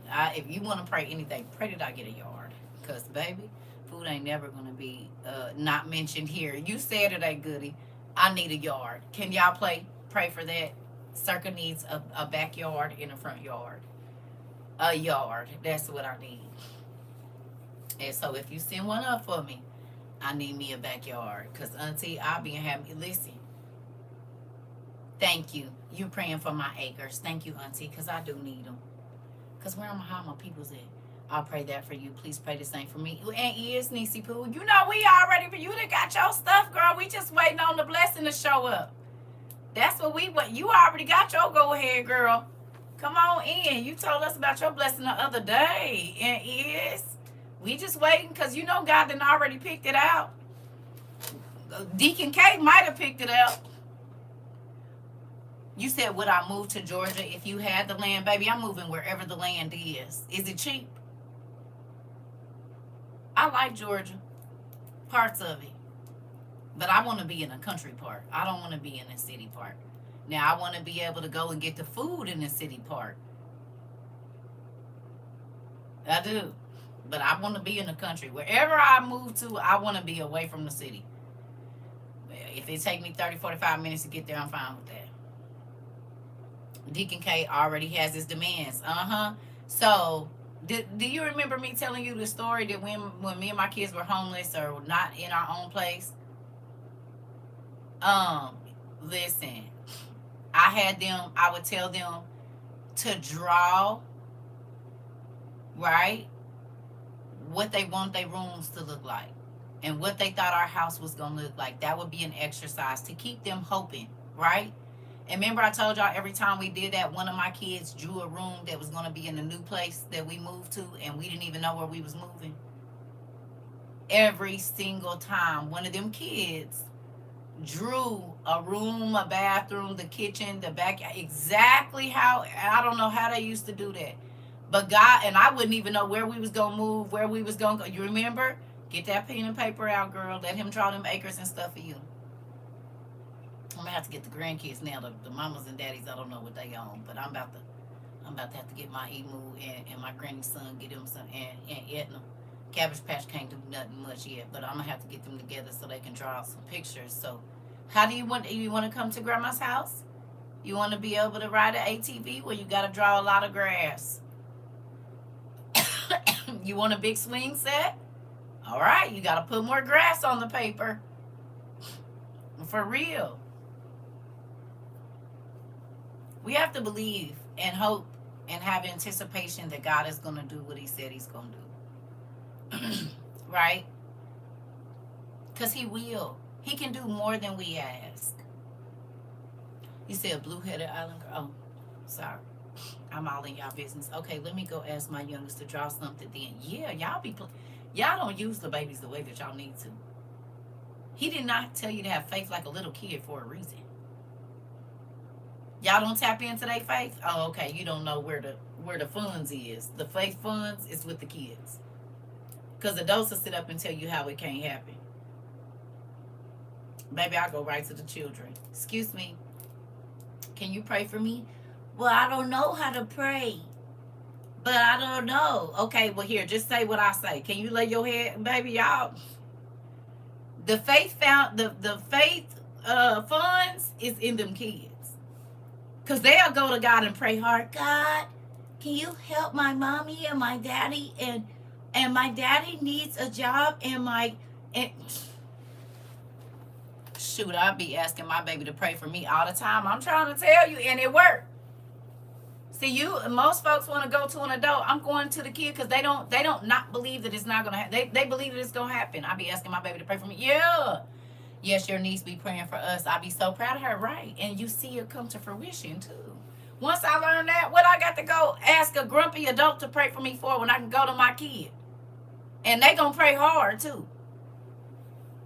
Sure will, and meaning with their whole heart, right? That's me about 45 minutes from Atlanta. Come on, childlike faith is what makes it happen. I'm trying to tell you, it really did. I got the job. I'm trying to see. Folks be pushing their kids away whole time. That's where your inheritance lies, in them kids.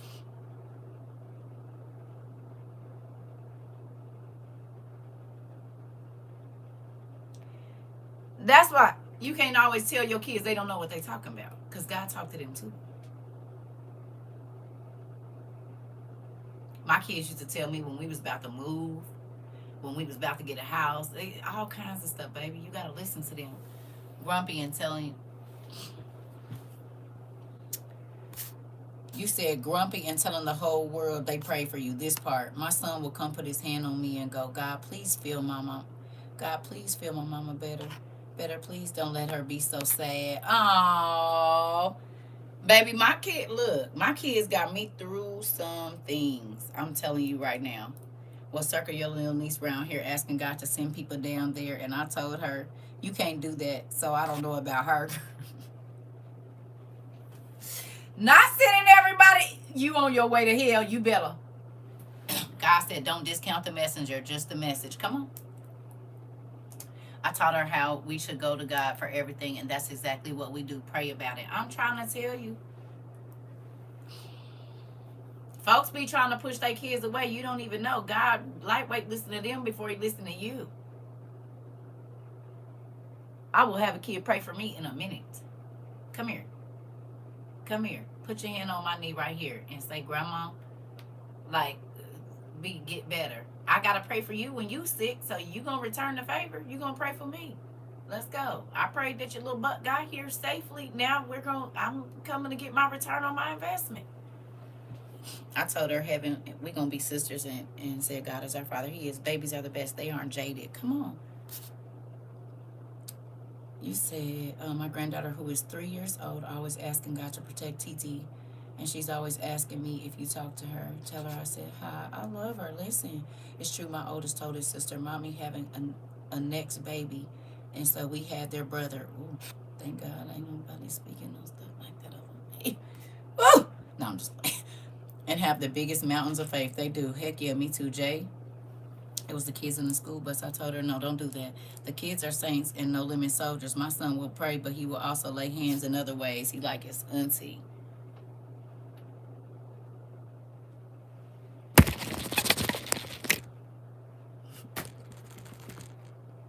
Yeah, shake yo.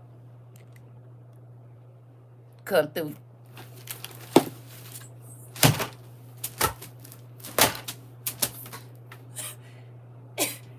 You need to just go on and get Deacon K, get him some kind of stick so that way. Listen, trying to tell you, he might be the long arm of the law. We don't know.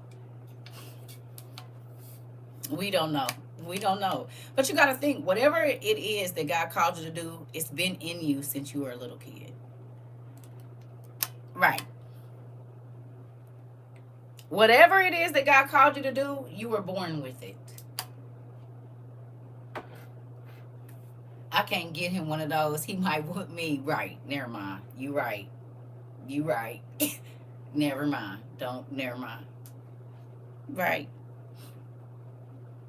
He said, I told her in heaven we're gonna be sisters. And yeah. Oh, I'm sorry. I read that. Hold on, y'all. So look, we gonna get finished reading this, and then I'm gonna let y'all go because we've been on here 2 hours and 54 minutes. We was talking about Deacon K last night. He reminds me of a young Jesus. Girl!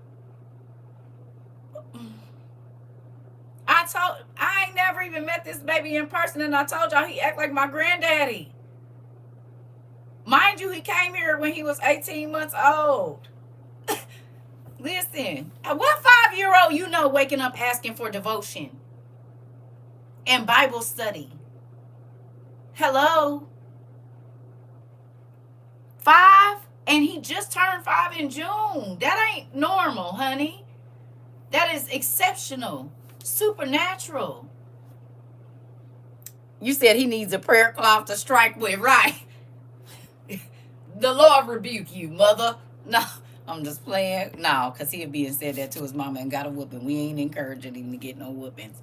I'm just saying that's not normal. That boy got something down on the inside of him that's good. You hear me? But he like a little David too. David will cry and David will bust your head to the white meat. I'm always talking about him. He's a different breed. I love him. I told him he has to read 1 book for 1 hour of screen time. He said Jesus studying don't count. Hilarious! Not Jesus studying don't count. He said, Mama, I read my Bible. So I still got to keep reading stuff. Deacon K is anointed and it is strong. I'm trying to tell you, and he only 5. What do you mean? But you got to think about it. Saul, Samuel, Joseph, Daniel, all of them. Hey, Pumpkin. Whoever they was gonna be, it was in them before. Out of the mouth of babes, right? It was in you. Name something you've been doing since you was a kid that is actually turned into part of your purpose. While I go to the restroom, think about it.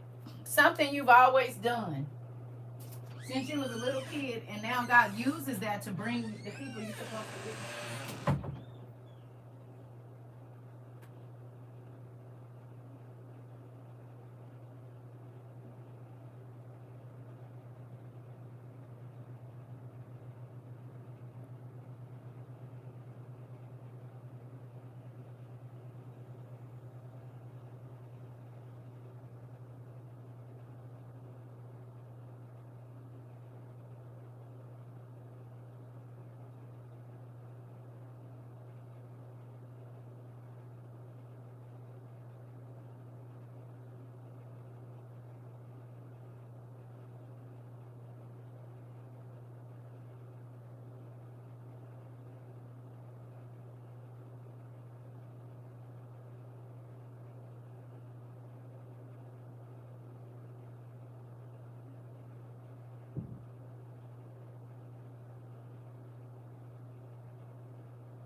Anybody else allergies acting crazy since the weather is changing?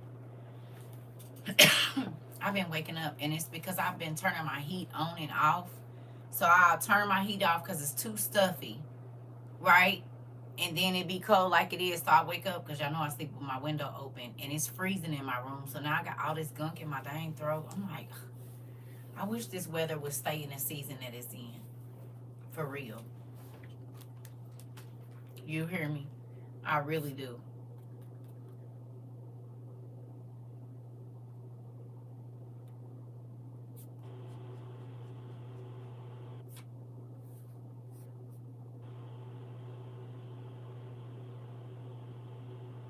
You said mine is so nice. I got the door open. Listen.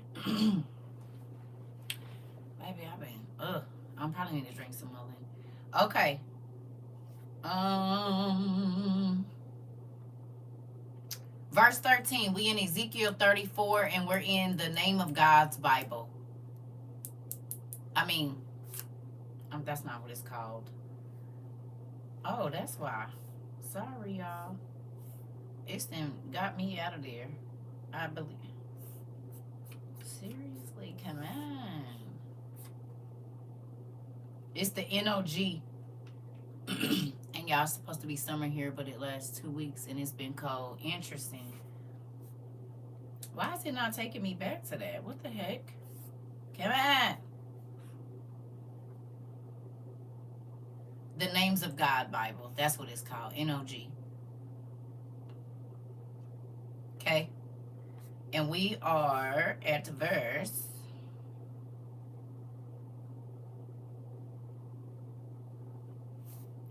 Oh, you know what?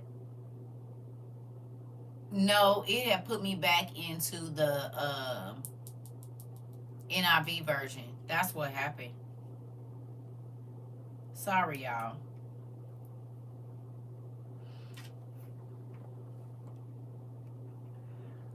In the NOG, can we go back to 7? I'm sorry, y'all. I was reading in the wrong version. It had flipped, because y'all know it'll flip back, and then I got to go back, and it flipped out.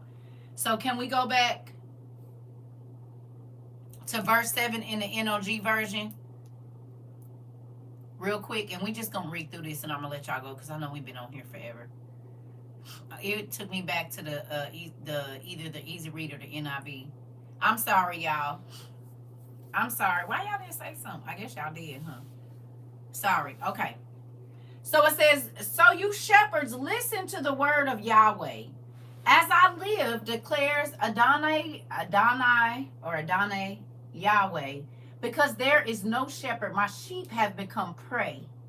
My sheep have become food for every wild animal. My shepherds haven't searched for my sheep.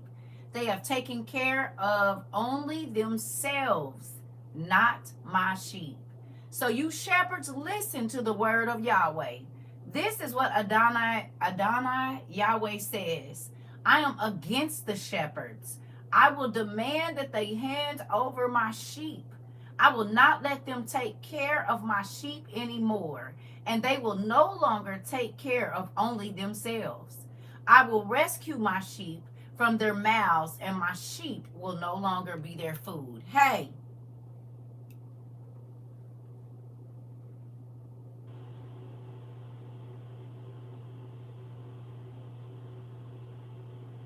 Do you feel like God is your shepherd now?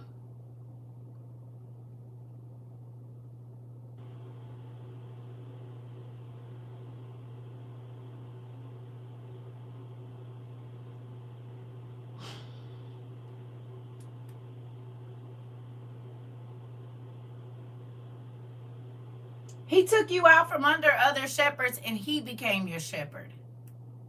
He leads you and guides you and feeds you and protects you and comforts you, because he knows that some of the shepherds that he did pick, they wasn't doing what they were supposed to do. So he became, y'all remember when people used to ask me, who is my pastor or who ordained me? And I would say the same person that ordained Moses and Joseph and all the same.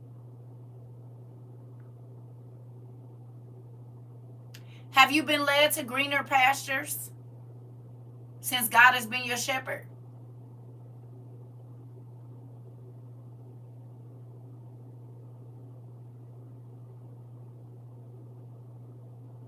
Things aren't so scarce because you allow God to be your shepherd. You said absolutely yes, yes, yes, yes, and yes. Definitely. Okay.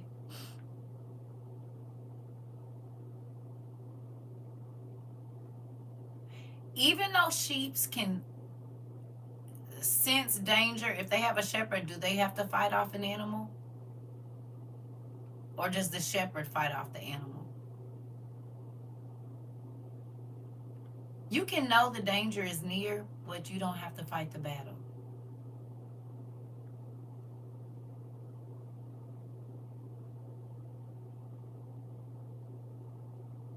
Okay?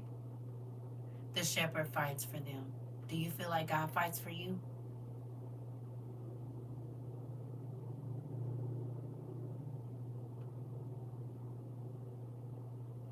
Do you?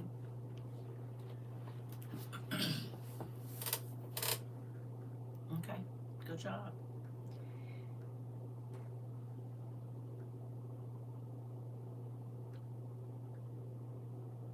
He said, I will rescue my sheep from their mouths, and my sheep will no longer be their food.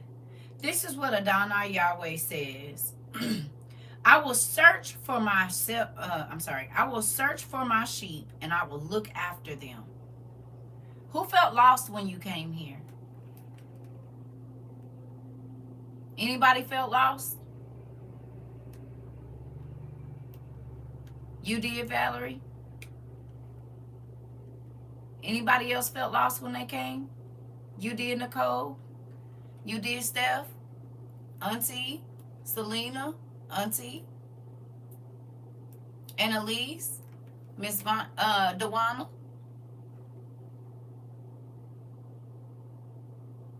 Diana? Rochelle? LaWanda? Oh, no, she just joined. Sorry. Ted? Miss Crawford? Island Gale? Miss Rhodes? Lucille? Auntie? Orvaline?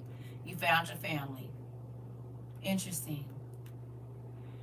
So when you found the word in a way that you had never seen it before,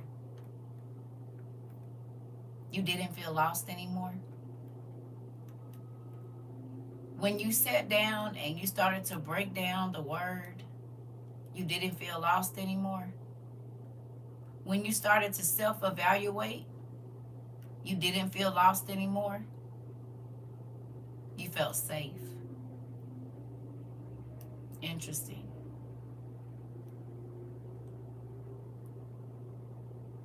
Steph, you and Auntie Ida said the same thing.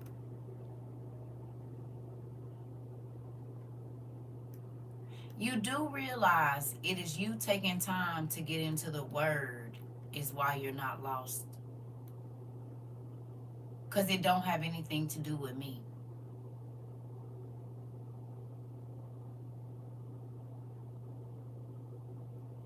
Y'all went searching for God for real.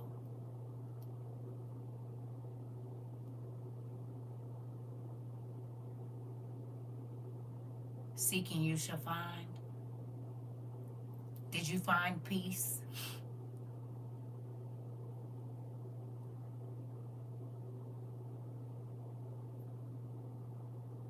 Did you find joy? Did you find love? Did you find acceptance? Did you find discipline? Did you find yourself?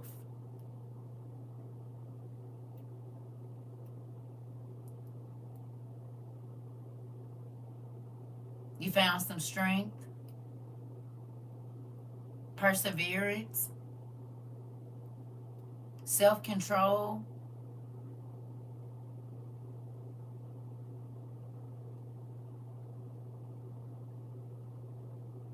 You said you was a hard cookie. You used to make us research. Go find it. I appreciate it today. Come on.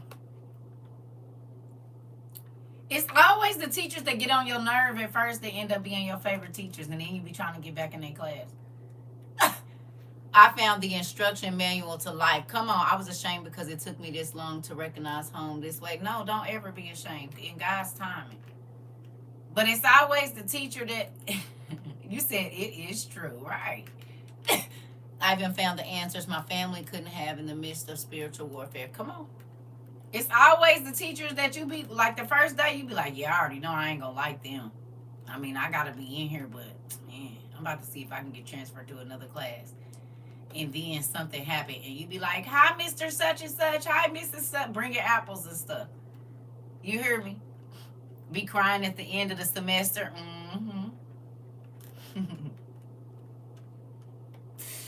Yeah, that's always how it goes. Cause the devil don't ever want you to be accepting of what's gonna change your life. He wants you to refuse it. A lot of people miss out from judging God's in all shapes, sizes, and colors. Right? You said absolutely. I seen who I really was, and I needed more of Him because I was ugly and sin. We all was. I thought an English teacher. You said of mine was so corny for skateboarding in school. He was my favorite teacher that year. I'm trying to tell you because he didn't give a what nobody think about how he lived. He was just chilling. Probably used to be at home with my Shirley Ellis Sadler, English third. Oh, Miss Shirley Ellis Sadler, English 3 and 4. Come on, see. Y'all realize the Holy Ghost is that same type of teacher. Who used to be mad because the Holy Ghost wouldn't let you sin?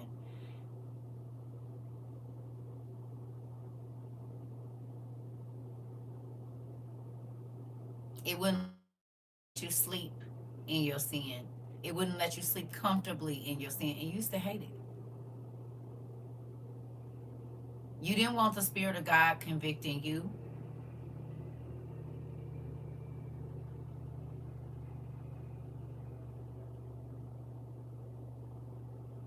They making me loop again.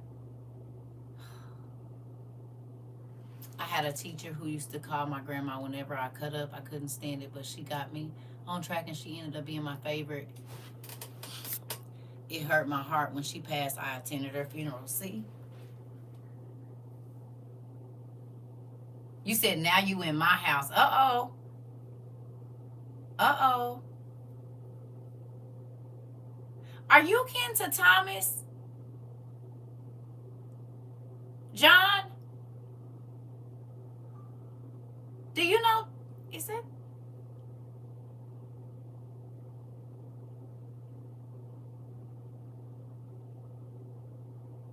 Oh, okay. I think we got somebody else in here with your last name or similar. My science teacher taught me lessons I can't forget. He made learning just fun like just like here. Listen. Yes, my favorite teacher had a ruler that she used to pop my hands with, and then told my granny because she was her neighbor. Okay, because you was her niece in school. She watched you grow up. Girl, I will whoop you. I will whoop you. I do not care about you. I will whoop you. Don't play with me. You already know. And you know your grandma don't want you in here doing that. Don't play. Now these other ones I can't get on them, but you, I'll whoop you. You be like, I told y'all my daddy, when I went to 6th grade, that man saw my last name and he said he said my daddy name, he said my daddy twin name, he said my grandma name, he said my uncle's name, my auntie's name, and my grandfather's name. He said that family. He said, which one's your dad?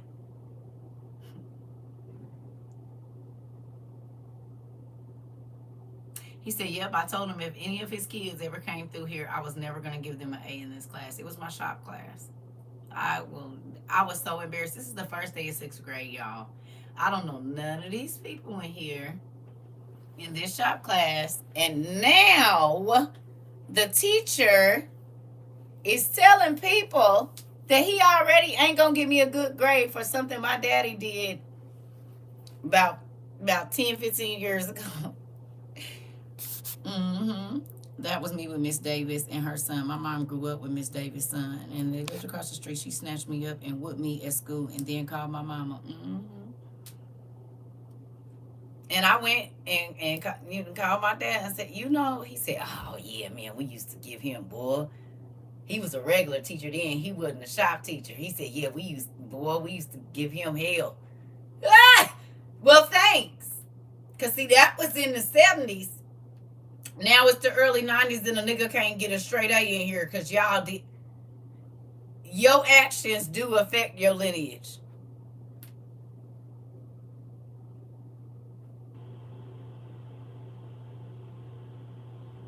I could not believe it. I'm thinking I'm going to a new school. You know, it's 6th grade.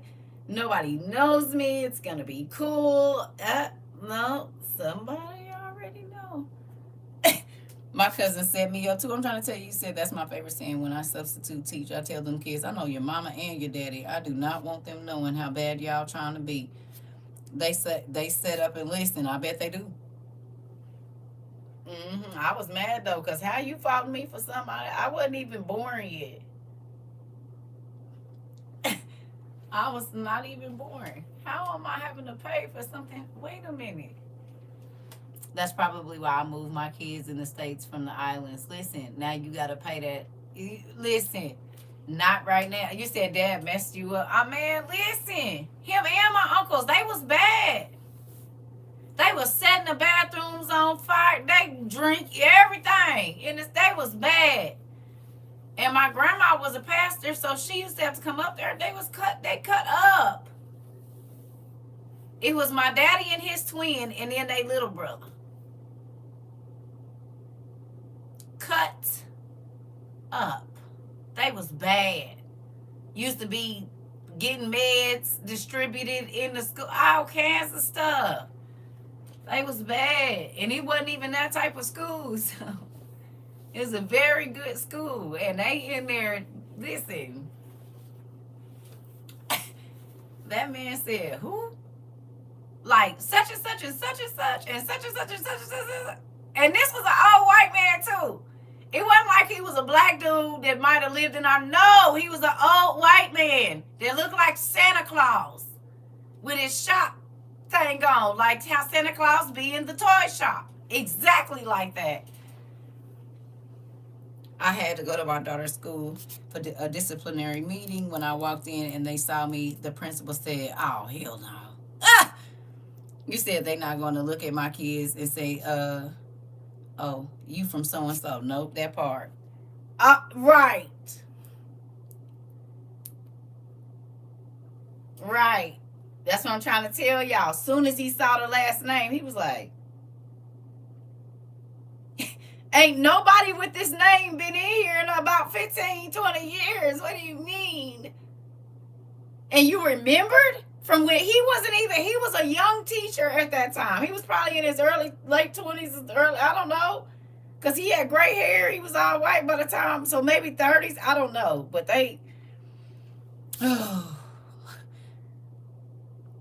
that was crazy. You said, I remember I was going from one grade to the next, and one of my teachers read my name off roll call and said, yeah, I heard about you. Ooh, that part. Your name has preceded you. Your name. And all the stuff you be doing. I'm going to tell you right now, I'm on to you. I am on to you. Yes, he was waiting. Crazy. He was like, he felt joy to say that. I was so sad. I'm like, do you know who my mama is? You can't play that kind of stuff. And when I told her, she didn't believe me. She didn't believe me. That teacher ain't said that to you. Yes, he did. Yes, he did. I know you better get a good grade in that class. I'm already doomed. Even if I do my best, I'm not going to get no A. He done already said it.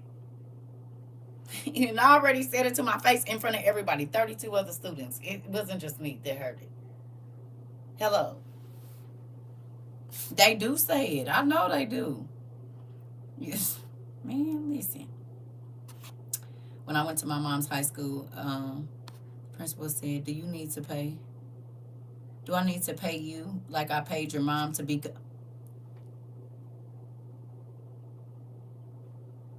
T. They made the teacher a whitehead. Don't stress that man out all the way. I promise you, they probably added most of that grade to his head 15 years earlier or whatever it was. Are you serious? Did y'all hear that?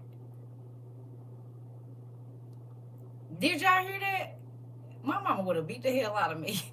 She said the principal said, or the teacher, wait a minute. The principal said, do I gotta pay you to be good like I paid your mama? You was bad. You was bad.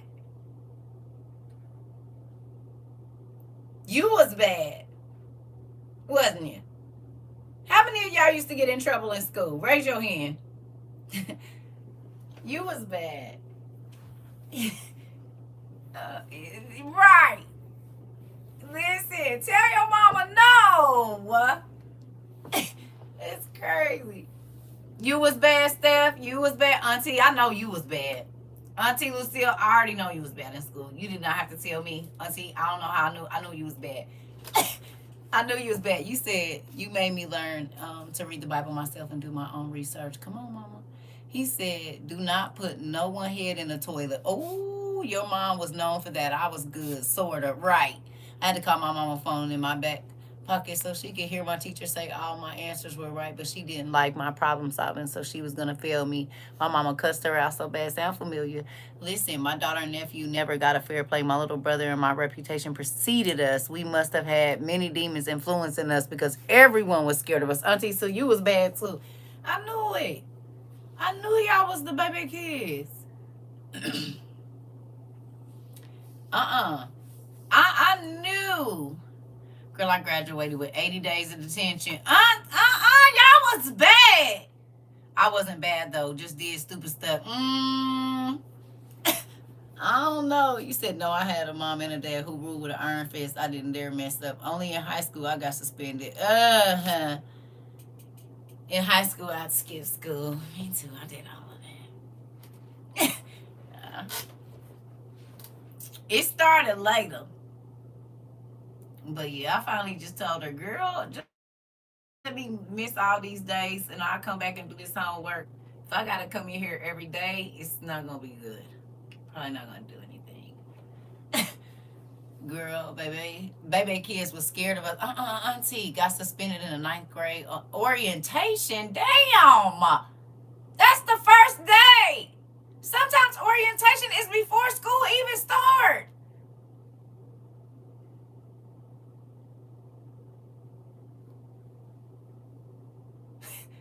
You was bad. You was real bad. You was real bad. Only if someone had messed with me, it was over. I was scared to do anything. I asked my mom permission to skip class senior year. Hilarious. Bless her heart. Right. What? I just used to skip it in my 12th grade. I was a good kid though. What in the world? You said got suspended once because I got caught. Oh my God. What am I going to do with y'all? I thought about it, but I kept seeing my mama's face. Exactly. Do you know my mom was pissed? I know. My desk used to face the wall away from everyone in elementary school. When my mom found out she lost it, my teacher said it was because I was out of control. I can see it. I can see it. Listen, I wasn't bad, just didn't take no ish, and I didn't lie on a single one of my teachers. My mouth was real slick, though I was more willing to fight. More than willing to fight. You said frizzle and don't settle on what they're trying to get you to settle for. Go with what your spirit is telling you, which is a massive space that your spirit's already confirmed. You to be that big. Hey, nephew. That part. You said our family had a reputation. My little cousin got suspended the whole year. The first day of kindergarten, he was out by lunchtime. Damn. You were my 5th grade teacher. She used to stand at the door with a ruler as we walked in, rolling her eyes. Hilarious. My teacher used to put smart but talks too much and disruptive in the comments on my report cards. Oh, and the property dream. Got it, nephew. Okay, because I was like, wait a minute, what?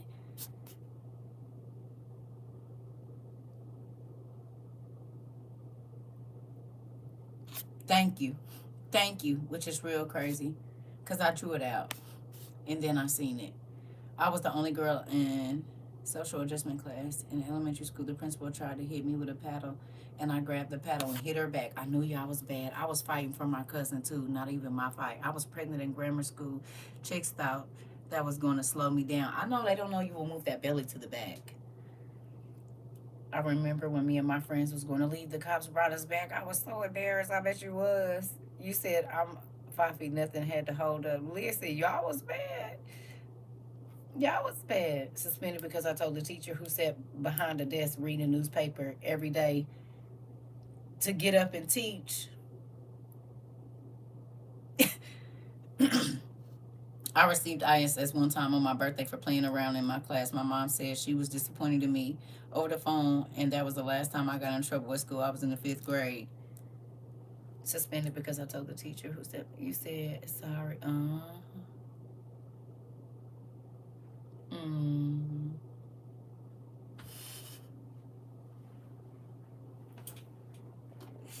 Y'all was bad. I knew it. So can I ask y'all a question? Don't everybody speak at once.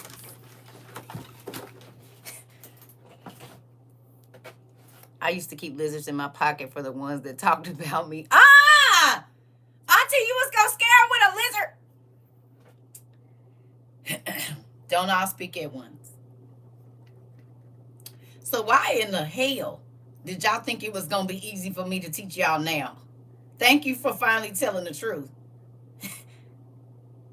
And spiritually, y'all was the same way in here. Hello, don't everybody speak at once. Why did y'all think that? Go ahead.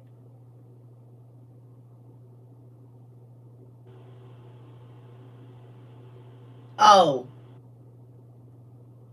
oh, don't everybody talk at once, talking about how I be beating on y'all. And look it, God knew what kind of students he was sending me.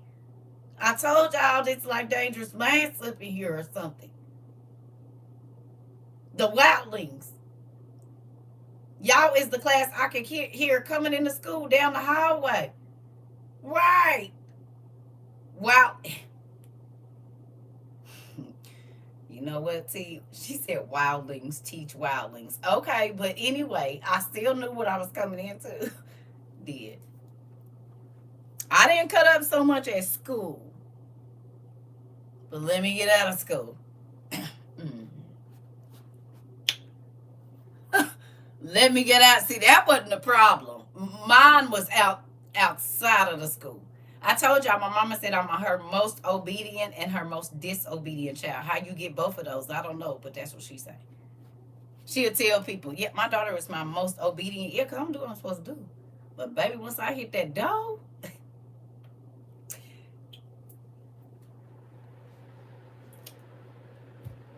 ain't no telling where I'm about to be and what I'm about to be in the. You said what?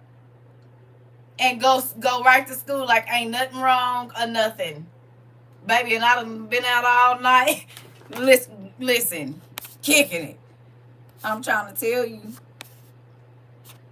You said, why am I in ISS right now with all this, with these ex-juveniles? I was for sure a teacher's pet, and now all my students are, you said, punch it in reverse. I'm trying to tell you because I'm a good student. I just get bored fast, right? I'm thankful for praying grandmother and mother. If not for them and dad, I would not be here. That part, Auntie. He says, yes, met me in the alley at 3 o'clock. Listen, mine was SOS, something on sight. I'm trying to tell you, listen. My mama used to be like, mind you, I'm her only girl that she birthed biologically. I'm her only daughter. Baby, listen, my brothers didn't have nothing on me. Nothing. Nothing. Them niggas used to be like, nigga, I'm scared for you. You is crazy. I used to be like, it is what it is. I'm not scared of anything.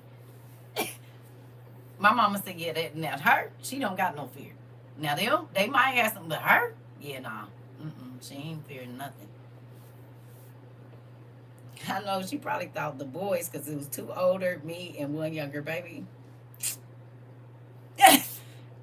Listen, school was boring for me, especially high school. I knew everything already, so that made it boring. Used to skip did. She said she ain't scared of nothing. And it's bad, though. That's a bad thing. It's not good. I was the student who was respectful until I was disrespected. You be cool and I'll be cool too. Oh, yeah. Oh, yeah. That was my mindset. Yeah. Yeah. I mean, don't get me wrong. I did get in trouble in school for a couple different things. But my dirt was outside the school. It was. Now, I'll leave school to go get into some dirt. Pima 60s baby belt switches, 2x4s extension cords. Party at my house. I was a special guest. Uh-oh. They gave me a half a day schedule in junior high school. We thinkers don't let me get bored. I'm into something. I'm trying to tell you. I had already plotted everything I was going to do before I got the... I knew exactly when I was leaving, exactly when my ride was about to show up, or whatever. I'm about to go.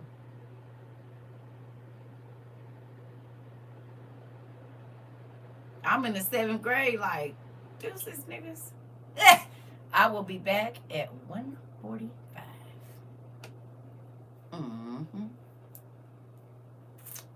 Got here at 8:10, did that good old first class, went down there and got me an apple fritter and a soda. And looks like my ride is here. I'll see you guys later. And mind you, I went to school with my brother. He like, I know you went at school all day. Don't you just need to worry about stuff you be doing. Long as I'm back here before that bus leave, I'm good. And you just worry about you. I'm gonna do me. You do you. Then think about this now. My mama and my daddy, they work like crazy.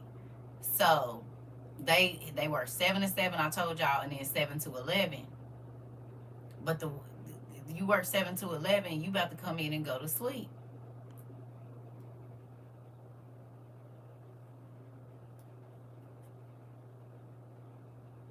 I'm out of here. I got things to do. I've been waiting all day. I done took my nap earlier. I done ironed my clothes. You think this is for school tomorrow. This is so I can go out here and turn up. I know my mom used to be like, they'll wake up and go in my room, baby. That bed is made and I'm not in it. I was not in. I didn't try to put no pillows or nothing, baby. I'm not doing none of that. Nigga, when you hit this door, you go, no. She gone. I'm out of here. It is what it is. I know she used to be like, Lord Jesus. And I'm having, listen, I'm cutting out from church. Okay, get mad at me and send me to church. Go on and do it. Okay, I'm about to go to the bathroom and go right out the back door. I'm out of here.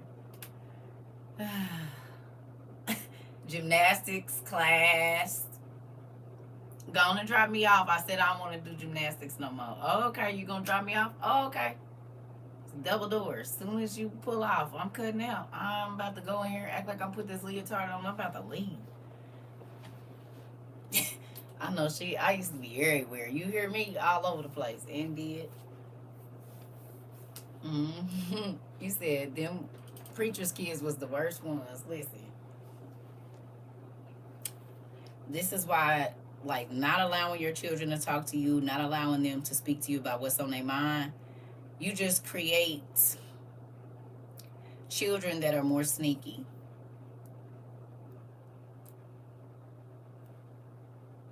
Might as well let them be honest with you about what they're thinking about so that you can come up with a plan, because you ain't going to be able to keep them from it.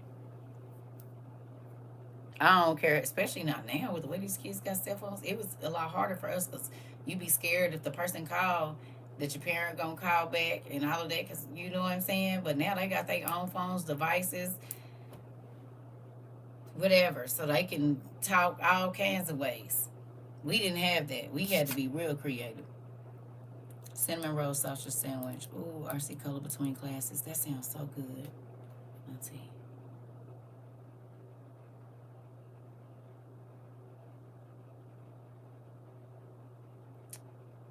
I might make that today. Let me go see if I got some biscuits. Hold on.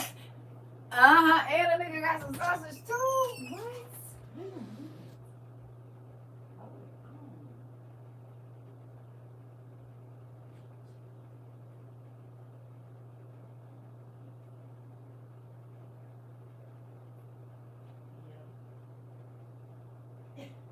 I'm about to eat that. I'm definitely about to eat that today. Yeah, that sounds real good. Well, I forgot before I went out of town, I didn't buy no biscuits because I don't like when they bust in the refrigerator. You know, sometimes if it get too cold and my refrigerator be cold, I thought I bought some, but I'm going to get some today. And I got some sausage in there. And do. Mm-hmm. Yeah. Mm-hmm. And it don't even matter if you get the cheap hood ones, right? Fry you some sausage hard like that, baby. Listen. I had to dodge the neighbors. They would tell my mom before I got home, Dad, I'm about to make that. I'm about to go. I'm about to go. I see y'all. I'm about to find that in my life right now. That's perfect because I don't want to eat nothing too heavy too.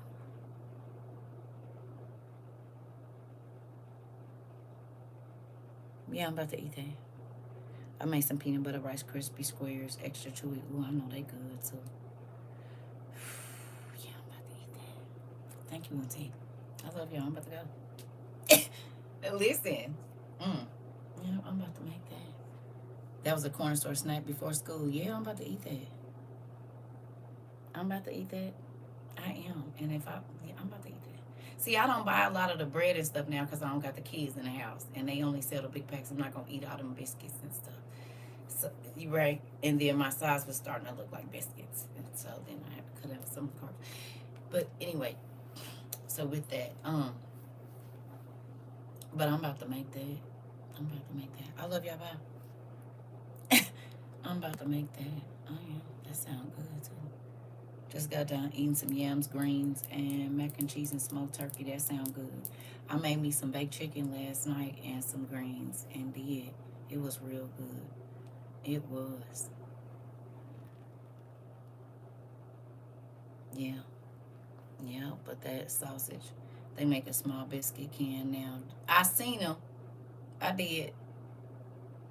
I did. I know they do. But you know, most times, because I just need the 4 cinnamon rolls because I'm going to eat 2 sandwiches. But I was going in there to see if I had some greens, because if I had some greens, I was just about to roll them out, especially the buttercream, put me some cinnamon and stuff in there and let them do what they was going to do. But I didn't. It was when I was out of town. Yeah, so just make grilled chicken for me and burgers for the kids. That sounds good. We're not about to talk about no food because I'm about to go find me some. I love y'all. Bye. I'm about to go find me some right now. I love y'all. It's okay, Sharita.